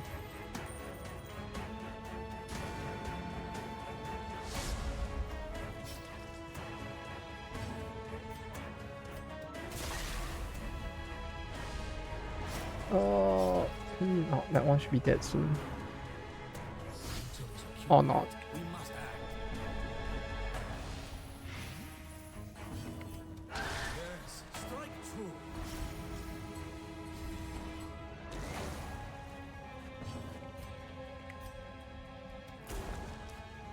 Oh, but that's it. Okay, that does 2 damage. Good.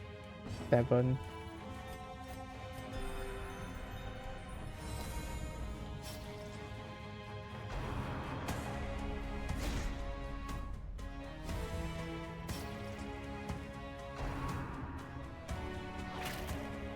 Oh, you want to know what's another weird law that they have in Japan when it comes to like monetization and gacha games? There's another thing which is a lot harder to tell that it actually exists, but if I recall, there is a law when it comes to like sales of packs and any form of like sale that comes with additional items. The additional items, if I recall, cannot exceed like 20% of the value of the item you're selling.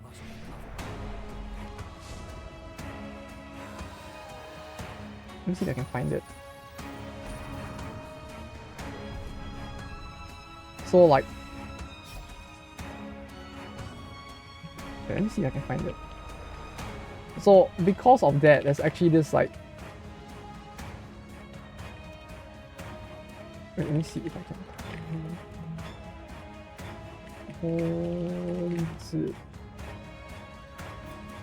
Which is kind of funny because, oh yeah, Keihin Kisei no. So it's what was it? So if the item is, where was it?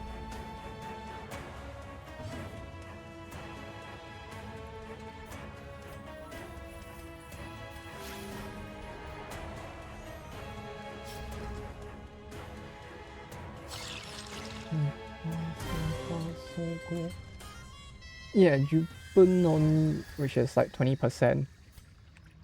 So like you can't add in like, so like if you sell something for like, if you sell a in-game pack for 10k yen, you can only add like additional rewards to it up to a total of 2k yen, which the funny thing with it is that for most in-game items, once it work with first buy 2 times gems things.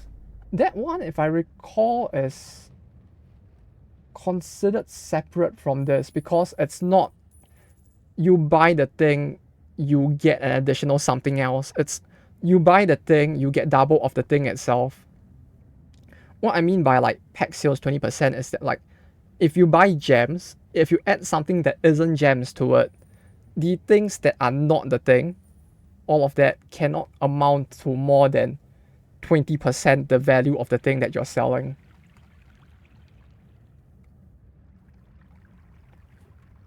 Like the way that law works for it is very weird because it's for items provided besides the thing you're purchasing. Companions are all we have.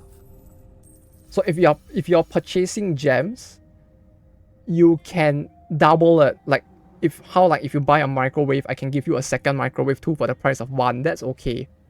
But I cannot like sell you a microwave and say I'm gonna give you a refrigerator with the microwave. in that sense. Is how the law works in Japan.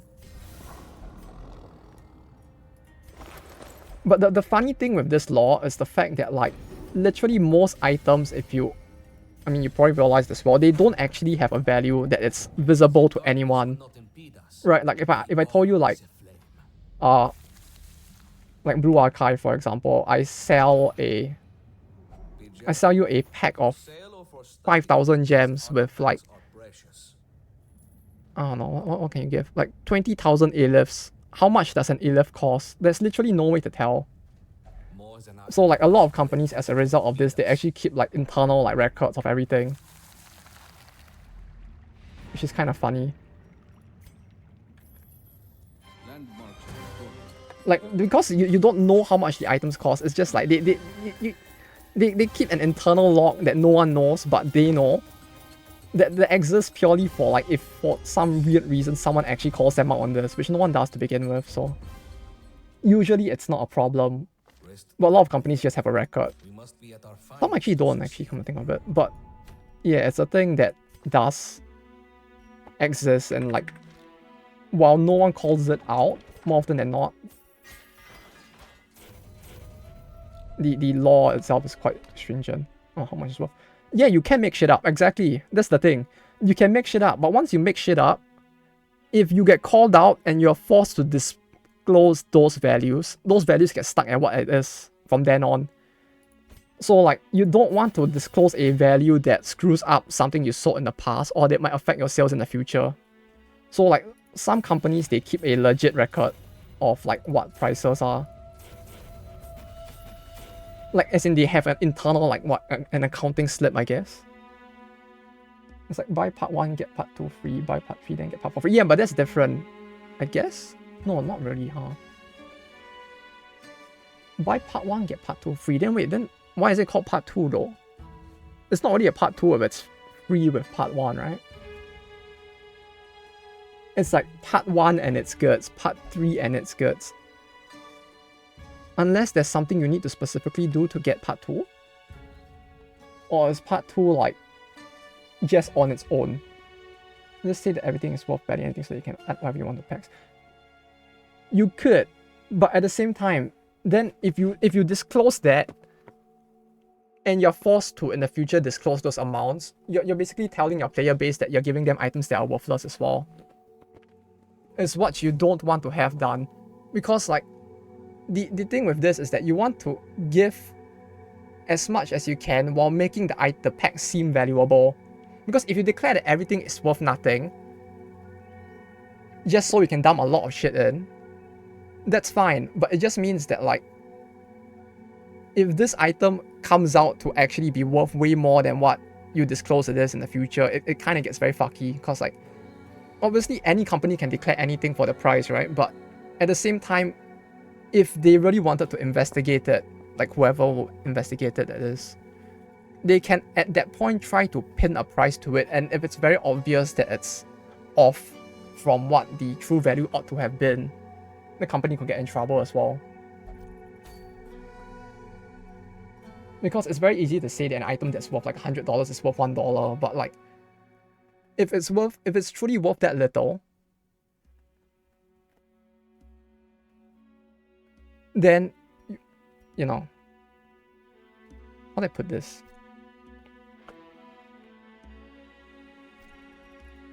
Let me figure out how to put this, or explain it, I guess. If the item is worth as little as that, right, then that on its, how do I put it? Then it's a bit hard to explain it.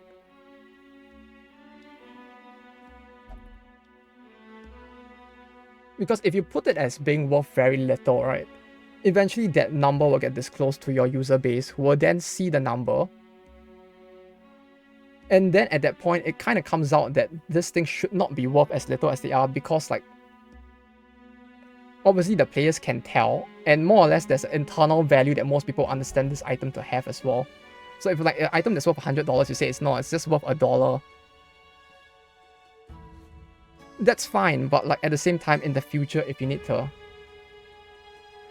you can't really sell it at its true value anymore is the thing that happens. And also if someone for some reason decides to investigate and they can actually pin a price on the item, it becomes a problem that, yeah, the company could get in trouble for as well.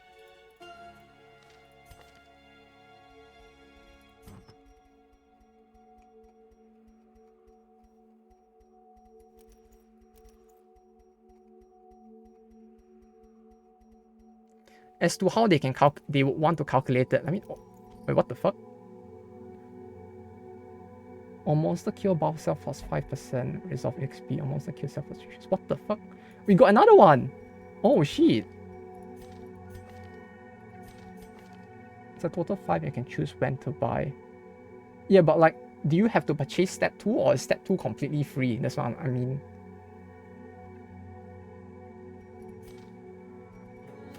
But yeah, one way that they can actually pin the price to it is to simply look at like your in-game, how much you would have to spend to get the item. Like what can you use to redeem the item? And based off of that, how much would all of these things that I use to redeem those items gonna be worth? And then they can just like back calculate all of it to eventually reach a price.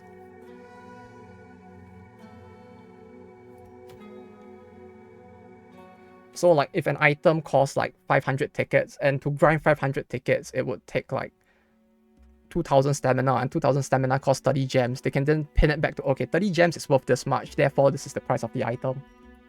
And that is one way that it is done, but at the same time, it's very rare for a company to get caught out on this because of the fact that to begin with, most of the numbers are internal.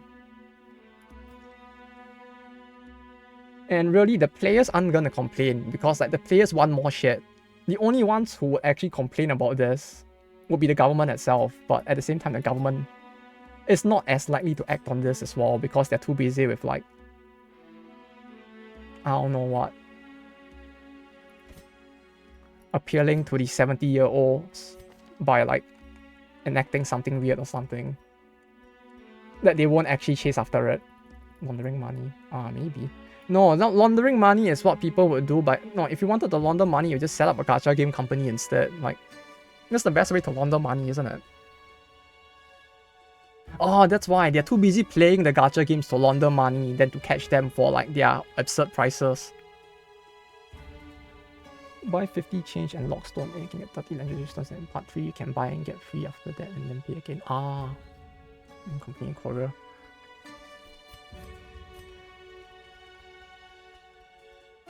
Please, if it was a Japanese company in Korea, they'll get banned, so they'll probably like get chased out of the country so quickly.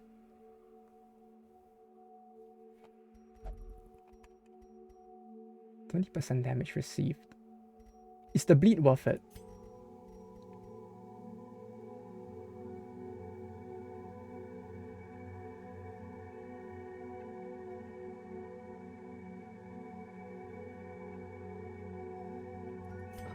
I wonder how it works for Guardian Tales though, like in that style of like you purchase 30 legend, you get 30 legendary stones for free, but can you use the legendary stones on something else though? That's the thing.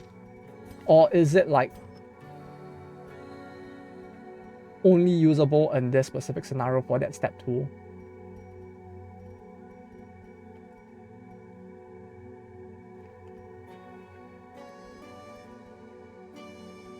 The game rating industry in Korea is a very interesting thing though, after reading about it now. Like, I didn't know it was like that weird. Like, on the one hand, it's already gonna be gone now, so it doesn't really matter anymore, but it's kind of surprising how sus it was.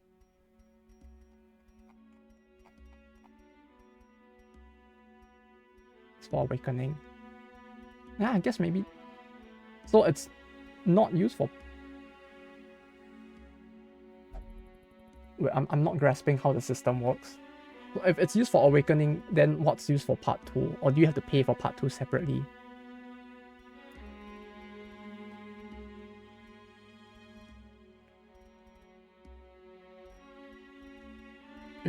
Just to play games and tell what rating they should have, and there isn't. Yeah, the whole concept of like those rating companies is so strange, to be honest.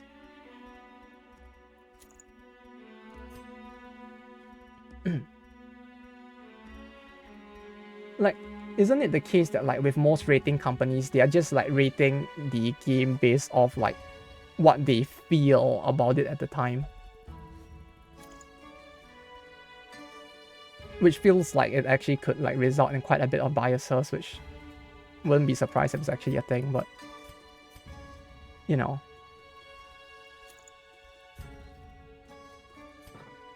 Okay, I shouldn't focus on bleed. I feel like I should get the collar.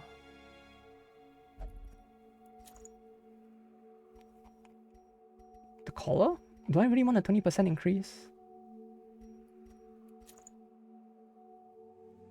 Profane scroll, debuff target, 140% base. For the difficulty, right? No, per difficulty. So is it per difficulty? So this is 160% base, right? Is it?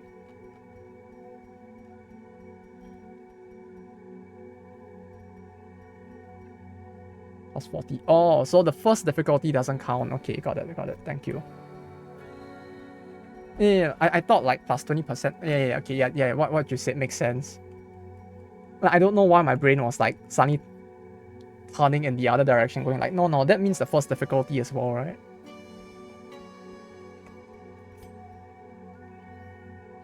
Yeah, I don't know why my brain started thinking that, but okay, got it. Thank you.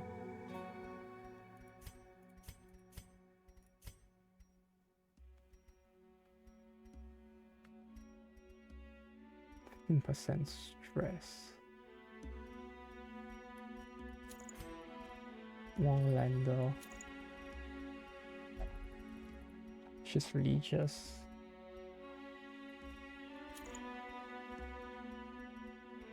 That's fine. Probably one more ways to stop bleed, so giving her this might help a little. This is fine, this is... I should up target whistle just in case. I might need it for the final battle.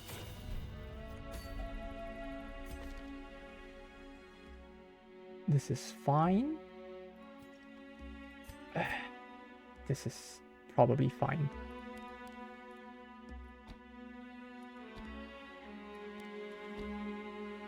No, vulnerability hacks actually. Yeah, let's do.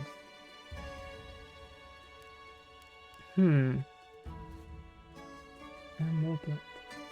I could use this, come to think of it. I just crush mine.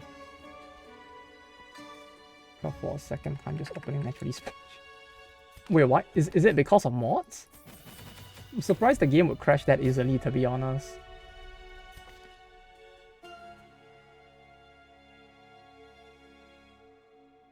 The divider death blow resist is lower.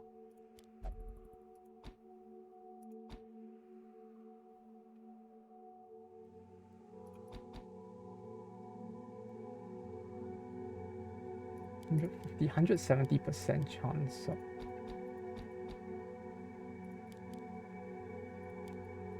One, two, three, four. Okay. Please, I have lost all my money. Please.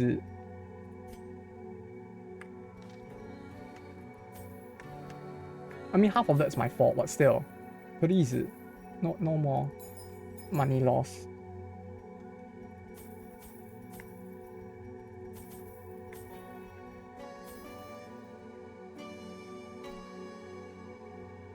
Okay. Shovel? I have shovels. Torches? Maybe a bit more torches. It's like mods. This matron has forever walked down a road with no destination.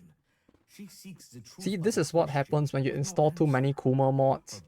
It makes it such that every time you touch a chest, even if the chest is completely natural, that your game just gets all tense and just crashes instead. Understands the riddle imparted to her by the gods.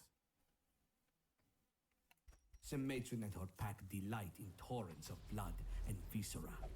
Let us give her a death befitting of that desire.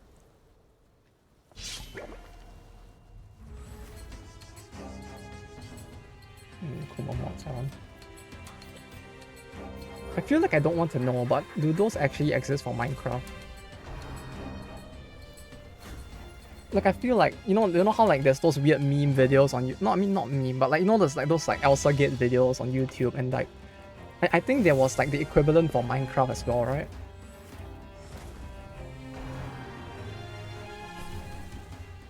But there's surely not. No wait, if they're actually doing that, it probably exists in the game. Never mind. I don't think I want to know. Forget I said anything.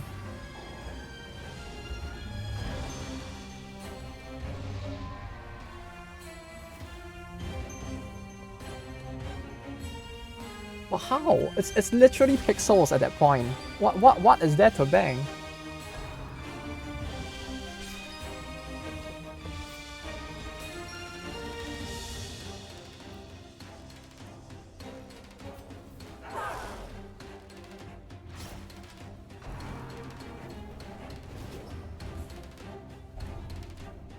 Are you fucking kidding me? First battle, first move?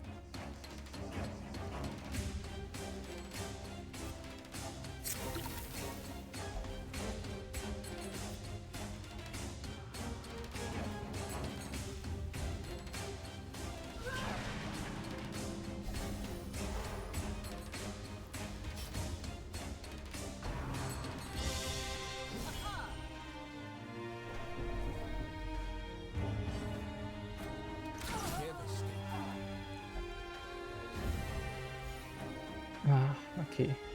Well, that sucks. Took quite a beating there.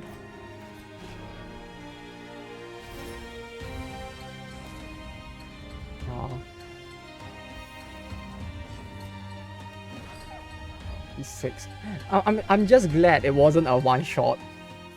It was very... Oh, God. It was very close to being one. As is.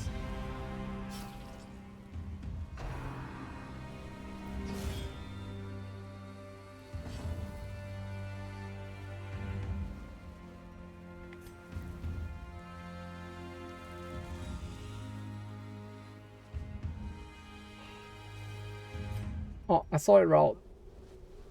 Give me a second to reflect very hard on this battle, first and foremost.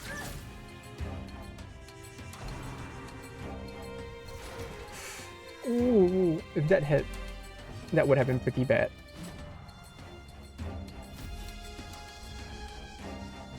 Okay, in this specific case, it's a little hard to say. Because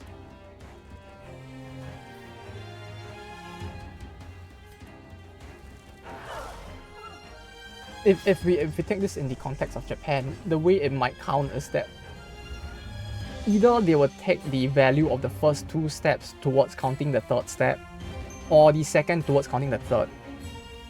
But there is no like direct way to know without asking a lawyer in this specific case, cause like the free item is technically only free because you purchase the total value of the 1st and 2nd step.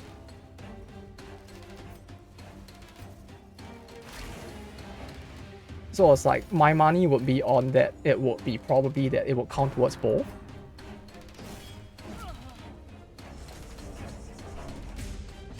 But I cannot guarantee that that is the case.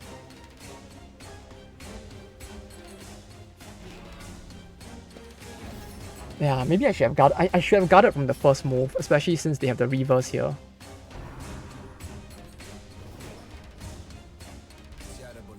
Oh, 18.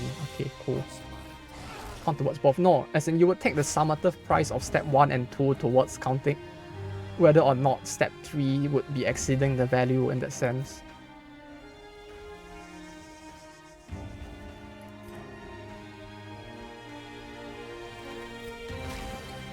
So rather than it counting towards both, you would take the summative value of the 3 steps combined.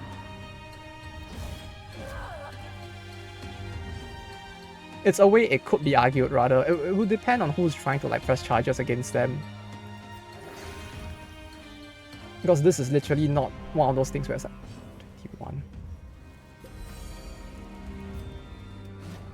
that's one of those cases where it's a bit harder to say because it would depend literally on how much whoever is trying to clamp down on them is trying to clamp down on them.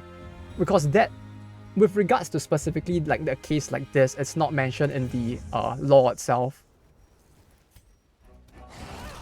So whether or not they would count 1 and 2 combined towards 3 or just 2 towards 3, it's hard to say.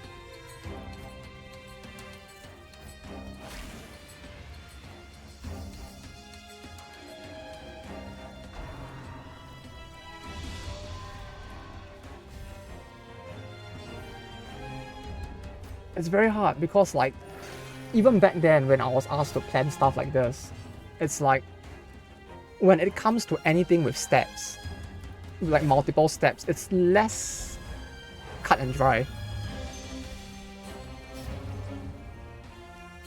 Like between different bosses, I have had people tell me like, we don't mind if across all 5 steps the value is 20%, whereas some are like, no, every step needs to be 20%. It's like depending on the company and how willing they are to like gamble on what the potential interpretation could be, it varies a little.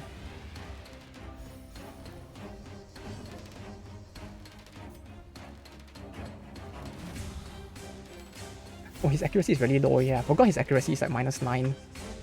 He's a -9 mod. Oh god, I forgot about that.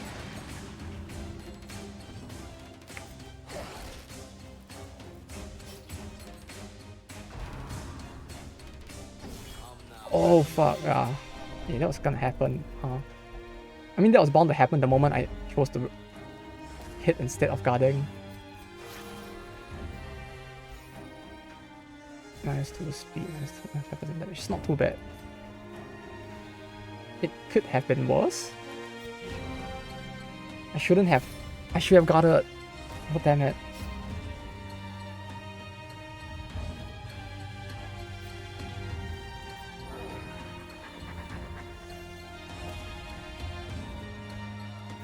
Worth less than what you get to buy. 100% worth less than what you get to buy it. Yeah, because what is it? So the thing is that in the rest of the world, obviously the way the law, the legality behind it will be different. So I can't say like for your country specifically if they would, like America or wherever, whether or not like any country other than Japan, whether or not they would do the same, whether they would follow the same laws in that sense with regards to this. Because like Japanese games, if they release the content outside of the country, in order to maintain fairness, they would like keep the contents the same, so you would get the same thing. But like, if we assume that situation, is what I'm trying to get at. If we assume that situation, the free step being worth less than what you buy to get it makes sense because like the value of that step on its own, as in what is in that step on its own is probably not the 20%. It's like the first and second step probably have some level of like value to them above the base value of the items as well. So like you get the 20% is typically shared between the small amount of value in step 1 and 2 and then 3 as well in this kind of situation. So if we assume that they're doing the Japanese thing, I am sure the previous owner will not mind. it's back! The compendium! Oh! How I've missed you. My son, you have come back to me. After all these years.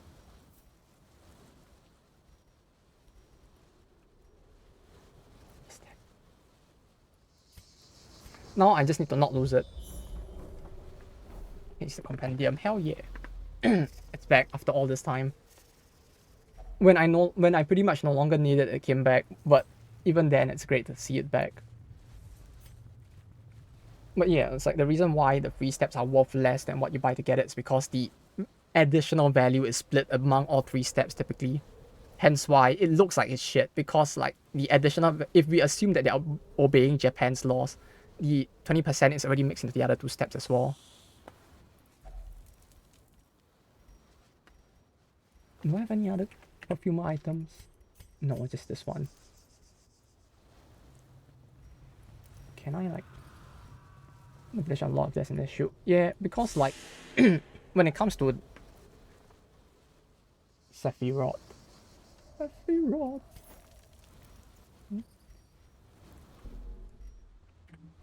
Sephiroth. Haha. Nice one. But yeah, cause like with step up gachas it's a bit more iffy. Because companies typically do not share if they get like a complaint about it either.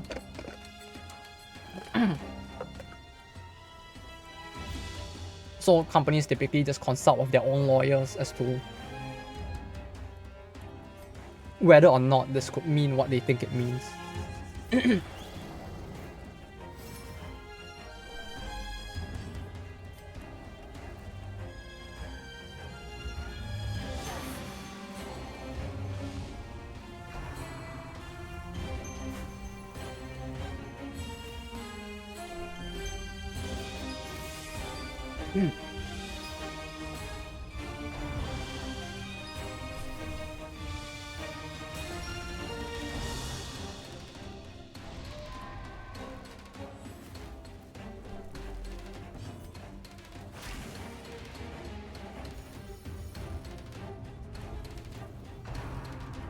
But yeah, one thing is definitely for sure. I'm not very good at explaining any of this on the spot, huh?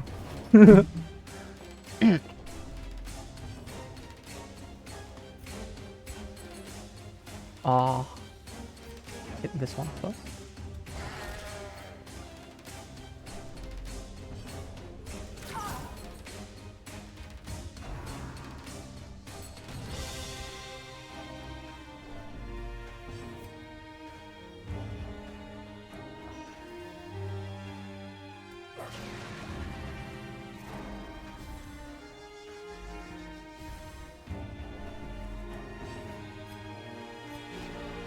Okay, let me swap to him instead. But yeah, the 20% thing is a very iffy thing, the way it's done with game companies in particular. Just due to the fact that like, most of these items do not typically have a fixed monetary value. Like the main issue with that law is that it was initially a law for actual like real life marketing companies. Marketing for companies to prevent like people from selling you an oven and then giving you a fridge as a side bonus to like attract you to purchase like the less valuable item.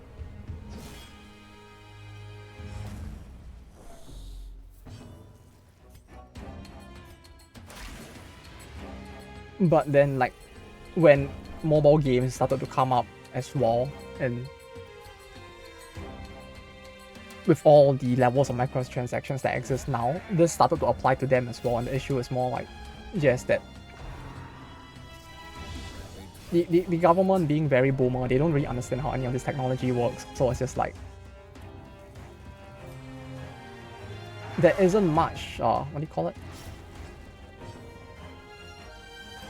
Affirmation? Not affirmation, like explanation, I guess, of how these laws would work for items that do not inherently have a price tag attached to them. Because with a fridge, it's very easy, right? Like, the fridge probably costs some level of money to produce it. And then there's like, even if you don't count in the markup, I mean, you typically would count in the markup as well as like all of the additional costs that would go into producing the item. It kind of is a bit more obvious, but with like, I don't know, an in-game weapon, it's a lot harder to value.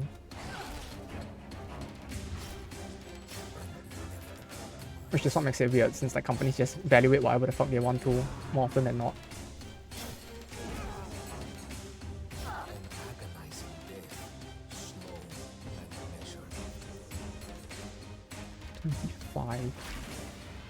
If they're in the front, they'll just use sickle retreat, right? So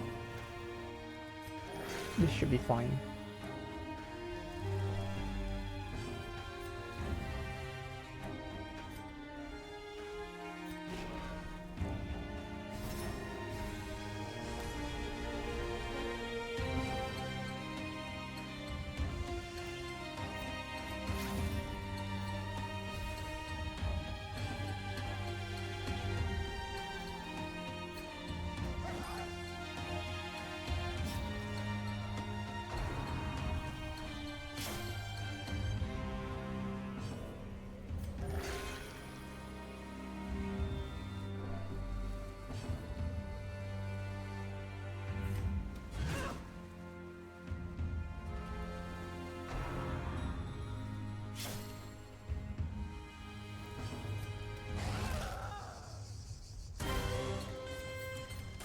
press on. There is much to do.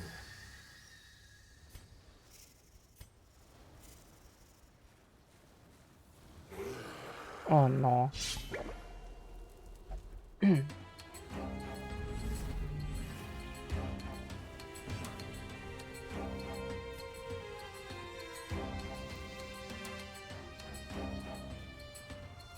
You come. Yeah, I mean he's not doing too bad of a job, but it's none good either. Felt like a touch of the unspeakable.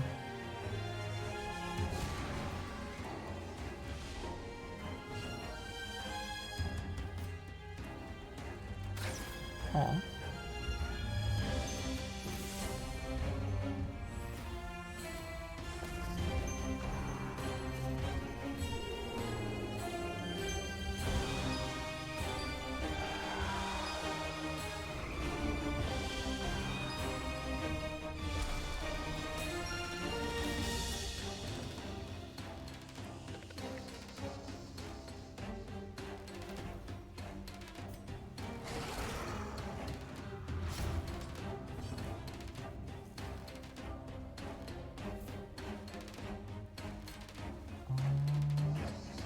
Can I stun?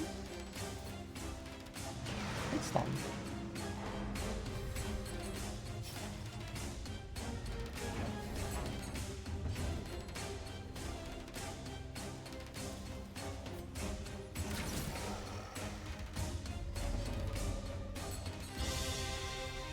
Then now we swap the Garda to him.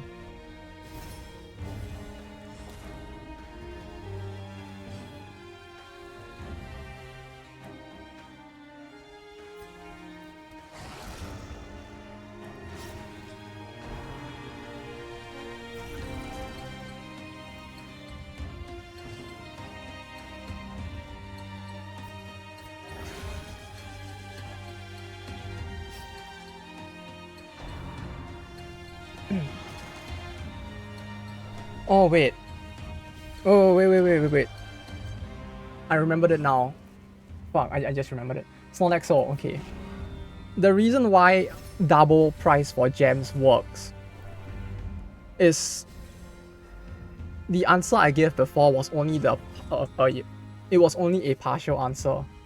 The full answer is because it's the same item still. It doesn't fall under the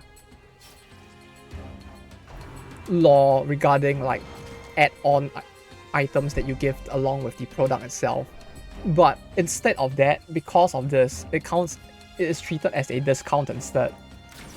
So the reason why it's not considered you are adding on a bonus to the thing you're selling and then therefore this 20% is because when you double the amount of the item you give, by law it's a discount instead, and because it's a discount, a different set of laws applies, because in a sense it's like instead of selling 80 gems, instead of like you're selling 40 gems at 10k yen with an additional 44k gems as a gift, it's legally seen as you're selling 8k gems at a 50% discount. So because of that, the law that applies is different. Instead of the law for gifts, the law that applies is the law for discounts, which is simply that you cannot sell an item below its cost price of production. I think? I don't remember if it was cost price of production, but something to that effect. But it cannot go below a set price. Like there's a set threshold based off the item, but I can't remember what's the item. It's like how that bit of it works.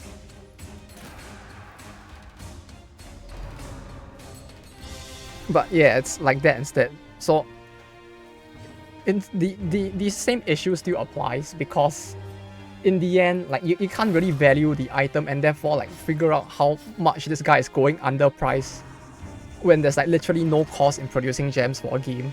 It's the thing as well.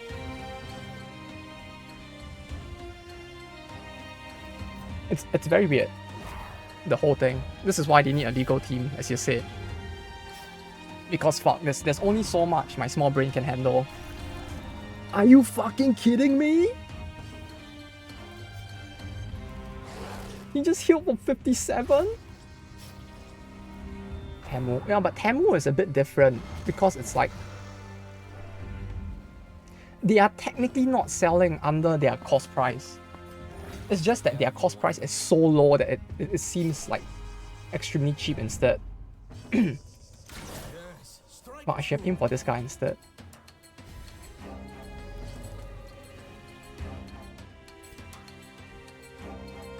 Okay, got her. We cannot let them hit her. They really take after your boy, like in more ways than one. Like, holy shit, that heal.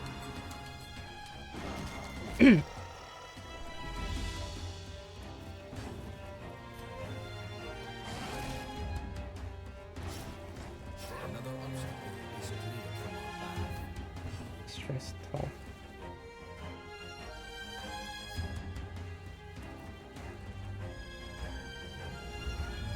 Stun. Wait, when did it get to 12 stress? What the fuck? Oof.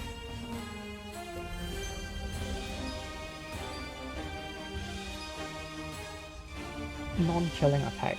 So don't attack basically.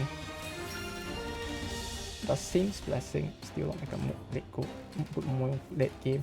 Saint's Blessing is the stress heal move? Was it? I would have preferred if it retained the stress heal itself rather than just being like increase your stress heal gain. Because the issue is that it's a skill with no primer, right? Like there's nothing to lead up to it. It's resist and stress healing. Yeah, but did it outright heal stress? Or was it just like increase your stress healing?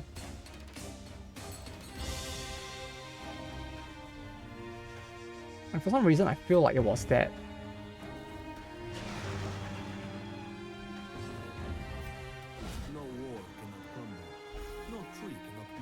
Stress healing recovery, yeah.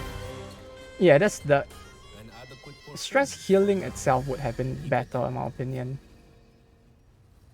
More so because the issue with it as it is now is that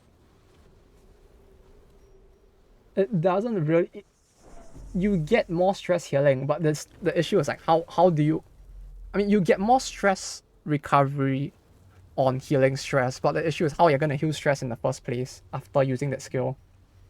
So you kind of need someone else there to help you heal the stress, which on its own makes it a bit harder to use.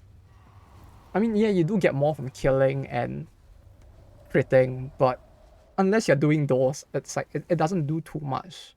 So I guess late game it's better than early, because like early it's gonna not do anything at all, but at least in late you probably have someone who can heal stress and make that move worth it a little more. Togetherness is a rare thing in this place.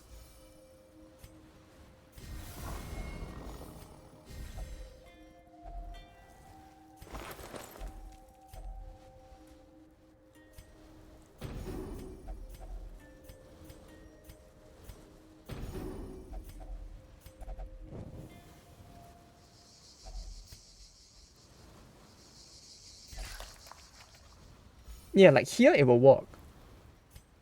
It's what I mean, like if you have a party where someone else can do it, it's good. The issue is that it makes him a bit more restrictive, and like if you really want to run a skill for some reason, it's a bit more restrictive where you can use it. But if you have the right party to use it in, it's quite good.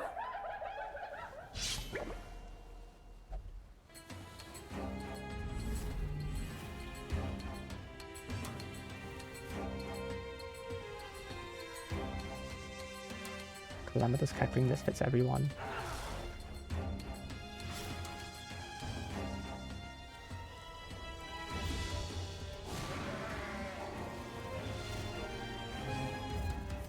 Not debuff resist first turn. Ah, that's true, yeah. That would help a lot. The debuff resist more so. Debuff resist actually would be pretty good in like certain bosses as well, huh? Like you bring him to fight the matron, he might actually just annihilate her, just since like her entire gimmick might just do jack shit.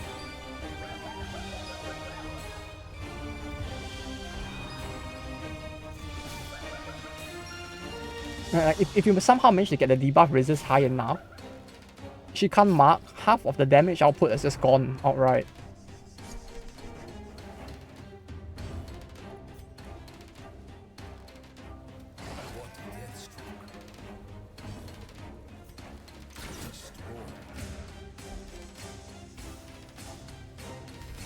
Cool. So yeah, I can see situations where it'll be pretty good. More so for the debuff resist than the stress healing. The stress healing is more like a bonus on top of it, I guess. Like if there's a situation where you want the debuff resist, it would help more.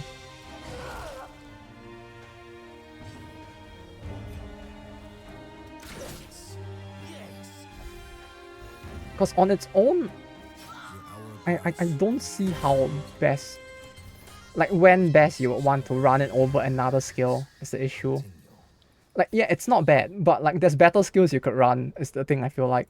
Like you would want to run your guard, maybe the heal, unless your party has a lot of heal, in which case maybe you could go for like stress heal instead. Like maybe in this party, instead of his heal skill, you could run the stress recovery. So first turn you use that plus her flare. Would be pretty good, yeah. Like especially in here, it would shine quite a lot.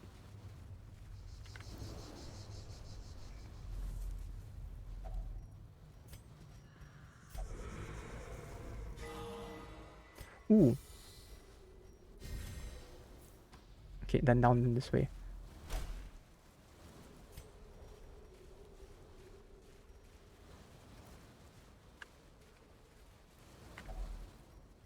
Increase healing. And protect. Cool. Increase healing and protect. Cool.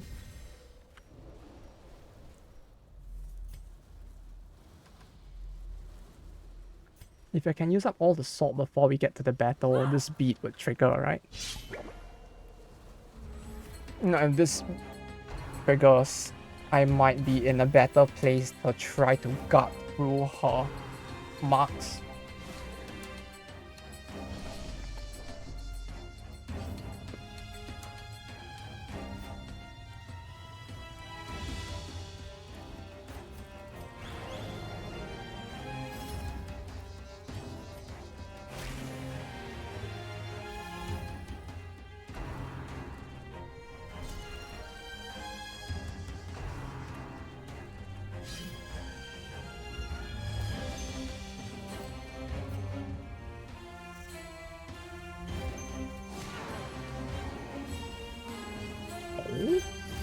She resists. Oh, I didn't see her debuff and mark resist. It's 110%. Oh no. Man, can be a lot easier to talk about. Yeah. That's true. Since at that point we can actually see the skill as well.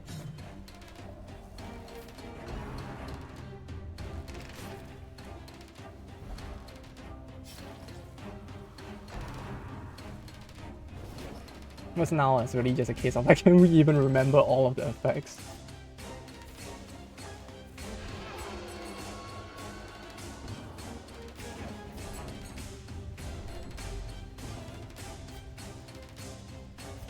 Okay, then now he got. Oh wait, I should have used the Laudanum. Laudanum? Blimey.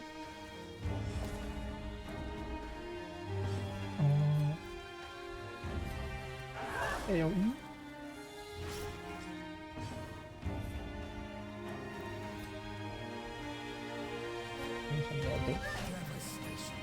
Okay, then she will... No, she won't die yet. Dang it.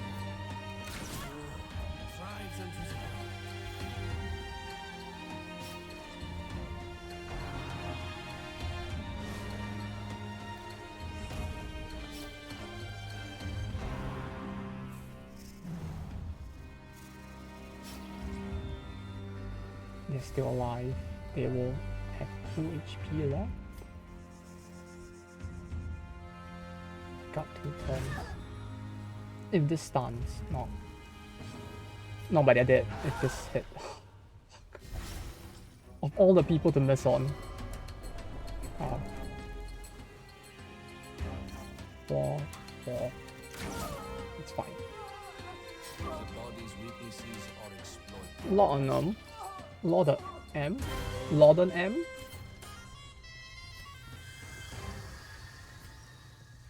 Lorden those fools. Leave none alive.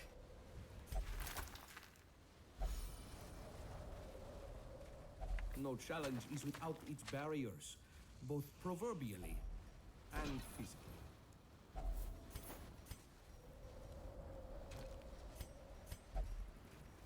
It still blows my mind that this is actually an actual item in real life though.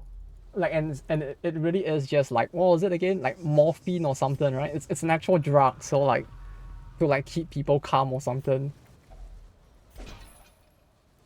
Real life reference fault.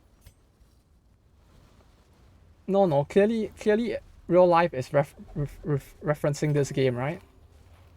You know, it's like how like glass breaking very easily is just the real life's way to reference Minecraft. And it's opium. Oh, it's opium? Oh shit. Oh, that thing is actually way worse, huh?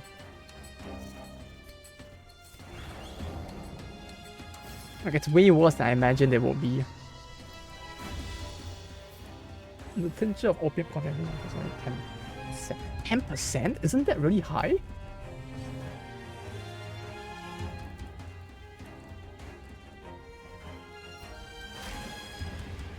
Holy shit.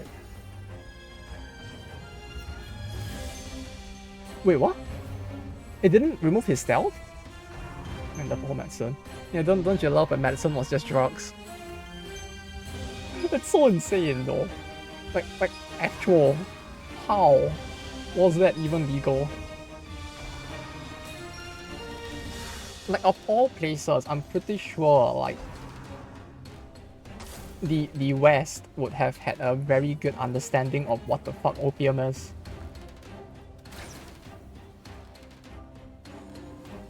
Considering the fact that they were like forcing China to sell more. No, they were selling more of it to China rather. At the time, I think it was like during the first and second opium war or something. Like they fought wars over opium at some point. We truly do live in a society.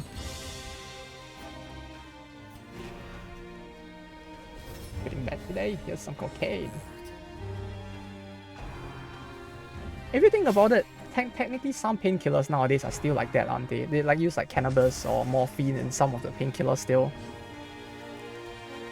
It's just that, you know, it's more regulated. I guess, yeah, it's just that it's more regulated, so it's not as insane as like, I see you have a headache, here have some morphine. It's like, nah, we really need to do this like very painful surgery, here have some morphine instead.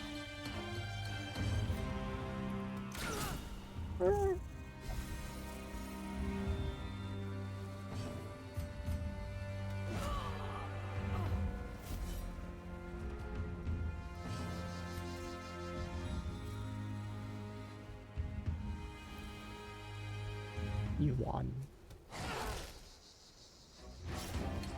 Eat.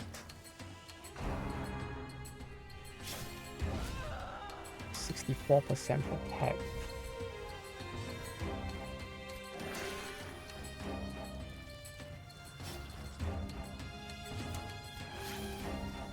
Oh. 7%.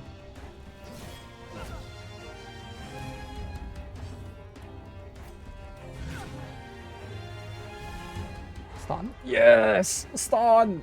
Yes! Bless! Can take a turn to heal now.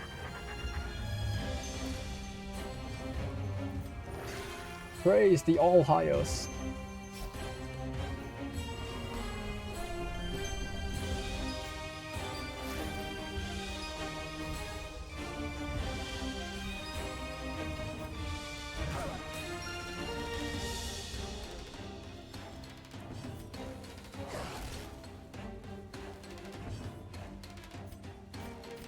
Do I want Hound's Harry for the final boss? I feel like, no, there's no point in me giving him his mark skill, right? Like, I could, but I don't feel like it's gonna do all too much. Would it?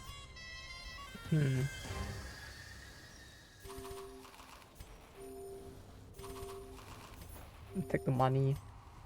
I at least need some money to comfort myself. So at least if we fail, at least I can take back some money and be like, yeah, it wasn't a complete failure. Yay.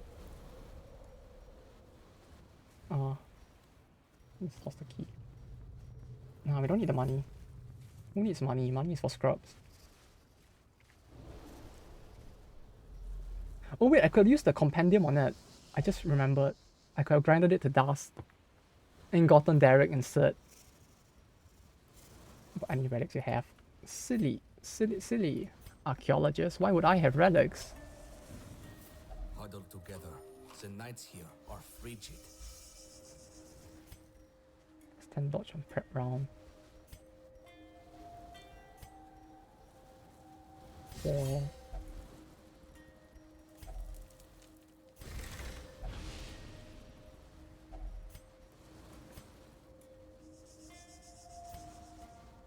Oh, 3.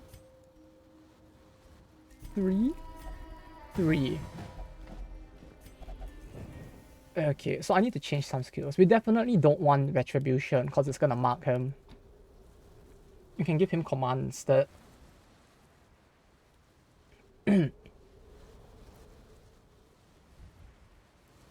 Or maybe Bellow.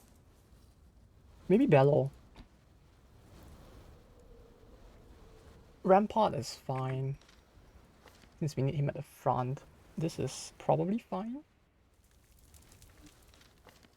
This is... I really don't know if I want to get target whistle.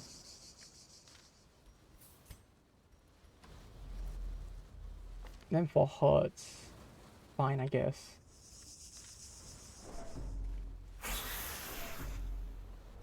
You must keep eyes peeled. Actually, do I keep flare? I don't remember if they stealth.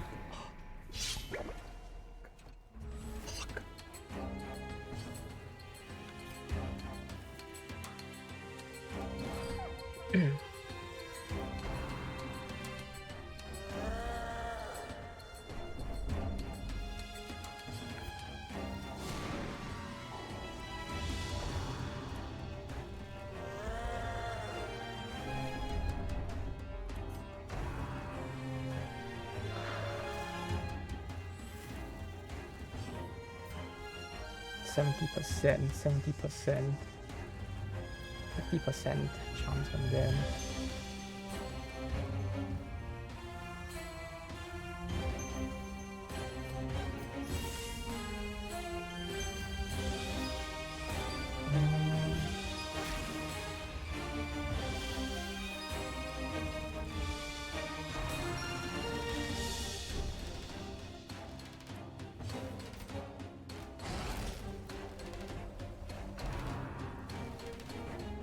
Oh no, that was a summon skill, wasn't it? Oh, fuck off. Ah.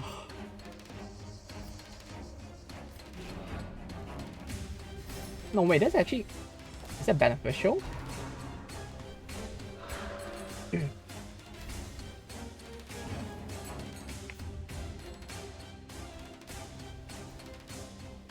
E 70, 60% chance to stun.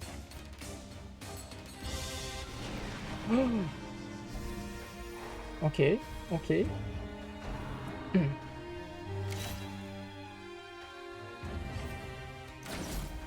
Fuck. It's a bit more. But he can't. Oh, no, never mind. It worked out. Okay, that's good. I wanted to stun him so that I could like get rid of the body if necessary before his turn, but yeah, this kind of worked out.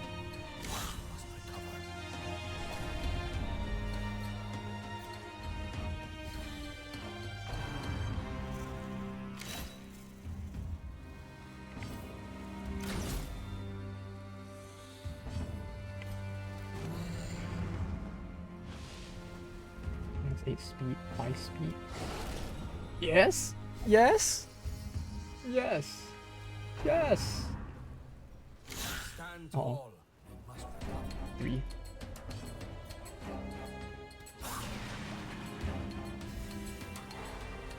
It's insane how much like 3 and 5% crit, like how big of a difference that's making, to be honest.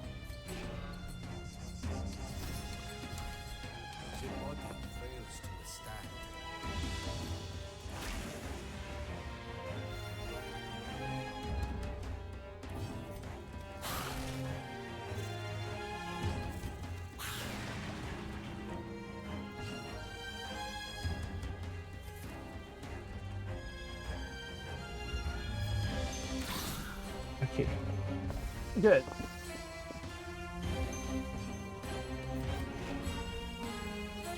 Necrotic tech. You can hit him.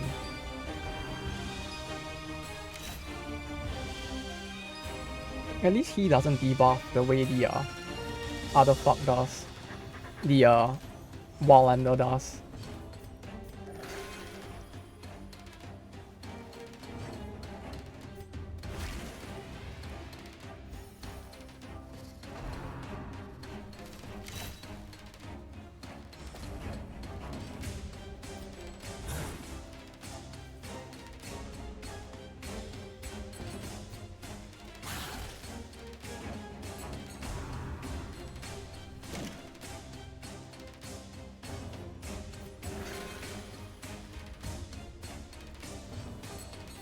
Dodge always feels very RNG in most games, huh? I guess that's kind of like real life as well, right? We're like... Nah, I guess... Huh.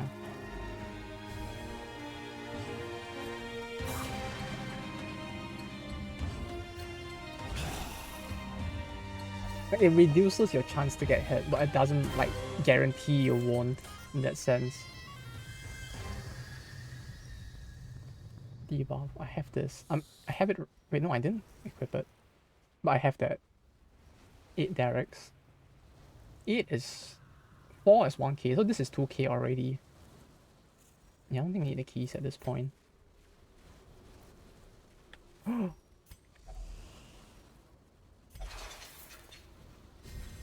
Okay, based. Let's go.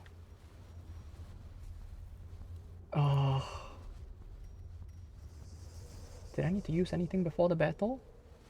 Probably not, right?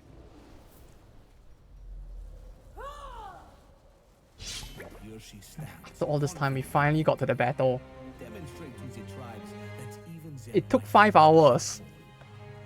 But here we are. At long last.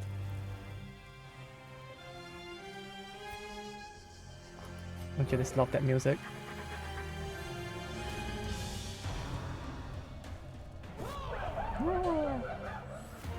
425.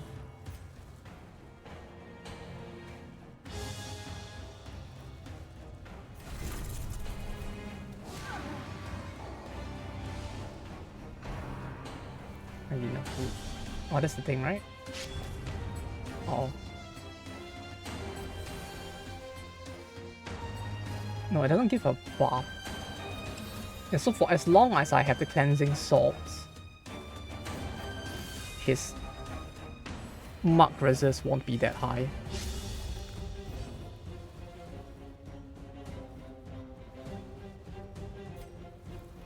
Or as high rather. Enough food. Uh-oh. Wait, what's this? Wait, this is new? Wait, what's this? Great. Triggers on friendly skill. Wait, this is new? Bleed self. Oh. Oh? Well, this is definitely new.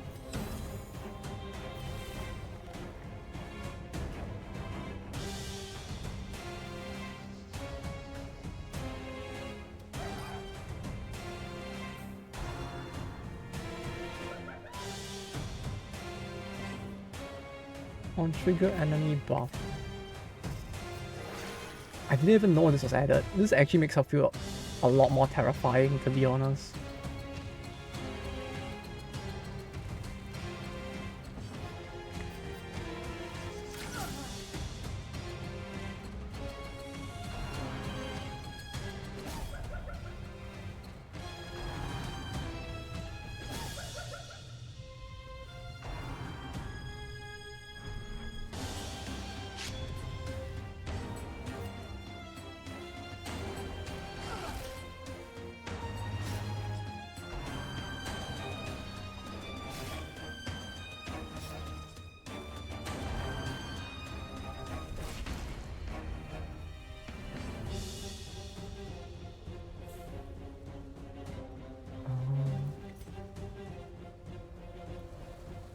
So if I do this, he will bleed 6 3 turns, right? And they will get... Oh, the bleed didn't trigger. Okay. And then this will give them another 20%. I mean 10%, 30% up. That's actually terrifying.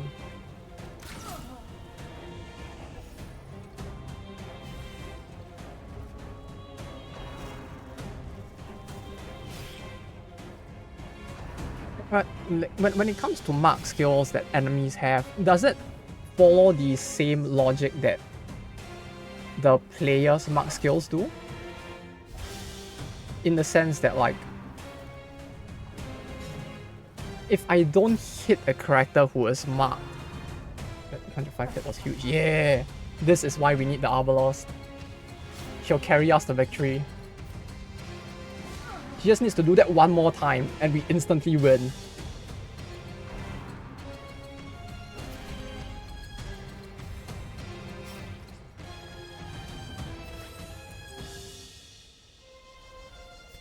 Oh no! Oh no! You fucker! You moved to the front! It's time to push her? Oh yeah, you're right, you're right.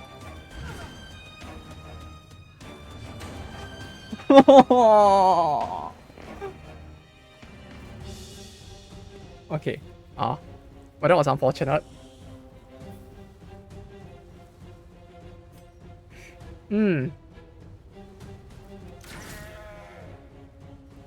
It's fine. The Hound Master will get her next turn.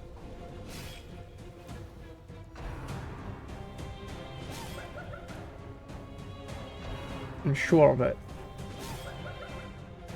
Just don't die. Still alive? Are you kidding me? Oh god, 75.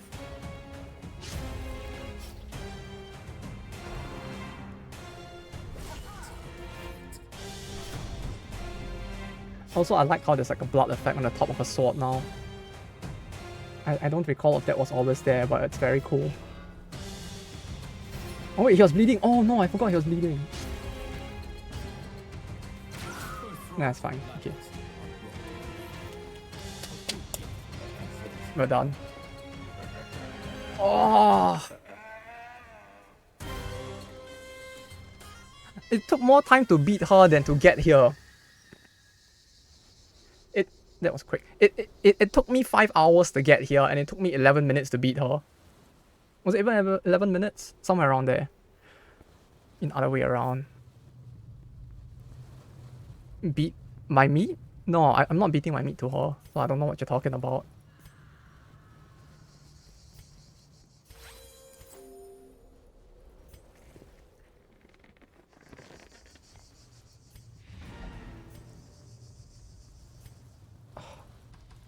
That said, the new gimmick was interesting. More to beat her than to get there. Oh, my brain is clearly not functioning fully at this point because I did not realize I said that. I'm just glad that we actually did this. Thank fucking god, we're done with that. Our cause is righteous, but requires funds. Indeed it does. Indeed it be, indeed it do. You forgot? Yeah! Alright! Thank you, thank you. I truly am a epic gamer. Face team, if you're what do you call it? Face clan, if you're recruiting still, I'm open for hard. Oh wait, no, they're dead. Never mind. Congratulations. They are more dead than Asuka at the end of Evangelion.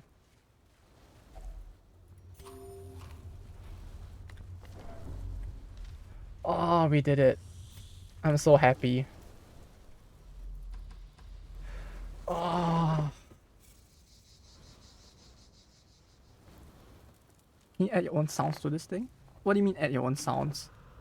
I mean, I could just, if you mean to the video itself, I mean, I could just like toss the video into, I don't know, OBS or not OBS, sorry, into Premiere Pro and add stuff to it. Like, if you wanted, I could, can you add your own sounds to this thing? For redeems, yeah, I could. Yeah, I can. If you want videos, it's easier because I just need to dump the clip in and it's done. For the sounds one, I need to check how it works because I'm using a different service for each, as odd as that might be. So like I can add my own clips if you want something like the Evangelion one.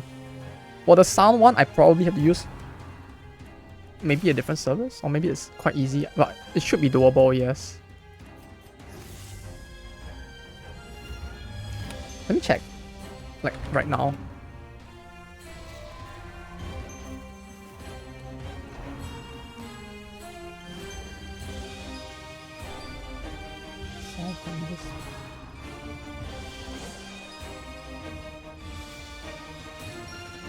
The uploader has, oh no, no! No! I mean, I can still look at it. Give me a second.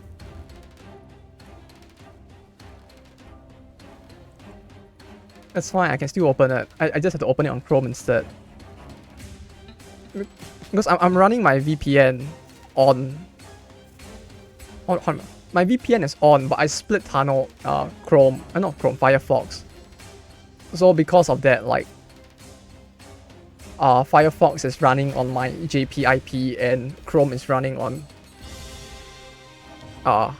VPN IP for a different country, so I can still look at it, no worries.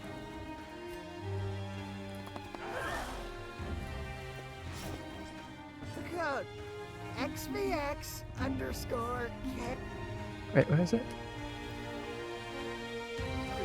Congratulations, sport! You did it!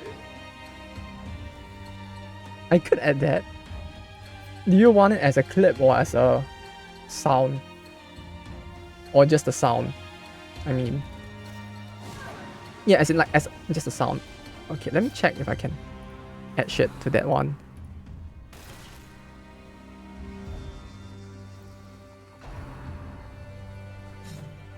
Create a blob. Oh, I can.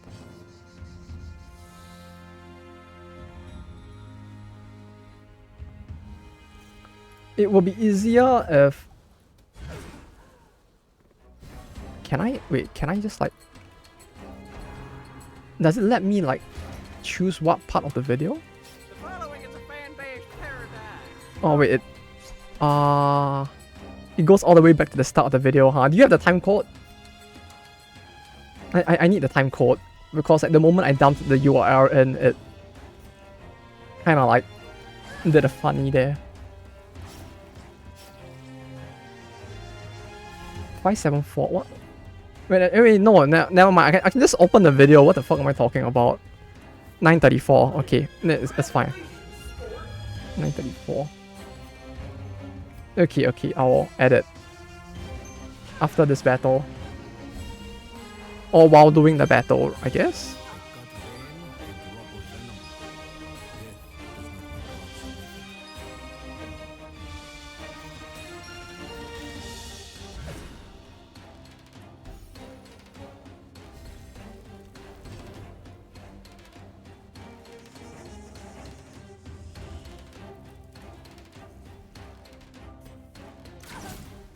$934 to 937.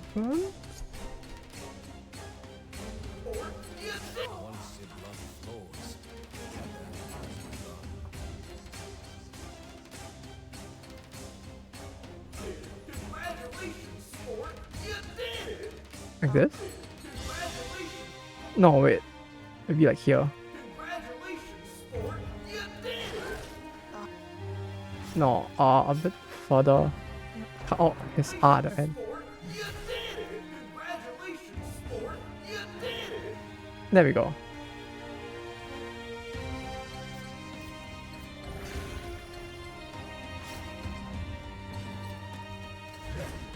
Yeah, it's just me being a boomer trying to figure all of this out. Congratulations, SAOA. Enter tax. 1 tax required. Payroll D.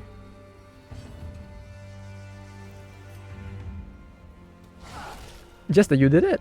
Okay, let me go back.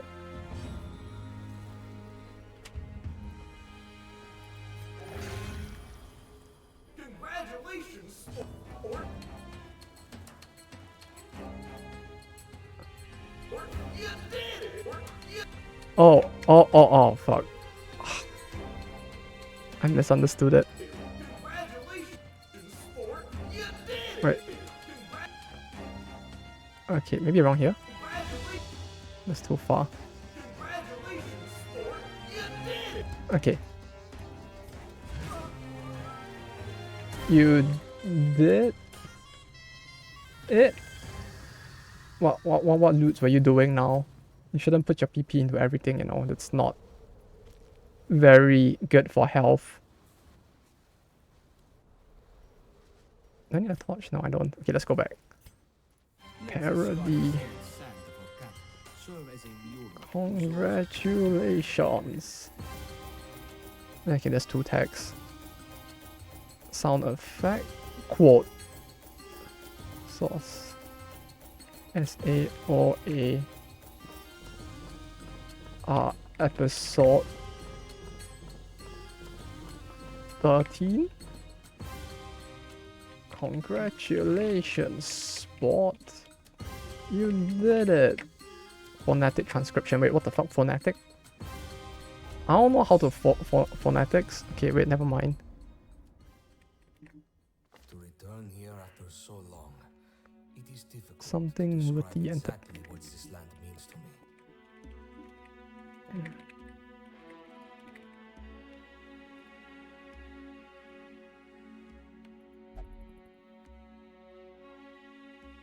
Confirm. Oh, we did it. We managed to beat the boss.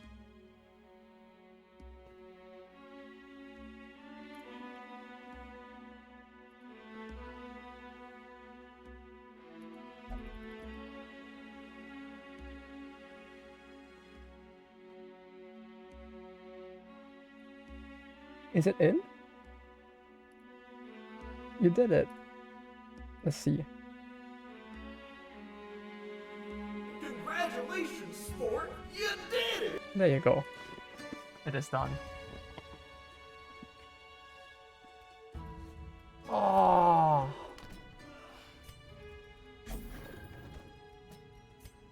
Spouting sauce minus 20% beat resist. Oh, that would have been pretty bad on the hyena, huh?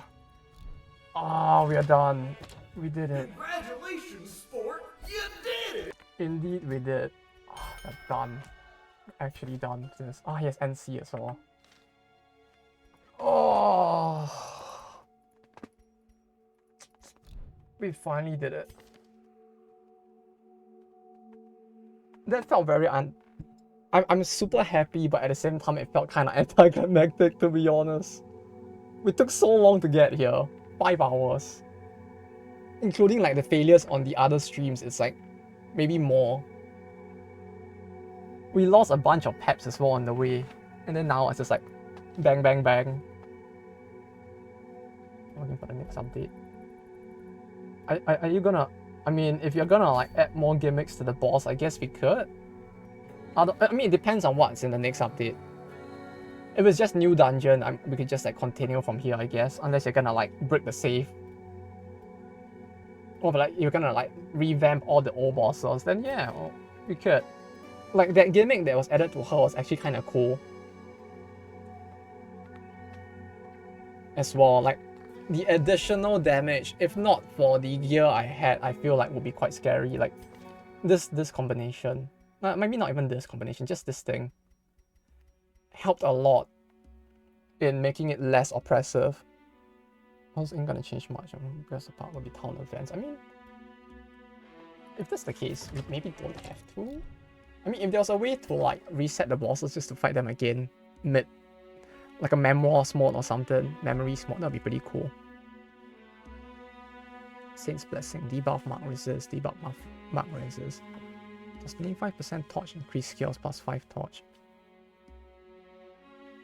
Okay, Roll. So the third skill for the third effect for the skill of Saint's Blessing you're talking about before is torch related. So it's actually not gonna do anything within that specific dungeon. So it's really, if you're gonna use it in that specific dungeon, it really is for the debuff mark. And then like on the bonus, as a bonus, you have stress healing, I guess. Like I wouldn't spam this for the sake of the stress healing, but for the debuff mark, it's not bad.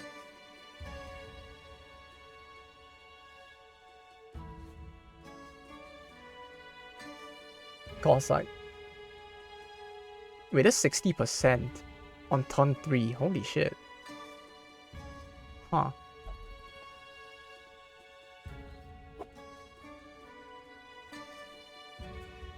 But if it's town events, I guess?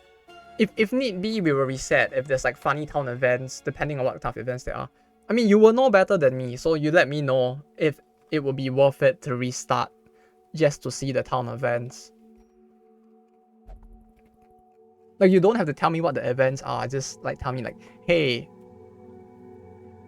you'll probably miss out on events if you don't restart, so why not? Now I'll just be like, yeah, sure, we can do that. Hell yeah. And then we'll do it. But yeah, okay, I think I shall go off for today. I need to clean up the house before the family gets here tomorrow. And there isn't like that much time left, so yeah, probably need to do that before I sleep. We start simply because there won't be any other goals otherwise. That's true. That's true. Yeah, we could. When the next update drops. But yeah, I guess that's all for today. Next Saturday. Yeah, I guess we end it here for today. That's it. And done. Oh!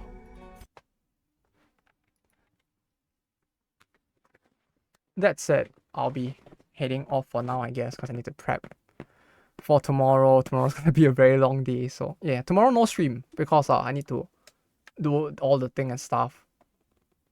So yeah, the next stream probably Wednesday night.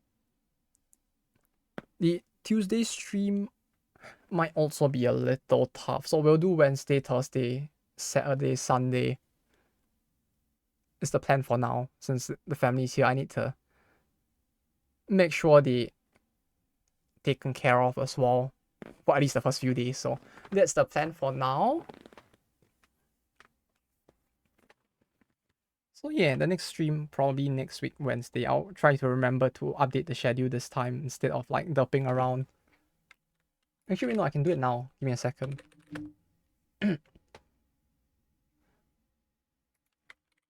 But yeah, either way, since we are done with like half of the games that we were doing on the weekdays as well, could take this time to break in the meantime, since I need to take care of the family and all. So yeah, that's the plan. That said, I'll be heading off for now. Thanks for dropping by once again, everyone. Especially you. You know who you are. Yes, you. You're everyone, that's you. Overwork Shin Megami Persona?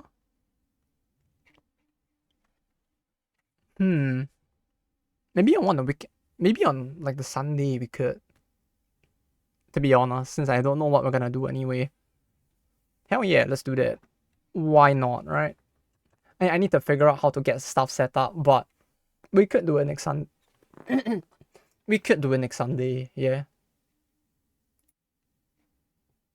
It's more like if you guys are up for it, we can just like I need to figure out how the whole server thing works, but once that is done and figured out, we could like do multiplayer.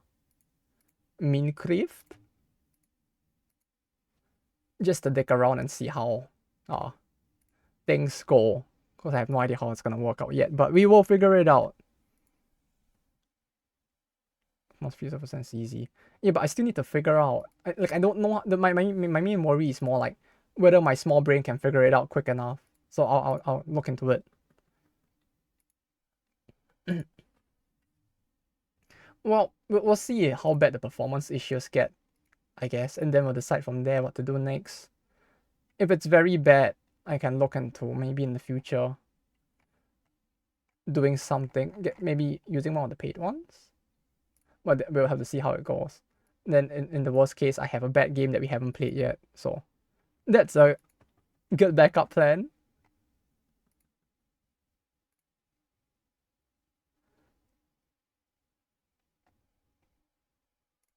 But yeah. Okay, yeah, that's the plan for now. I'll just head off for now. We'll continue everything next week. So yeah, next stream Wednesday. So it'll probably be a few weekdays till I see you guys. So have a good rest of the weekend. Enjoy your Saturday and Sunday, and any of the other weekdays as well that might be there along the way. Yeah, next week we could do DD2 a bit on Saturday and some other games as well. Then Sunday we'll do Minecraft. So that's the plan for now. I'll go head off and get dinner and clean up the house. So I'll be heading off now. Enjoy your week. Take care with next week. Enjoy your time and